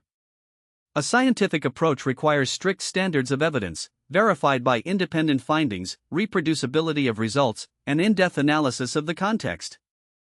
A single anomalous discovery, even if highly fascinating and intriguing, typically has little impact on the established scientific paradigm. Science is built precisely on reproducible data, confirmed by multiple sources, and clear conclusions based on a comprehensive understanding of the conditions and circumstances of discovery. Some rare artifacts, such as the famous Antikythera mechanism, over time come to be regarded as truly advanced discoveries for their era, although they remain exceptional examples. Nevertheless, many remaining mysteries and anomalies are either unconfirmed, explained by natural phenomena, or the result of human perception and interpretation errors. The distinction between genuine scientific discoveries, which lead to paradigm shifts and knowledge expansion, and random or unfounded artifacts is of great importance for understanding both history and modern science. Anomalies that raise questions about the past require a very careful and critical approach, as well as solid evidence, to open new frontiers in the study of human history and the development of our planet. In ancient times, people showed extraordinary interest in space and celestial bodies. From the earliest nomadic tribes that tracked seasonal changes by observing the movement of the sun and moon, to more settled agricultural societies that synchronized their farming cycles with celestial phenomena to determine planting and harvest times. Sky observations became an integral part of their lives and culture, serving both practical purposes and ritualistic ones. It is traditionally believed that our ancient ancestors long ago developed sophisticated methods of measuring time, created the first calendars, built navigational structures, and landmarks, all not only for practical needs but also for rituals and ceremonies. These people possessed excellent observational skills, repeatedly tracking the motions of celestial bodies and passing down knowledge through generations. However, their understanding was mostly based on experiential knowledge accumulated through long-term or multi-generational observations, rather than on theoretical discoveries. Before the development of a rich celestial mechanics theory and rigorous scientific models, the sun, moon, and visible stars were perceived as divine silhouettes with special significance and influence over human fate. Their movements in ancient times were considered sacred, and actions involving celestial bodies were viewed as carrying deep and sacred symbolism. Each movement of the luminaries in the sky was not accidental, it was interpreted through the lens of spiritual and cultural beliefs, linking it to cosmic rhythms and divine commandments. Within the framework of so-called forbidden archaeology, there exists a hypothesis that certain ancient monuments, artifacts, or manuscripts often indicate an extraordinary understanding of astronomy that defies conventional explanations, suggesting knowledge beyond simple practical observation of celestial bodies. This raises a quite reasonable question: could ancient civilizations have possessed theoretical knowledge of complex celestial motions or alignments, or did their orientation systems reflect an intuitive perception of long-term astronomical cycles? Perhaps all of this required millennia of methods and continuous observations to gather the necessary information for precise predictions. Or perhaps such profound knowledge was inherited from ancient disappeared civilizations or obtained through other, sometimes astonishing, methods of uncovering the secrets of the universe. The importance of connection with the cosmos extends far beyond earthly perception. It hints at the existence of a deeper, possibly forgotten and inaccessible to modern scientific understanding, worldview in which such monuments served as a kind of bridge between earth and the heavens, between superstition and knowledge. The central focus in this area of research is the megalithic observatories, their alignments and orientations, as it is believed by scholars and researchers that they may contain vital information about the knowledge of ancient peoples. One of the most vivid examples is Stonehenge, a prehistoric megalithic complex located in England, built in several stages approximately from the 5th to the 3rd millennium BCE. Its relevance and significance are difficult to overstate, as it stands as a striking testament to the fact that ancient humans knew how to utilize astronomical knowledge for their interests and ritual practices. Stonehenge is renowned for its unique alignments related to the sunrise on the summer solstice day. From the center of this monument, an awe-inspiring scene unfolds. The solar disk rises exactly above the heel stone, indicating the precise orientation of the structure. Additionally, there are alignments associated with the sunset on the winter solstice, evidence of a desire to predict and record key astronomical events. Some scholars believe that these and other alignments, related to lunar cycles and celestial phenomena, may indicate a deep and accurate understanding of the motions of celestial bodies, surpassing mere practical observation. There are hypotheses suggesting that the planning of Stonehenge allowed for the prediction of eclipses and other complex astronomical phenomena, implying the existence of knowledge about celestial mechanics that, according to experts, was inaccessible to people of the Neolithic or Bronze Age.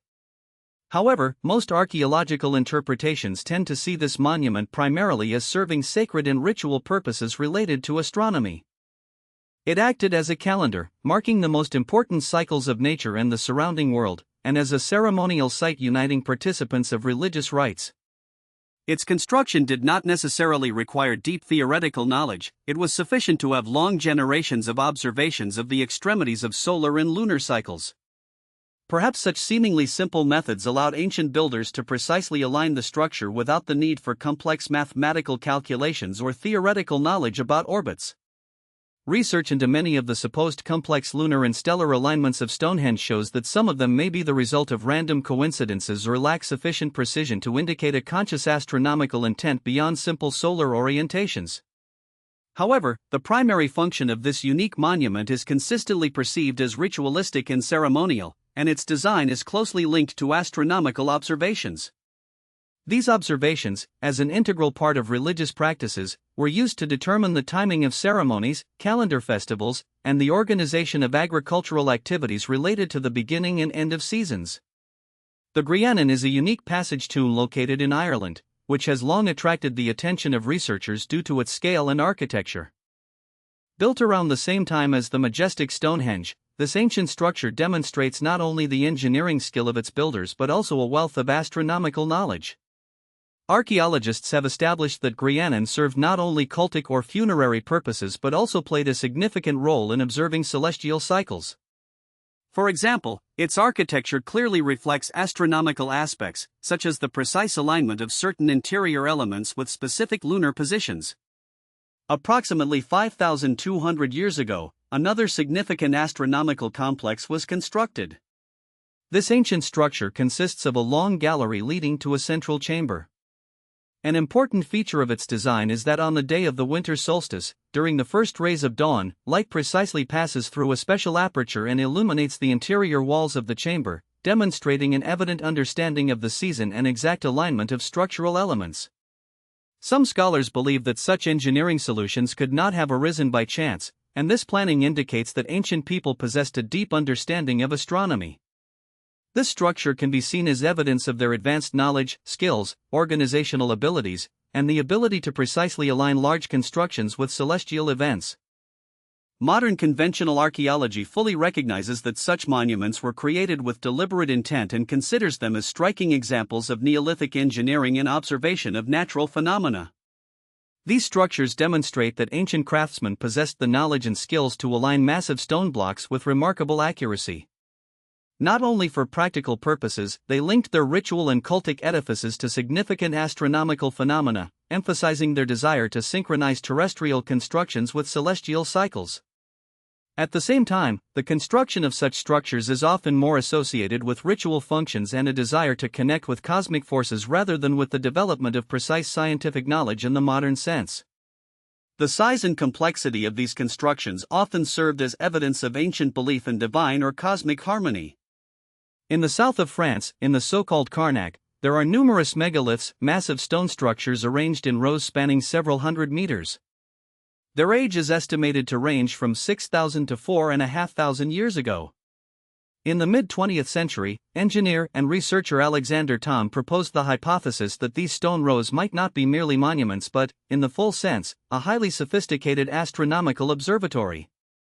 He suggested that, owing to the specific accuracy of the stone's placement, this structure could have been used to observe lunar and solar cycles with a high degree of precision, even tracking the 19-year lunar cycle and period when lunar phases slightly shift relative to the solar year. In his studies, Alexander Thom believed that the geometric and astronomical knowledge embedded in the arrangement of the stones was so advanced that it allowed ancient peoples to precisely record major celestial cycles. However, large groups of modern scholars, archaeologists, and astronomers have been critically skeptical of the hypothesis of a complex astronomical function for this monument. They emphasized that many of the supposed alignments based on the placement of stone blocks could be coincidental and not related to any systematic astronomical observation. Despite the impressive number of stones and their dense arrangement, it is difficult to agree that all these alignments were created solely for tracking celestial cycles. The suggestion that the entire network of stones arranged in a specific pattern was designed for observing celestial events remains debated. Much of the positioning and orientation of the stone rows can easily be explained by natural geological features of the terrain, scale, and random coincidences. Nevertheless, there is an opinion that such structures could have served simpler purposes, such as locations for rituals associated with calendar cycles or as symbolic monuments connected to significant phenomena of that period. It is quite likely that people of that era, creating these megaliths, possessed certain observational skills and knowledge but not necessarily deep scientific theoretical systems. Yet, despite the evident patterns often explainable by natural causes, confirming that all these structures were specifically intended for astronomical observation remains challenging. By examining similar complexes, it is possible to see that people used natural landmarks and natural processes to connect terrestrial structures with celestial events, creating impressive symbolic edifices. It is also worth mentioning that an earlier example of astronomical orientation is the well-known complex at Napatpol in the Sahara Desert of Egypt. Built approximately 75,500 years ago, it was constructed by dynastic herders who created a massive megalithic circle and other stone structures. Some of these stone formations are aligned with the sunrise on the day of the summer solstice, as well as with certain stars such as Sirius, the leading star associated with the cults of Egypt at that time. This indicates that either the ancient people already possessed quite precise knowledge of the positions of stars and the sun, or they used such a landmark as an important ritual and calendrical element. Overall, these examples confirm that ancient peoples increasingly oriented themselves towards celestial phenomena, integrating them into rituals, construction, and their perception of the world.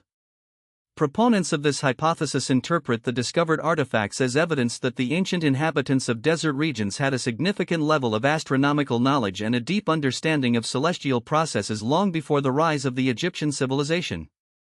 In the framework of traditional archaeology, the discovery of this calendar is considered one of the most substantial finds confirming the early development of astronomy. It is one of the oldest known astronomical calendars in human history, which suggests that its creators had the ability to observe celestial phenomena and record them with high accuracy. Such a calendar demonstrates that primitive herding societies living in those earliest times not only had practical knowledge of the changing seasons but also used stellar landmarks to determine timing for sowing, harvesting, and tending their herds. This knowledge allowed them to manage their resources more efficiently, indicating a higher level of cultural and technological development in their community than is often assumed. Representing an exceptional example of early forms of astronomical observation and precise timekeeping, this calendar reflects considerable progress in the cultural evolution of its period. However, it should not be regarded as proof that ancient peoples had a modern understanding of celestial mechanics. While many ancient cultures created their own calendar systems, they are sometimes perceived as evidence of deep cosmic connections and intuitive knowledge of time. One vivid example is the famous Maya calendar, developed in the Mesoamerican region. The Maya had several interconnected calendar systems: the Tzolk'in, a ritual calendar of 260 days based on cycles linked to astronomical and ceremonial events, the Gregorian Sibyl calendar of 365 days used for everyday purposes, and the long count, which tracked longer periods of time. Maya astronomical tables were remarkably accurate. They allowed for the prediction of both lunar and solar eclipses, as well as Venus cycles, demonstrating a high level of mathematical and astronomical knowledge. Some scholars even argue that the precision of these calendars and their ability to foresee long-term astronomical cycles indicate that the Maya possessed highly developed mathematical and astronomical skills. The end of what is called the long count cycle in the 21st year of the Julian calendar, corresponding to the 20th cycle of that period in the 21st century, led some people to mistakenly perceive it as a prophecy of the end of the world, although in reality it was simply the conclusion of one of the long-term calendar cycles. Additionally, from a traditional perspective, the astronomical knowledge of the ancient Maya showcases their exceptional intellectual development, manifesting in the creation of complex systems of computation and record-keeping. They developed a base 20 number system and introduced the concept of zero, an innovation not seen in other ancient cultures, which enabled them to perform quite sophisticated mathematical calculations. Their achievements in astronomy came from centuries of careful observations and detailed records maintained by dedicated priests and scholars, often without the use of complex optical instruments or modern knowledge of planetary orbits. These insights were based purely on empirical experience, patterns observed and documented over generations. Such an approach allowed them, despite limited technological means, to achieve high accuracy in predicting cycles, reflecting a sufficiently advanced level of scientific thought. This entire complex way of reasoning and accumulated knowledge can quite possibly explain why ancient cultures, highly focused on astronomy, conducted such precise observations, whether for religious rituals or practical agricultural purposes. An equally significant example is the understanding of astronomical cycles by the ancient Egyptians, who based their civil calendar on observations of the heliacal rising of Sirius, known as the dog days. This astronomical phenomenon occurred shortly before the annual Nile flood, which was of great importance both for agriculture and religious ceremonies. Observing the heliacal rising of Sirius and recording this event in the calendar tables helped the Egyptians predict seasonal changes more accurately and determine the most favorable times for sowing and harvesting, as well as for setting calendar festivals and rites. The ancient Egyptian Sibyl calendar consisted of 365 days, closely matching the length of the solar year. However, its creators did not account for the additional quarter of a day needed for Earth's complete orbit, causing the calendar to gradually fall out of sync with actual solar time. Restoring precise synchronization with astronomical cycles took approximately 1460 years. During this lengthy period, the calendar realigned with the so-called heliacal rising of Sirius, a crucial astronomical marker of that era. This cyclical process is known as the Sothic cycle or Sothic period. Some researchers suggest that the Egyptians' knowledge of such an extremely long cycle indicates a high level of development in their astronomical observations and an extensive study of time. Nevertheless, traditional Egyptology considers the Sothic cycle as the result of practical observations, based on long-term data collection. Thanks to centuries of records, the Egyptians identified regularities in stellar motions and used this knowledge for practical purposes, primarily in agriculture and religious rituals. Their calendar exemplified a close integration of astronomy and religion, with astronomical data forming the basis for determining the dates of major festivals associated with celestial positions, making these observations both practically useful and highly precise. It is important to note that Egyptian knowledge was based on meticulous observations that lasted for centuries. These observations allowed them not only to record existing cycles but also to make predictions about future events, using something akin to theoretical models. From this arose the idea of linking different astronomical cycles, particularly the process known as precession. Precession is a slow, nearly imperceptible movement of Earth's axis, reminiscent of a sluggish spinning top, which gradually rotates the positions of the poles and stars in the sky. This movement causes a gradual, but noticeable, shift in the positions of visible constellations, especially around the autumn and spring equinoxes. The duration of this cycle is approximately 25,920 years. Over this time, the apparent positions of stars change visibly, and the zodiacal sign associated with a particular constellation shifts roughly every 2,160 years. The discovery of precession is usually attributed to the Greek astronomer Hipparchus, who lived in the 2nd century BCE. He compared star catalogues compiled over several centuries and concluded that the Earth's axis moves slowly. However, proponents of the idea of ancient deep knowledge believe that references to precession can be found in much earlier sources such as the Vedic texts of India, Egyptian iconography, and Mayan mystical writings. Some of them suggest that these civilizations possessed either direct long-term observations or inherited knowledge about precession from vanished civilizations that existed many thousands of years prior to our era. As additional evidence, they cite Plato's concept of the Great Year, a cosmic cycle lasting approximately 25,920 years, which is analogous to the duration of the precession cycle. However, most modern scientists and traditional astronomers hold a contrary view. They believe that ancient texts hardly contain direct references to precession as a phenomenon known to science, and that such words are more likely to have poetic, allegorical, or symbolic meanings rather than representing scientific records. Some specialists suggest that ancient peoples may have only noticed indirect signs of this phenomenon, observing the shift of constellation positions relative to epochs recorded over short periods, meaning, over several decades or centuries. They could have correlated changes in star positions with other astronomical events or noted unspecified alterations in celestial figures, drawing conclusions based on limited observations. Nonetheless, today there are no surviving ancient texts that describe this complex process in detail and scientifically. All information about it is more likely based on later reconstructions and hypotheses. The most significant evidence for the discovery of Hipparchus is precisely the meticulous comparison of a vast amount of observations accumulated by many generations of astronomers, resulting in a more or less accurate model that explains the slow movement of the Earth's axis and the change in star positions. This issue represents the outcome of gradual and empirical scientific investigation rather than a direct discovery of knowledge inherited from distant ancient civilizations. Within this context, one of the most frequently cited examples of supposed cosmic connections is the Dogon tribe, living in West Africa, in modern Mali. Starting in the 1930s, French ethnographers Marcel Griaule and Germain Dettlinger reported that the Dogon possessed very detailed traditional knowledge about Sirius B, a rather rare and elusive star, a white dwarf that is nearly impossible to observe with the naked eye. According to their reports, the Dogons possessed precise knowledge of its orbital period, which is approximately 50 years, a cycle in which Sirius B completes an orbit around the bright, visually observed, unstructured I star, Sirius A. It was also reported that they had an understanding of the presence of a mysterious tiny star, a companion, or rather a double component, within the Sirius system, a discovery made by modern astronomy. There are many debates surrounding this topic. Supporters of hypotheses about extraterrestrial contacts and ancient astronauts believe that such knowledge could not have arisen naturally, without the use of modern telescopes and sophisticated instruments unavailable to ancient peoples. In their view, this suggests possible contact with alien civilizations in the distant past or, at the very least, that such knowledge could have been inherited from ancient peoples who possessed much more advanced astronomical technologies than previously assumed. However, traditional anthropological and archaeological studies, based on thorough analysis of ethnographic data and archaeological findings, do not support these extreme hypotheses.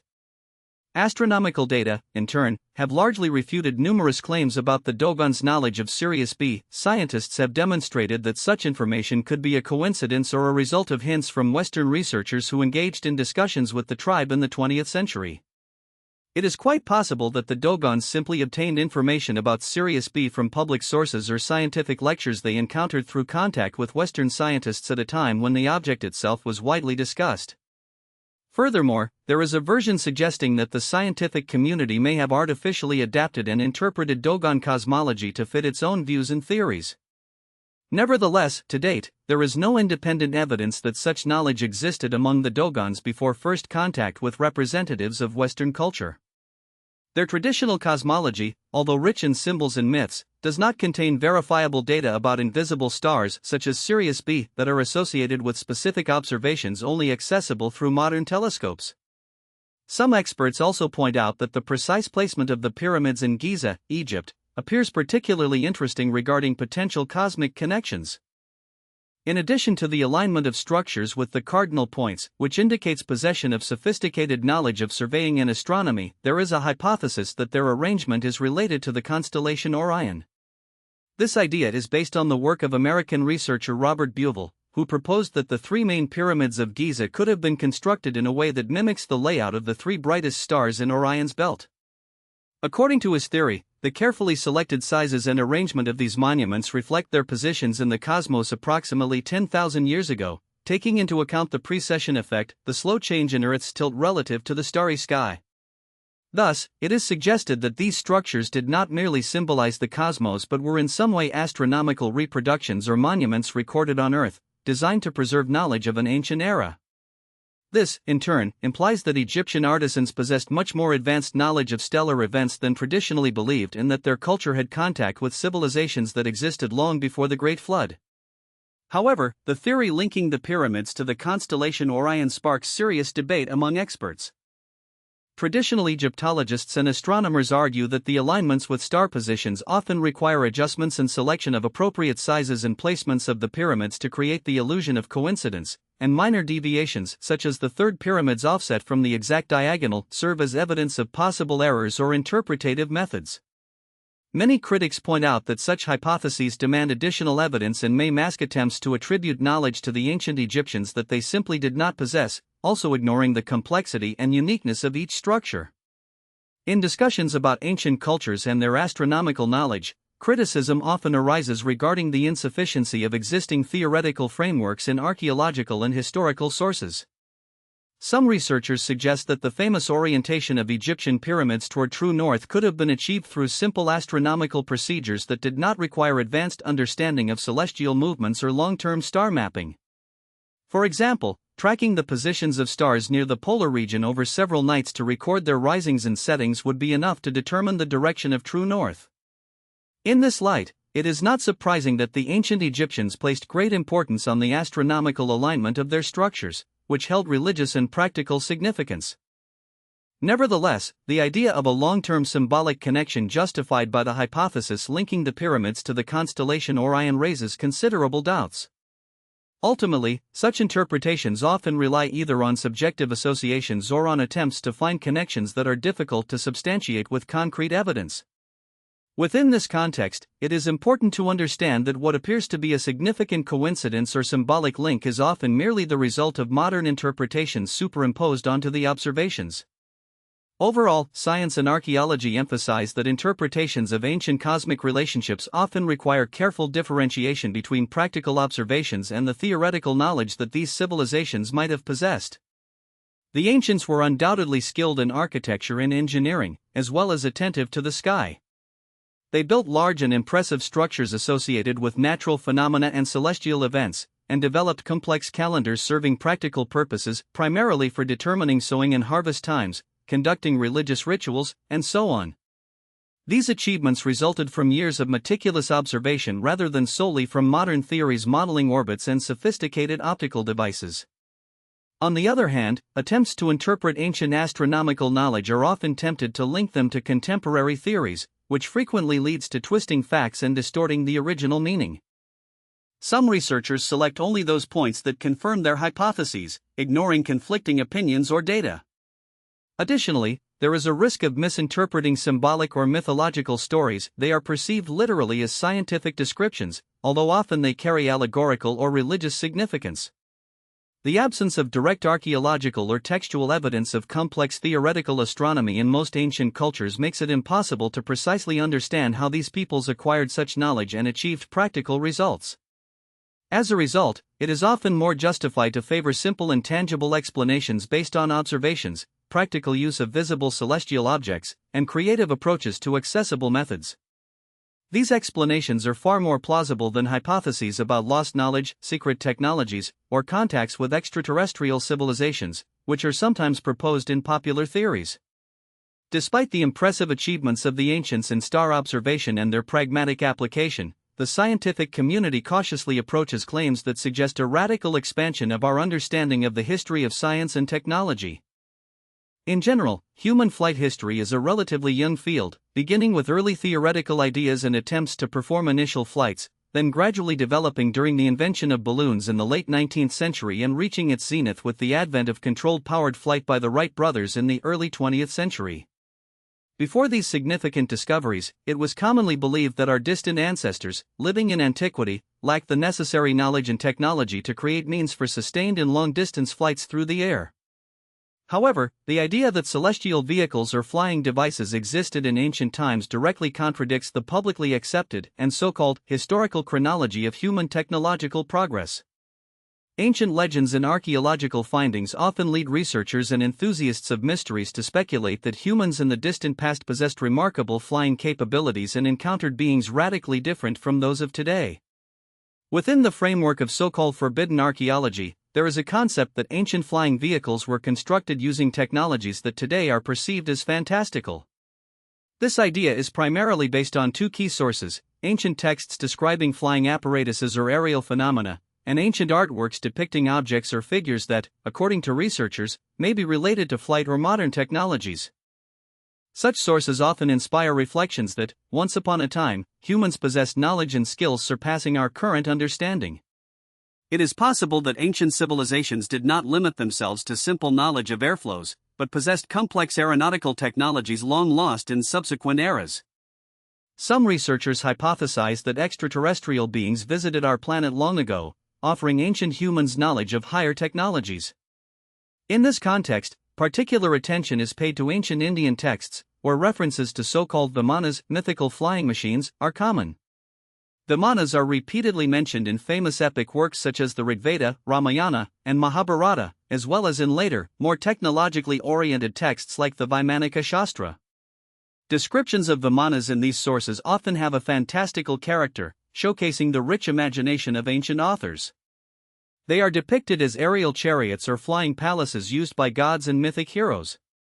These descriptions state that such devices could move not only through the air but sometimes even into space, reaching unseen heights and speeds.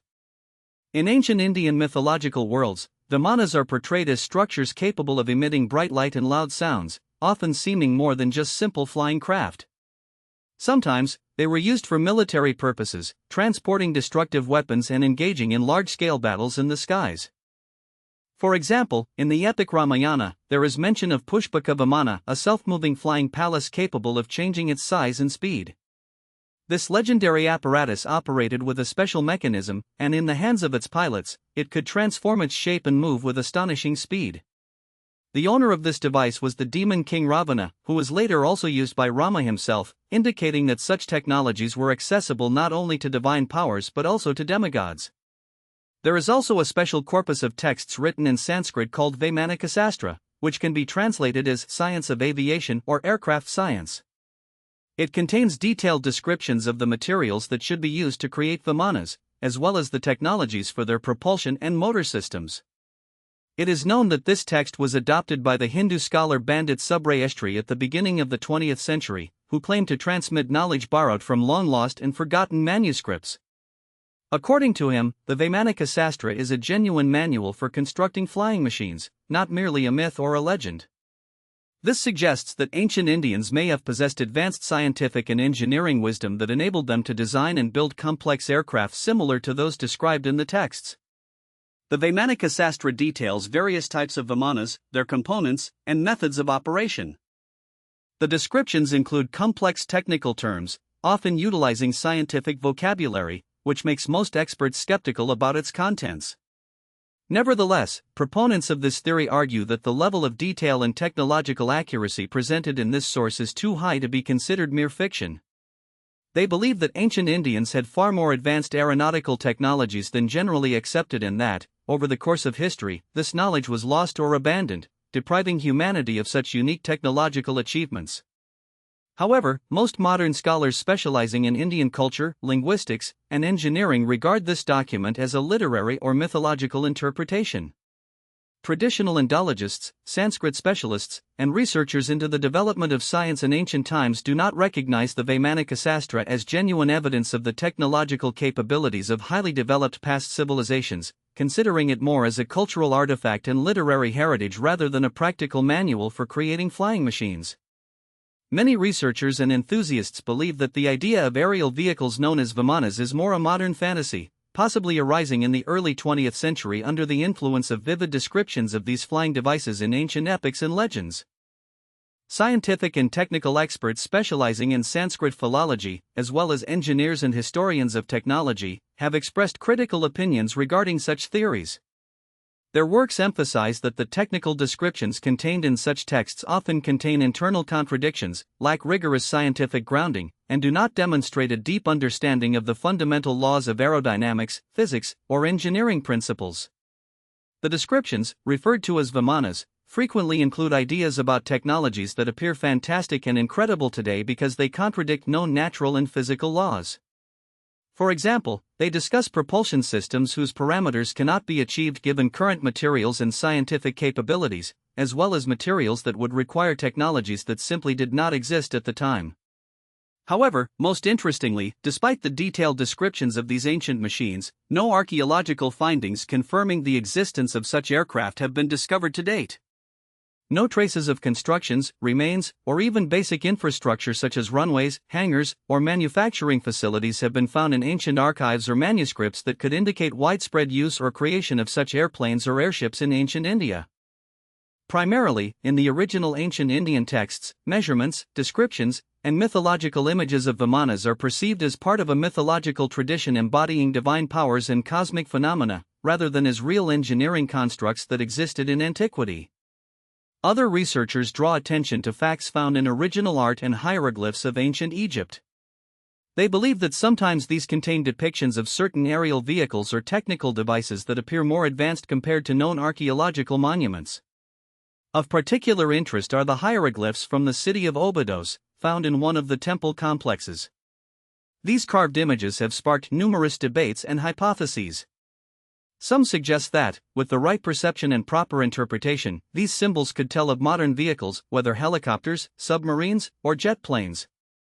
Advocates of this hypothesis are confident that such images serve as clear evidence of advanced technologies possessed by ancient civilizations and that these drawn figures can be considered encoded evidence of their development or observations of advanced robotic structures. However, most respected and recognized Egyptologists tend to favor a more traditional and modest explanation. They point out that these images are a result of a phenomenon known as polysynthesis, which is widespread in Egyptian writing and art. Its essence lies in the fact that over time, new inscriptions and drawings are added over old hieroglyphs, often in the same places. As a result, under the influence of time, wind, erosion, and weathering, old layers can become mixed with new ones, and ultimately, such images take on forms resembling modern objects and machines. A careful analysis of these images in their full context, taking into account all gradual accumulations and features of ancient art, makes it clear they do not indicate the presence of complex technologies or highly developed flying devices. These are simply stylized artistic or symbolic representations that, in essence, contain no information pointing to modern vehicles. Other archaeological findings and studies also do not support the existence of such flying machines in ancient Egypt or other ancient civilizations. Everything suggests that the idea of ancient aerial vehicles remains more a part of mythological or mystical theories than a solid historical factual basis. One of the interesting items discovered in Egypt was a small wooden artifact depicting a bird. Its find dates back to approximately 2000 years BCE, and the object was discovered in excavations in the 19th century, attracting the attention of many researchers ever since. This wooden specimen is often called the bird from Saqqara because it is made in the form of a small figurine resembling a winged creature. For a long time, it was hypothesized that this object could serve as a model of an ancient aircraft or glider. Its form, with elements similar to wings and a tail, creates the impression of some understanding of aeronautical principles by the ancient Egyptians, as if they could comprehend the mechanics of flight. However, most Egyptologists lean towards a different opinion. They believe that this artifact most likely served a ritual or symbolic purpose, rather than being a prototype of a flying device. It may have been used in ceremonial rites, served as a toy for children, or been an object for observing natural phenomena related to the atmosphere. Regarding its aerodynamic properties, this specimen is completely unsuitable for stable flight. It lacks the essential components of a real flying craft, fuselage, landing gear, engine, or any power source capable of providing lift. Therefore, the modern consensus is that this object most likely had no practical purpose related to flying. In archaeological sources, artistic depictions, and other finds from the era of ancient Egypt, there is no convincing evidence that the Egyptians possessed flying technologies or understood the principles of flight. Even the most obvious attempts to link ancient artifacts with flying machines remain hypothetical and unconfirmed by facts. At the same time, proponents of the idea of ancient flying devices point to numerous images created across different eras and around the world. They interpret ancient works of art, petroglyphs, and cave paintings as evidence of potential unidentified flying objects or figures resembling astronauts. For example, in some archaeological sites such as those located in Valcom, Monique, and Talia, conservationists find images of people in spacesuits or unusual flying machines. Similarly, in Sumerian cylindrical seals, images of gods descending from the heavens on transport devices that resemble modern spacecraft are often seen, as well as depictions of mysterious objects interpreted as evidence of extraterrestrial intervention. All of this supports the idea of possible visits by extraterrestrial beings who influenced humanity in ancient times. This concept is known as the ancient astronauts theory. According to it, representatives of extraterrestrial civilizations visited our planet long ago. Proponents of this idea claim that these aliens significantly impacted the development of human culture and technology. They allegedly shared knowledge of scientific principles with humans, helped build magnificent structures such as pyramids and megalithic monuments, or were themselves gods described in ancient myths. Among the supporters of this view, researchers like Eric von Daniken stand out, believing that parallels in myths from billions of cultures, archaeological finds of extraordinary complexity, and phenomena such as mysterious images of ships and flying spheres indicate intervention by other intelligent beings. Advocates of this theory point to numerous mysterious discoveries and interpretations of ancient texts, images, and legends as evidence of contact with extraterrestrial civilizations. However, within the scientific community, the idea of ancient astronauts remains just a hypothesis, not supported by credible evidence. Archaeologists, historians, and cultural researchers approach such theories with a high degree of skepticism. Almost all conventional scholars consider that most images and texts attributed to alien contact are mythological, symbolic, or religious works created to depict myths, beliefs, and legends. In their interpretations, there is no basis to believe that these images served as literal technical descriptions or evidence that humans observed real spacecraft. In their view, most ancient monuments can be explained as expressions of mythological narratives, allegories, or religious concepts rather than as evidence of ancient encounters with aliens or technological knowledge beyond that era. Figures depicted in ancient art often have a stylized or even abstract form. They are usually interpreted as deities, mythical beings, or humans dressed in special ritual garments. This perception fully aligns with the cultural and religious context of the eras in which these images were created. In most cases, such figures served not merely as decorative elements but as symbols reflecting the worldview and beliefs of ancient peoples. Flying devices, often appearing in legends and myths, are usually not viewed as specific technical mechanisms but rather as symbolic manifestations of celestial forces, divine flows, or the movements of gods within various mythological systems. These images evoke associations with divine powers and mystical phenomena rather than with real flying vehicles. The main difficulty faced by proponents of the hypothesis that ancient technologies resembling modern aircraft existed is proving their factual reality. It is the hardest to refute because it requires demonstrating that such devices never existed at all. The idea that ancient civilizations possessed prototypes of flying mechanisms contradicts the widely accepted notion of technological primitiveness during those periods. If such devices did indeed exist, it would imply that humanity experienced a forgotten and lost technological breakthrough. Perhaps it was a matter of lost knowledge, vanished technological skills, or even direct contact with extraterrestrial civilizations.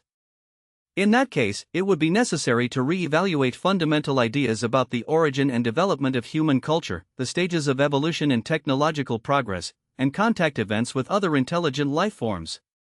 Modern theories proposing the existence of ancient flying devices are primarily based on interpretations of traditional humanities disciplines such as history, archaeology, religious studies, and art history. Firstly, many ancient texts and cave images are viewed through a deeply mythological and symbolic lens. These works were not created as technical drawings but as representations of religious ideas, myths, and beliefs reflecting the worldview of ancient peoples. Secondly, there is a tendency to interpret ancient descriptions and artifacts as evidence of modern technology, which often does not correspond to reality. Such interpretations typically arise from misunderstandings of stylized or abstract artistic elements. Ancient artists used symbolism, exaggeration, and stylization, and their works were not intended to accurately depict real technical devices. It is also important to emphasize that without a deep understanding of the cultural, religious, and historical context, it is impossible to correctly interpret ancient art and literature.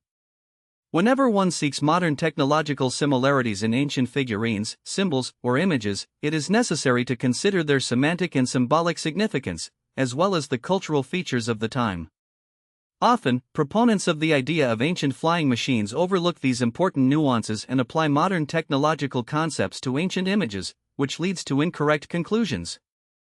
At the same time, there are psychological explanations for the existence of such interpretations. The so-called pareidolia phenomenon is the human mind's ability to recognize familiar shapes, figures, or objects in random or ambiguous visual stimuli. This is often the reason why some people see images of modern aircraft in cave paintings or ancient hieroglyphs, even though there is nothing truly resembling them. It is a kind of illusion caused by humans' tendency to find familiar patterns in ambiguous images. Moreover, it is worth noting that to date, there are no convincing archaeological discoveries that confirm the hypothesis of ancient flying machines. No actual samples of flying devices, landing sites, or even evidence of sudden technological breakthroughs or secret manufacturing bases capable of producing such devices have been found. Neither any evidence of specific scientific principles underlying possible flying mechanisms nor archaeological materials indicating that ancient people possessed technologies exceeding their capabilities have been discovered. Traditional archaeology and the history of civilizations hold the view that, despite the incredible inventive skill of ancient peoples, they developed their technologies within the realities and possibilities of their time. The idea that a technological leap in ancient times suddenly led to the creation of aircraft without scientific foundation or practical basis seems overstated and unsubstantiated. Such a leap contradicts the logic of historical progress and the scale of technological development in those distant times. Therefore, most scholars and experts believe that ancient people could only imagine and symbolically depict celestial journeys but did not create real flying devices.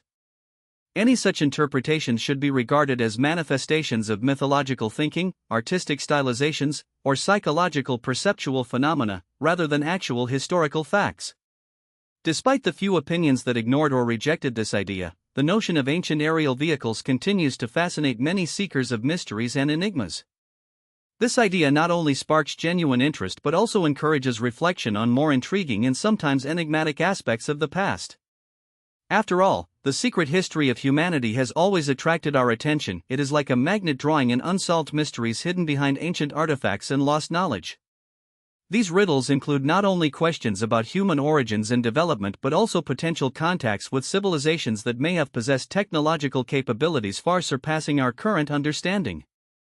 All of this transforms the ancient topic into a true field for fascinating speculation and hypothetical assumptions, which often remain unconfirmed by solid evidence and scientific consensus. Within the framework of mainstream science and archaeological research, there is a clear understanding that the technologies of ancient societies were quite limited. Their achievements generally consisted of utilizing muscle power, simple mechanisms, and primitive devices. For example, they successfully used levers, inclined planes, rollers, and also employed fire for lighting and heating homes. Wind mechanics served as a flywheel for sailing ships, and flowing water provided energy for simple watermills. In some cultures, primitive musical instruments were created, and basic systems for printing and information transmission appeared.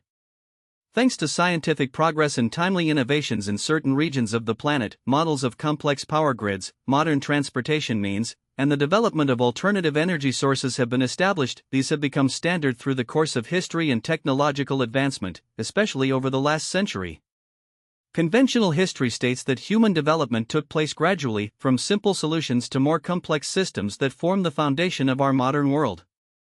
However, there is also a less recognized side of history linked to the so-called forbidden archaeology.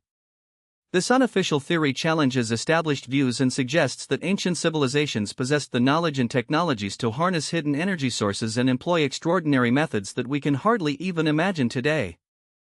According to these hypotheses, many ancient artifacts, structures, and even interpreted manuscripts may contain information indicating that our ancestors had a clear understanding of and access to energy sources beyond the scope of contemporary science. It appears they might have developed highly advanced methods for utilizing still mysterious energies, many of which were lost or forgotten over the centuries. Considering all this information, it is reasonable to assume that in the distant past, technologies and knowledge significantly exceeded our current achievements. Among numerous such pieces of evidence, a special place is occupied by the so-called Baghdad Battery, also known as the Parthian Battery. This extraordinary find was made in 1938 near the city of Baghdad, Iraq. The artifact is a clay vessel approximately 15 centimeters tall, inside which resides a copper cylinder secured with an asphalt plug. This artifact, in terms of appearance and features, raises many questions, especially since its capabilities and purposes remain the subject of active discussion.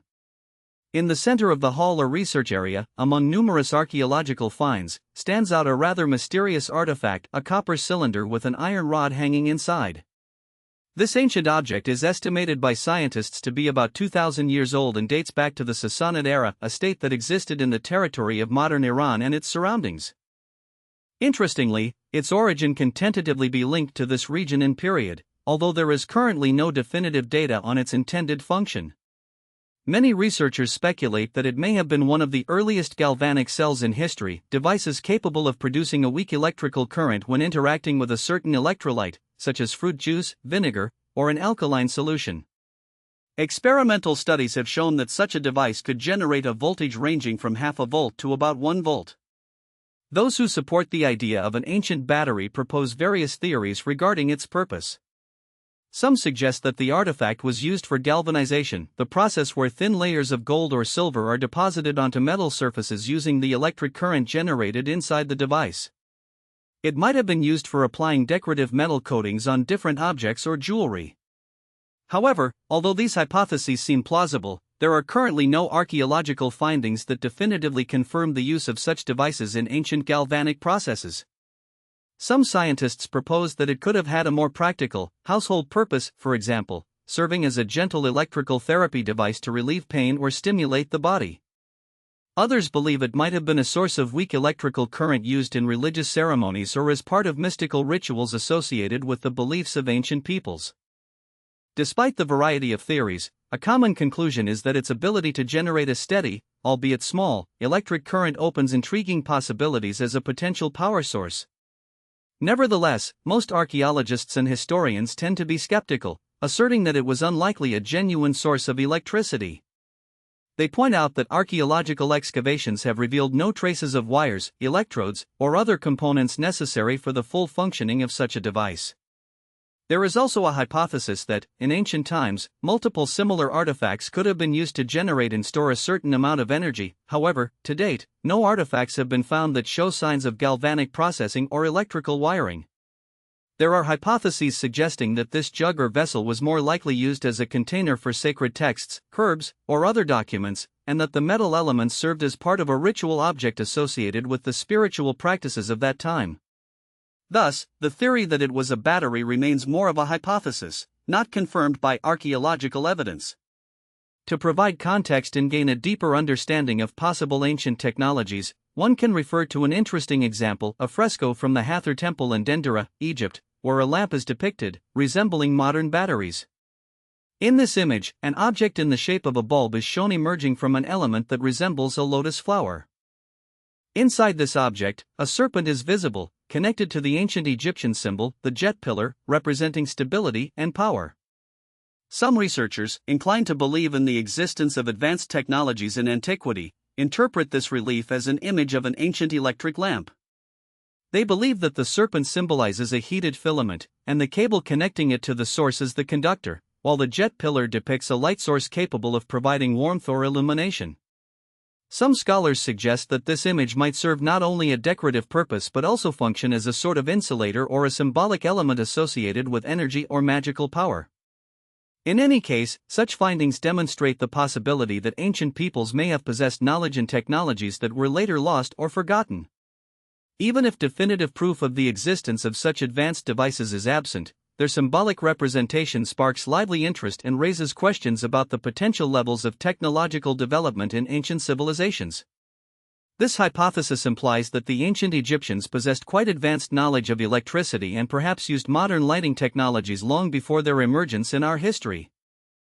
This perspective suggests that the Egyptians understood not only the principles of generating and controlling electric currents but also skillfully applied their knowledge to create lighting devices similar to lamps, technologies that today seem like modern inventions. Nevertheless, mainstream science and traditional Egyptology strongly dismiss this hypothesis, considering it no more than speculation and lacking scientific foundation. Archaeologists and historians explain many images and reliefs in Egyptian temples solely through symbolism and religious mythology. They point out that all these images, including depictions of lotuses, snakes, and other symbols, are allegorical representations reflecting the rich spiritual concepts inherent in Egyptian culture. For example, in Egyptian cosmology, the lotus and the serpent. Historical and archaeological studies show that the interior of Egyptian temples and tombs was illuminated using oil lamps, torches, and mirrors made from. He suggests that the giant pyramid was not solely intended for burial but could have served as a complex technological device for generating or processing energy. Dunn points out that its precise dimensions, orientation, specific material selection, and internal structure bear signs of using complex mathematical and physical principles. In his view, these features were deliberately chosen so that the pyramid could function as a kind of energy device, a generator or capacitor capable of accumulating, transforming, and directing energy within certain frequency ranges.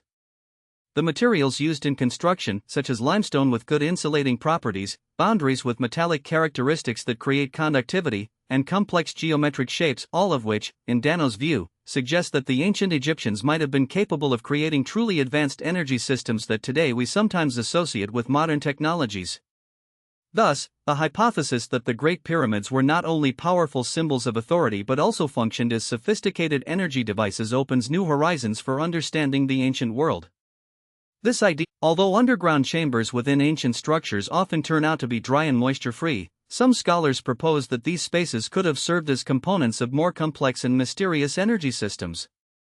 Of particular interest are the internal chamber structures, such as the Pharaoh's Chamber, the Queen's Chamber, and the impressive Grand Gallery, which are frequently interpreted as resonance vessels, waveguides, or parts of special devices designed to control or concentrate energy.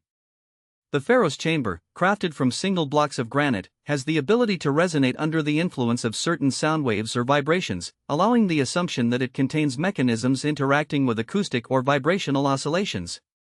Various categories of energy, such as natural ground vibrations, acoustic energy, as well as microwave and electromagnetic waves, are considered potential forms of energy that could have been utilized within these structures.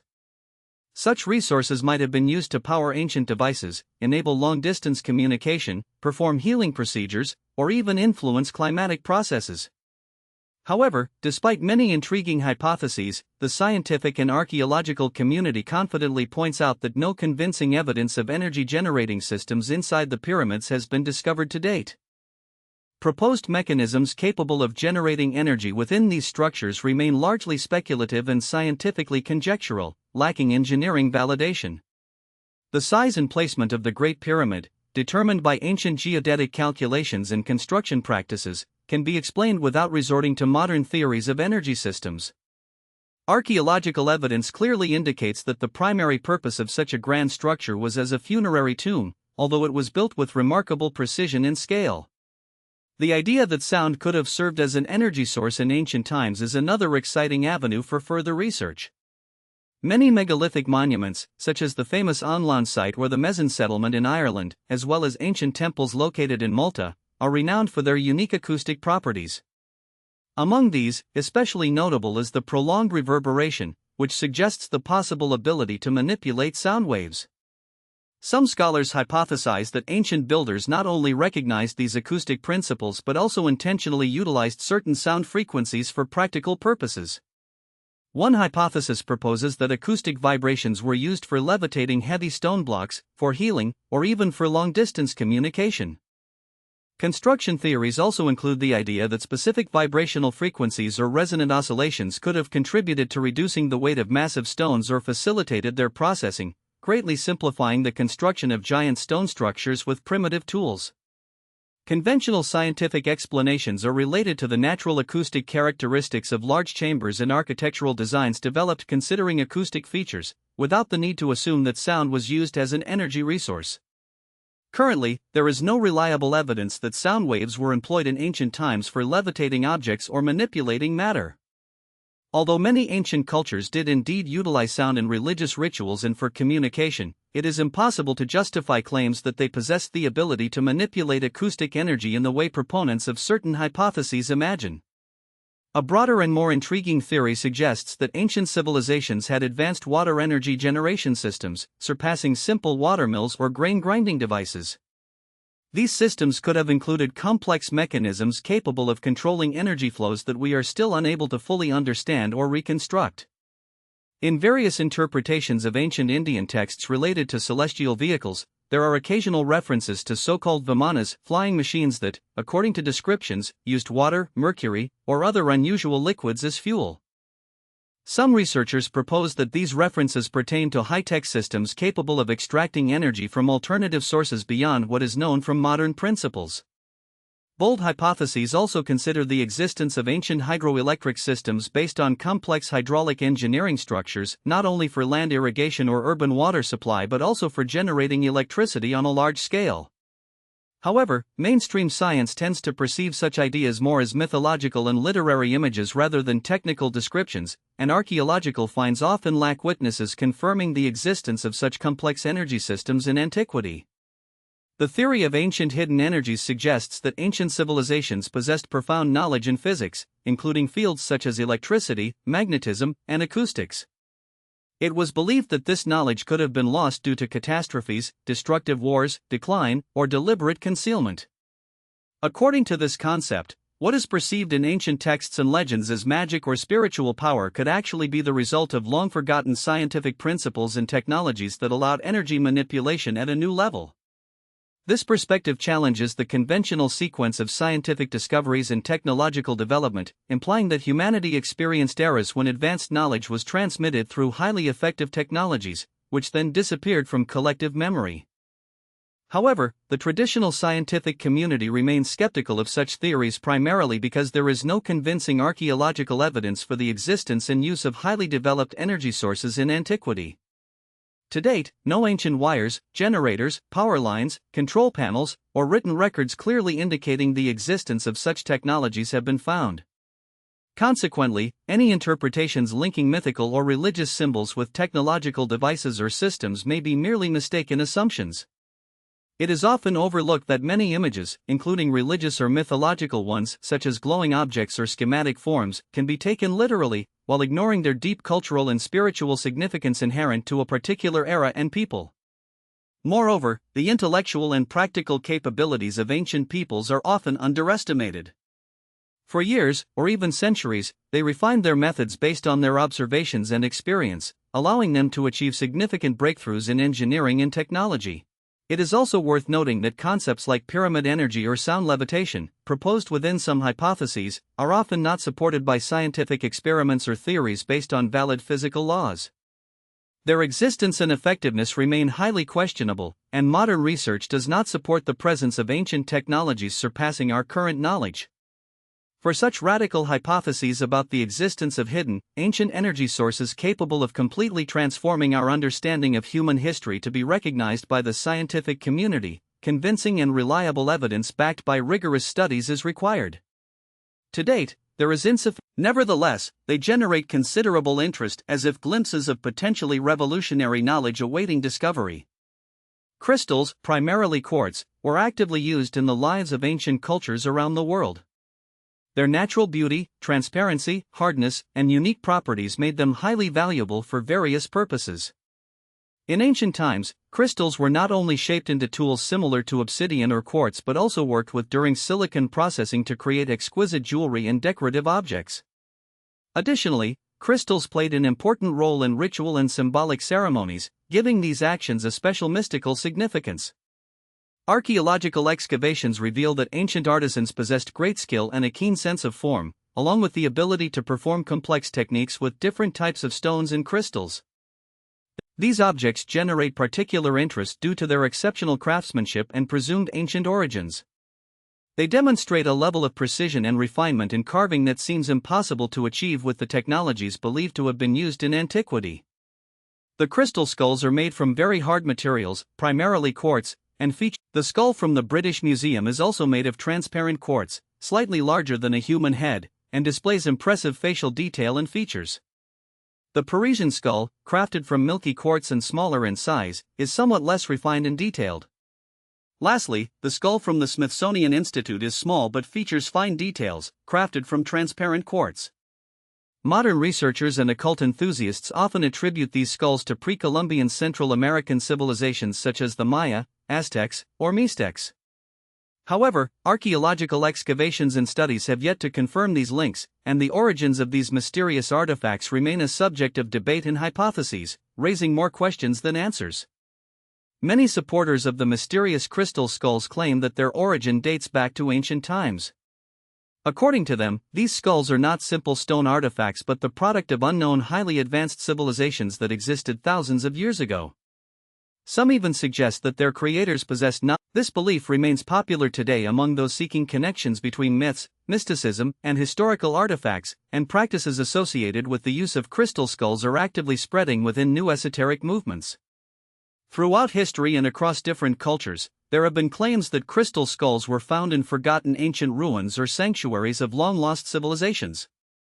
Such legends often come to life when the ancient cultures of Mesoamerica, existing before the Columbian era, unfortunately lacked the technology to produce such complex and modern tools. Their craftsmanship in working with stones was highly developed, but they lacked the equipment needed to cut quartz. They successfully utilized harder materials like jade and obsidian, along with time-tested stone working techniques to shape desired forms and details. During the polishing process of these skulls, sand and water were used, a laborious and painstaking effort. Despite all efforts, small imperfections and traces of processing are often visible on the surface of these artifacts, which are difficult to detect and identify. Furthermore, most experts note that such methods do not allow for achieving the flawless smoothness and precision often attributed to the skulls. Some proponents of the hypothesis of their ancient origin claim that Scientific investigations carried out in recent decades have significantly reduced the level of trust in theories about the mystical or extraterrestrial origin of the famous skulls. Doubts especially intensified from the 1970s onwards, when archaeologists encountered a lack of convincing contexts and archaeological evidence supporting their aim. Furthermore, chemical analysis of some polishing residues confirmed the use of modern abrasive materials in the treatment of these ancient artifacts. These tool marks and materials do not align with the technology characteristic of known Mesoamerican carving techniques before European contact. Instead, they suggest that the surface scratches would have been rough and susceptible. Determining the exact date of the skull's origin was also a rather challenging task, as the material they are made from, quartz, does not itself facilitate radiocarbon dating, since it cannot be analyzed this way. Analyzing fluid, high-tech items, like diorite vessels or granite sarcophagi, were created using complex manual methods and primitive compared to today's tools and technologies. However, even these ancient stone masterpieces were achieved through the labor of many artisans using abrasive materials available at their time. Modern scientific research shows that producing such smooth and precise surfaces as those seen on specimens like crystal skulls is nearly impossible without the use of technologies developed in our era, such as high-speed rotating tools, automated devices, and Surprisingly, belief in their authenticity still persists among many people, despite extensive scientific research and evidence indicating their artificially created nature or their production in later periods. If these objects truly dated back to ancient times, these tales recount catastrophic floods, likely caused by natural disasters or seen as manifestations of divine will, serving as punishments for human offenses. In most such legends, it is said that only a small number of people survived, and that they became the founders of new civilizations, leading a renewed world. After the destruction subsides and the storm calms, the ark comes to rest on the top of a mountain, and life begins to rebloom. Similar motifs are reflected in the Jewish Bible, in the book of Genesis, which describes a universal flood that covered even the highest peaks of the earth. The divine decision to purify the world of iniquity is embodied in the story of Noah and his ark. Seeing human sins, God decides to wipe them out from the face of the earth but warns Noah of the upcoming disaster and instructs him to build a huge ark, into which he must bring his family and pairs of all land-dwelling animal species. Thus, ancient flood legends remain an important testament to the fact that global natural cataclysms likely occurred and left an indelible mark on the memory of human generations. The flood, caused by heavy rains lasting 40 days and 40 nights, as well as a powerful surge of the Great Abyss's springs, completely submerged the planet's surface with vast streams of water. At that moment, the ark, the life-saving vessel, moored on the slopes of the Ararat Mountains, and Noah's family, having survived the entire horror, resumed the settlement of the renewed land. This flood story became a key cultural and religious narrative, significantly influencing the global perception of Earth's history, as well as ideas about the relationship between humans and the divine. The focus on this monumental event and the miraculous preservation of life make the theme of the flood relevant even in modern discussions, sparking deep interest among those investigating hypotheses of a worldwide flood or trying to understand its meaning and consequences. This story serves as a source of inspiration and a reservoir of knowledge for those seeking answers to the mysteries of ancient history. In Greek mythology, eventually, their vessel washed ashore on Mount Parnassus, from where they resumed repopulating the earth, casting stones behind them, legendary stones that transformed into new people. Despite differences in details and descriptions, these myths contain common motifs: destructive waves, refuges on mountain peaks, warnings to the chosen ones, and cases of restoring peace or repeopling the world after a catastrophe. Chinese mythology is rich with legends of a great flood, centered around the stories of Agin and his son Yu, known for their relentless efforts to control water flows and create numerous canals. Their actions aimed at the development and progress of humanity, reflecting a belief in the power of human labor in spiritual harmony with nature. Myths from Aboriginal Australians, African peoples, Polynesians, and Scandinavian lands are also filled with fascinating stories of destructive water catastrophes that shook the entire world.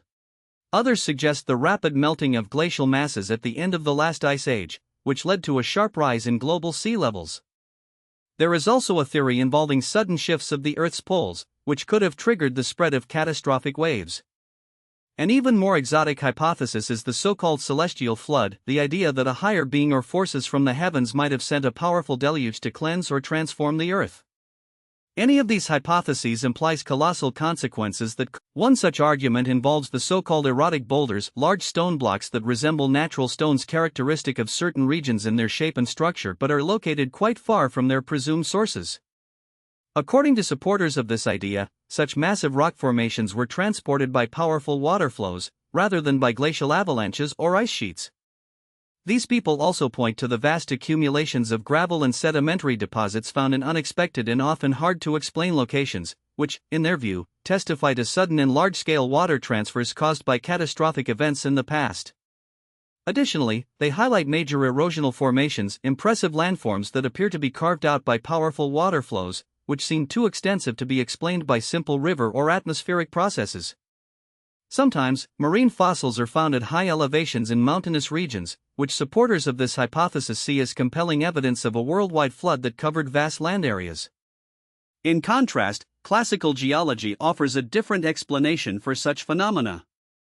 Scientific experts consider erosional boulders to be the result of glacial transportation, where massive glaciers move stones over long distances and deposit them in places previously inaccessible to them. Sedimentary although floods have always been and continue to be destructive natural phenomena, some of the oldest and most powerful catastrophes have left no geological evidence supporting the idea of a single, global flood covering the entire planet simultaneously. Evidence in the geological record indicates that there are no continuous sedimentary layers that definitively correspond to a catastrophic global flood in human history.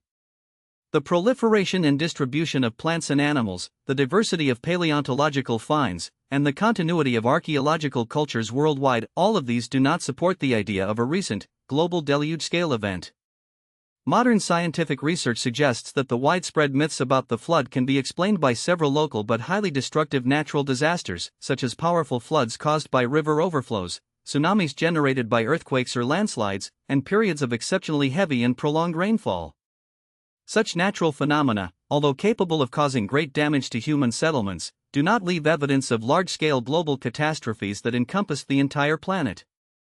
Therefore, the belief in a worldwide flood is more likely to have arisen from mythological narratives and folk legends rather than scientific data. Ultimately, history shows that humanity has often faced natural disasters leading to local catastrophes, destruction, and cultural monuments, but no modern geological or paleontological discipline confirms the occurrence of a simultaneous worldwide flood that would have destroyed all life on Earth in a brief period. Collective human experience, as well as the natural tendency of people to create and transmit stories about great cataclysms and heroic renaissances, give rise to similar legends and myths across diverse cultures around the world. This phenomenon can be explained by the fact that the transmission of traditions, ideas, and beliefs occurs not only through writing or oral tradition but also through trade, migration, and intercultural contact, which in turn facilitate the spread of similar plots and images. As a result, it creates the impression that different peoples have similar stories and legends about flood catastrophes, even if the actual events were geographically limited. Such parallels in flood myths are more likely to reflect a common human perception and experience of natural disasters caused by localized calamities or be the consequence of cultural interaction and knowledge exchange among neighboring tribes and nations. It is important to note that neither archaeology nor geology has yet found evidence of a single global flood, which significantly reduces the likelihood of its occurrence as a genuine historical event. Nevertheless, hypotheses about local floods and disasters continue to be actively discussed among scientists. One prominent example of such a hypothesis is the theory of the flooding of the Black Sea, proposed in the 1990s by scientists William Ryan and Walter Pittman. According to this theory, approximately 7,600 years ago, this body of water experienced a powerful and very sudden catastrophe. At that time, the Black Sea was a freshwater lake, considerably smaller than it is today. After the last glacial period, the global sea level began to rise noticeably. Theorists believe that the more saline and higher-lying Mediterranean Sea broke through a land bridge, possibly near the Bosporus Strait, causing a massive influx of salty water into the Black Sea. This event quickly led to a significant expansion of the basin, flooding coastal settlements and fertile lands where early farming communities had established themselves. As a result, this territorial area was transformed into a new water domain, which could leave a strong impression in the memory of those times, reminiscent of a massive and sudden natural disaster. Stories about floods arising among ancient peoples as a result of this event could then spread, transforming and embedding themselves in the cultural traditions of various nations. Some archaeological and geological studies continue to investigate the details of this event, however, it is still impossible to precisely determine its nature and consequences. Many questions remain the subject of scientific debate. Another vivid example of regional but very large-scale water disasters are the so-called Missoula floods in North America, which occurred around 15 to 13,000 years ago, closer to the end of the last ice age. These events were caused by a sudden breach of an ice dam that held back a massive ice lake known as Lake Missoula, a glacial reservoir located in what is now Montana. Periodic breaks of this icy barrier led to the rapid outflow of enormous volumes of water, which streamed into the eastern part of Washington state and descended through the canyons of the Columbia River. The scale of these floods was astonishing. New landscapes were formed, geological structures such as the well-known Skylands channels were created. These water breakthroughs demonstrate how powerful water can be under certain conditions, transforming landscapes and shaping new geological features within local and regional processes. However, these vast water flows did not have global significance, they remained local catastrophes affecting the character and development of specific regions. Their origin, nonetheless, serves as evidence of how formidable water can be acting within specific environmental conditions to radically alter natural landscapes in a short period and significantly influence human perception of the surrounding world. The theory of a global flood is often associated with catastrophism, a geological concept suggesting that Earth's history and development were shaped by sudden, destructive events capable of completely changing the planet's appearance in a short time. Unlike the dominant paradigm, which asserts that all changes on Earth occur gradually over very long periods, catastrophism proposes that major cataclysms had a significant impact on the structure and evolution of the planet. For proponents of alternative approaches, such as forbidden archaeology, the global flood stands as indisputable evidence of the destructive power of ancient catastrophes and a possible reason for the loss of highly developed civilizations that existed long before modern times. They believe that a large-scale flood could have nearly wiped out most archaeological sites, burying the ruins of cities under layers of earth and water, erasing almost all witnesses of past eras and leaving behind only myths and legends passed down through generations.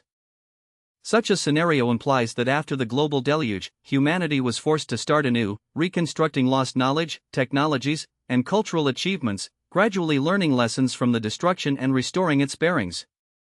The discussion of global floods is closely linked to both theological and philosophical questions. The biblical story of the Great Flood holds enormous significance for billions of believers around the world. This legend has had a profound influence on the shaping of cultural values and worldview concepts in Western tradition, as well as becoming a key foundation for various religious and scientific debates. For many, it is not just a myth but a historical fact requiring scientific validation or refutation. For this reason, some scientists and researchers advocate for thorough studies of potential archaeological and geological evidence of large-scale water catastrophes, even if the results of such research conflict with accepted scientific views on the Earth's age and the development of civilizations. The scientific approach to flood myths focuses on analyzing their origins and dissemination rather than on seeking direct evidence from specific religious texts. Empirical data, archaeological findings, and geological studies help to understand how stories of floods could have originated and why they gained such widespread popularity. At the same time, modern scientists do not assume that all stories about the Great Flood have literal historical meaning. Instead, they regard them as cultural archetypes reflecting collective experience and reactions to natural disasters. The Pleistocene is one of the most important and extensive periods in Earth's history, beginning about 45,000 years ago and ending around 17,000 years ago. This stage is also known as the glacial maximum, as it involved a series of cyclical processes, advances, and retreats of ice sheets. During the peak of these cycles, ice shields covered large territories of North America, Europe, and Asia, transforming them into wastelands beneath layers of ice that lasted for centuries. The most notable evidence of this period was the so-called last glacial maximum, which reached its peak approximately 20,000 years ago. As a result, ocean levels were significantly lower than today, sometimes by several hundred feet, due to the vast amounts of water being stored in massive ice sheets. These conditions led to drastic changes in the landscape. New plains emerged, continental shelves were exposed, and coastlines shifted. Human life during this period was perceived as extremely complex and harsh. According to the current theory, primitive humans lived in groups of hunters and gatherers, migrated across territories, and used only the simplest tools made of stone, bone, and wood, which was characteristic of the Paleolithic era. They successfully adapted to harsh climatic conditions, severe winters, and constant natural challenges, overcoming survival obstacles year after year. Gradually, such groups migrated worldwide, explored new lands, and reached the most remote regions, including America, crossing land bridges that appeared during periods of lowered sea levels, such as the so-called Beringia. This concept demonstrates that human evolution occurred slowly and continuously, transitioning from one stage to another through the gradual accumulation of experience and technological innovations. However, there are alternative views related to a field of research known as forbidden archaeology. Its supporters question widely accepted notions about the extensive history of human civilization and believe that mysteries of the Ice Age could be hidden beneath layers of ice or submerged in the depths of the oceans. In their view, many signs of highly developed ancient cultures may remain unseen by conventional science because they are buried under thick ice sheets or submerged under modern seas. These ideas continue to provoke heated debates and discussions, prompting researchers to seek new sources and methods for studying Earth's ancient history, while the scientific community continues to base its conclusions on verified facts and systematic analysis.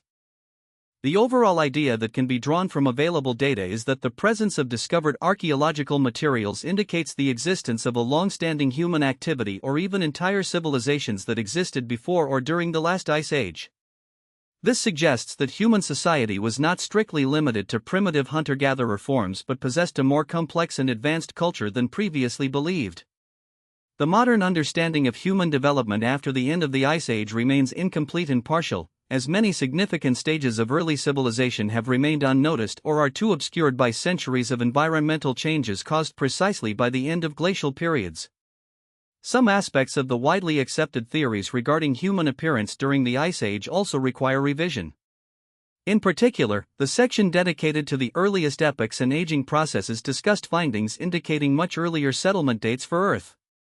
For example, archaeological sites such as Monte Verde in Chile, which dates back approximately 15,000 years, as well as the Medikoff Cave in Pennsylvania, with an age ranging from 16 to 19,000 years, require a serious re-evaluation of existing ideas about the timeline of human emergence in the American continent.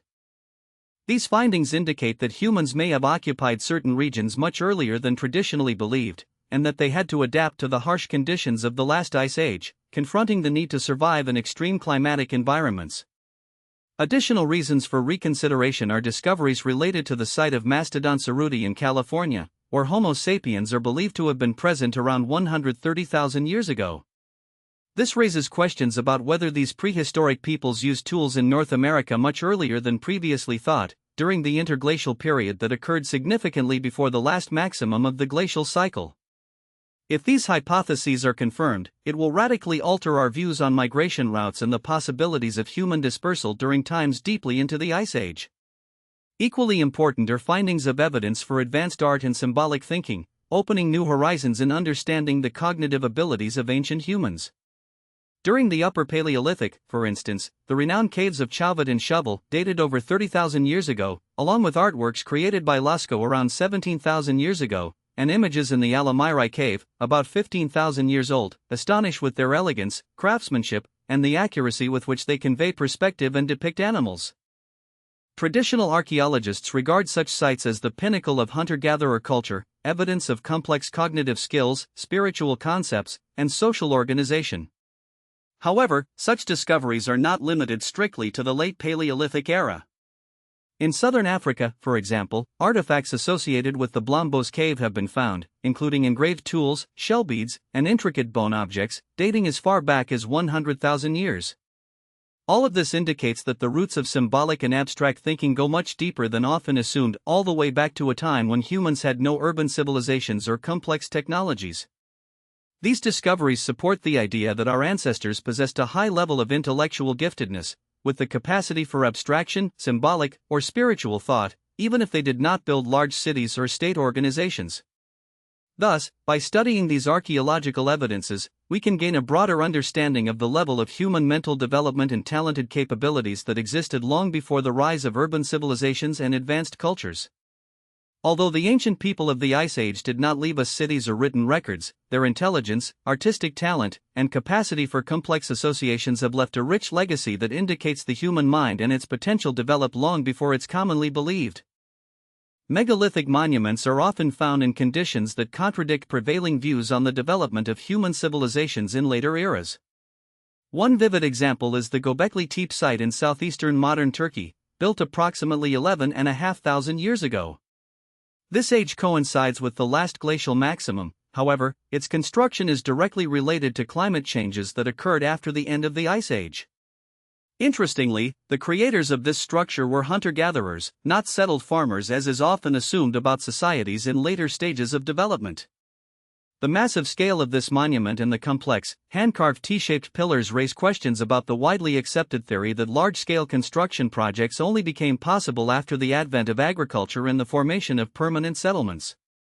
Moreover, Göbekli Tepe suggests the hypothesis that already at the end of the Ice Age, among hunter-gatherers, there existed complex social structures and religious practices capable of organizing and implementing such large and labor-intensive construction efforts. This assumption radically changes the usual notions of the origins of civilization and its level of development. Beyond terrestrial monuments, archaeological sites submerged underwater also hold secrets. Among them are the Yonaguni Monument in Japan and the Bimini Road in the Bahamas, both discussed in the theoretical sections dedicated to ancient water mysteries. If these structures were artificially created, their age is estimated to be about 8 to 12,000 years for Yonaguni and approximately 12,000 years for Bimini. These dates link their construction to the final phase of the last glacial maximum, when sea levels were significantly lower than today. This suggests that these structures were built on land during or immediately after the Ice Age, only to be submerged later due to rapid sea level rise. Their existence indicates that the cultures of those times possessed skills in monumental construction and engineering, which is remarkable given the complex technological requirements needed to build such objects. Usually, these periods are considered less advanced stages of human activity, but the evidence contradicts this view. Additional context is provided by geological evidence of lost land masses from the Ice Age. For example, the Dogland Mass is a vast land area that physically existed during the glacial periods but gradually disappeared beneath the waters of the seas. At that time, sea levels were significantly lower than today, and a land bridge connected present-day Great Britain with Europe, serving as an important transportation route. After the glaciers receded and sea levels rose, this landmass was submerged, and its remnants are now concealed beneath the North Sea. Archaeological excavations and dredging activities in these areas have uncovered numerous artifacts dating to the Mesolithic period, when humans relied on hunting and gathering, including tools, animal bones, and implements. These findings provide compelling evidence that during the Ice Age, this now submerged territory was inhabited by groups of hunters and gatherers. Thus, studying these ancient layers helps us better understand human movements and lifestyles during this crucial period in history, emphasizing the richness and complexity of human history unfolding amidst climate and landscape changes. Although the artifacts found in Dogland serve as undeniable proof of ancient hunter-gatherer presence in this region, it is clear that civilization, as we understand it today, remained underdeveloped. An important testament to this is the fact that vast, hospitable lands from the Ice Age are now hidden beneath the water. Similarly, the land bridge that connected Siberia and Alaska during the glacial periods played a key role in the migration of early humans to the American continent. This extensive land area, now submerged beneath the sea, once served as a vital migration route and habitat for the first inhabitants. The hypothesis that large coastal cities and entire settlements of a hypothetical Ice Age civilization could have existed on these broad continental shelves, currently beneath the water, is quite plausible. This idea is supported by geological data discussed in the chapter dedicated to aquatic mysteries. It is also possible that such locations originated from glacial activity, as evidenced by facts presented to scientists. One of the most important concepts underlying the reboot hypothesis is the idea of a global catastrophe that could have destroyed highly developed Ice Age civilizations. This theory particularly emphasizes the so-called Late Paleolithic impact event. Occurring roughly 12,000 years ago, this event sharply cooled the climate, abruptly reversing the trend of gradual warming characteristic of the end of the last Ice Age. Some researchers, including Graham Hancock, suggest that this event was the primary cause behind the disappearance of complex civilizations of that era. According to the hypothesis, it was caused by a comet or meteor impact over North America, leading to widespread consequences, powerful floods, intense melting of ice sheets, and large wildfires. These catastrophes rapidly altered the climate, reverting it once again to conditions characteristic of an ice age. Proponents of this theory believe that such a global disaster could have served as a kind of reset for human civilization, destroying or significantly hindering the development of highly advanced societies of that era. Only a few survivors, who endured such destruction, were forced to revert to more primitive ways of managing their resources, rebuilding their settlements and society from scratch. They did so relying only on fragmentary memories or distorted knowledge of their former achievements. This hypothesis helps explain why archaeological evidence of highly developed civilizations nearly vanishes as if they had disappeared long before the advent of agriculture and urbanization in human history. Modern science increasingly discusses the hypothesis that the cause of cooling and the global catastrophe could have been the so-called Younger Dryas impact event related to the fall of celestial bodies. However, geological studies do not support this assumption, and most scientists favor alternative theories. Currently, there is no convincing evidence that such a global event could have destroyed complex civilizations existing at that time. Mainly, the changes were regional, affecting solely the cultures of hunter-gatherer groups, small populations living during that period. Overall, archaeological excavations and studies of the Ice Age emphasize the natural ingenuity and adaptability of these ancient peoples to extreme conditions. Their ability to use available resources, their resourcefulness, and quick reactions allowed them to survive in an environment of high environmental difficulty. These findings help us understand how resilient and inventive society of those times was, despite their apparent primitiveness. To date, scientists have established that ancient human communities were capable of developing quite complex social structures. This is confirmed not only by their burial rites and ceremonies but also by extensive trade networks connecting them over large distances, as well as unique hunting techniques specifically designed for their natural conditions. They created sophisticated tools that fully met the demands of their era and survival challenges, continually improving their knowledge and skills, increasing their mastery and technological level.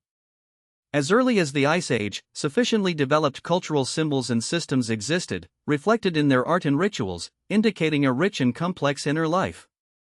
Nevertheless, such societies are generally not regarded as fully developed civilizations in the modern scientific understanding, but rather as associations of hunters and gatherers, groups of people who had not yet achieved an urban organizational level. According to one popular model, which suggests gradual and uniform development of human communities, it is believed that the end of the last ice age and the transition to more stable climate conditions served as the starting point for the emergence of the agricultural revolution.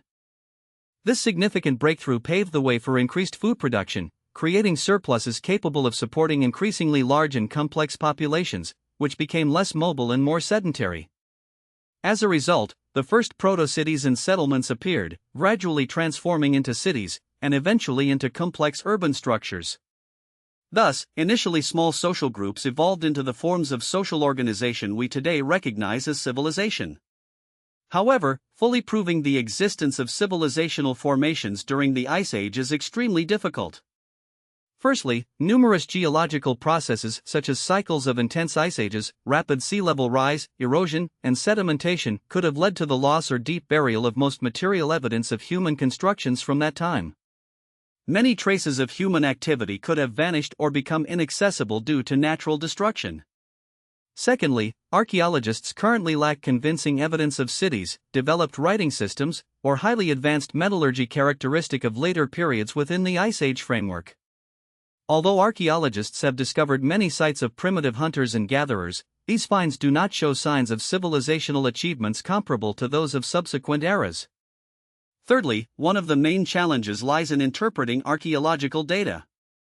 Recognizing and distinguishing features of artificial structures amidst natural formations is extremely difficult, especially when dealing with subtle traces of human activity that could be mistakenly interpreted as natural features or attributed to other historical periods. These difficulties are further compounded by the fragmentary and incomplete preservation of finds, as well as the absence of comprehensive archaeological contexts for analysis. Finally, to fundamentally revise established notions of human chronological history. Irrefutable and unequivocal evidence of archaeological, geological, and biological nature must be presented, evidence that cannot be explained by any existing scientific paradigms or research methods. If the very hypothesis of the existence of multi-layered, advanced civilizations during the Ice Age were to receive solid confirmation, it would not only broaden our understanding of the past but also spark revolutionary changes in how we perceive human history and technological progress. Firstly, a re-evaluation of a small part of our theories related to the origins of such fundamental achievements as agriculture, urbanization, and metallurgy would be necessary, as these are traditionally regarded as breakthrough inventions specifically within post-glacial eras. In light of this new hypothesis, these innovations could be reinterpreted as rediscoveries of long-lost knowledge, lost as a result of global catastrophes or natural disasters. Such a development would largely challenge the linear view of human cultural evolution, transforming it into a complex sequence of cycles of rise and fall of civilizations. This discovery would open completely new horizons, expanding our understanding of human potential. It would demonstrate that many accomplishments of our ancestors could have been permanently lost, with their knowledge disappearing due to global catastrophes that left indelible marks on the planet for thousands of years. As a result, we might realize that human history is not a straightforward progression but rather a series of periods of flourishing and regression, with numerous lost and rediscovered knowledge, some of which in the past had levels of development far higher than commonly believed. This realization would profoundly influence the development of science, technology, and our perspectives on historical processes, revealing new mysteries and theories previously deemed impossible. This intriguing puzzle continues to attract the attention of scientists and researchers worldwide. People dedicated to studying Earth's earliest epochs and hidden corners of history tirelessly seek answers to questions about the roots of our civilization. Their diligent efforts gradually lift the veil on mysteries stored deep in the past, often covered by centuries of forgetfulness and inaccessible to conventional research. Through years of meticulous investigation and decoding of findings, scientists uncover new pages of a long-forgotten era, thereby expanding the boundaries of our understanding of how modern culture and society came to be. These discoveries not only provide clues about the origins of human civilization but also offer an opportunity to look at history from a different, deeper, and more multifaceted perspective. Each new discovery acts as a kind of bridge between the distant past and our present, allowing us to better understand the roots and reasons behind the development of the current world. As a result of the efforts of many specialists, new perspectives gradually emerge, helping to rethink long-standing theories and views. Their research not only broadens general knowledge but also provides a chance to glimpse into the fascinating world of ancient civilizations and understand how they influenced the development of modern society. In this process, each confirmation or new discovery adds details to the overall picture, making it more vivid and intriguing. Thus, science gradually approaches the unraveling of the great mystery of our history and demonstrates how deep and extraordinary the path humanity has traveled over the millennia truly is.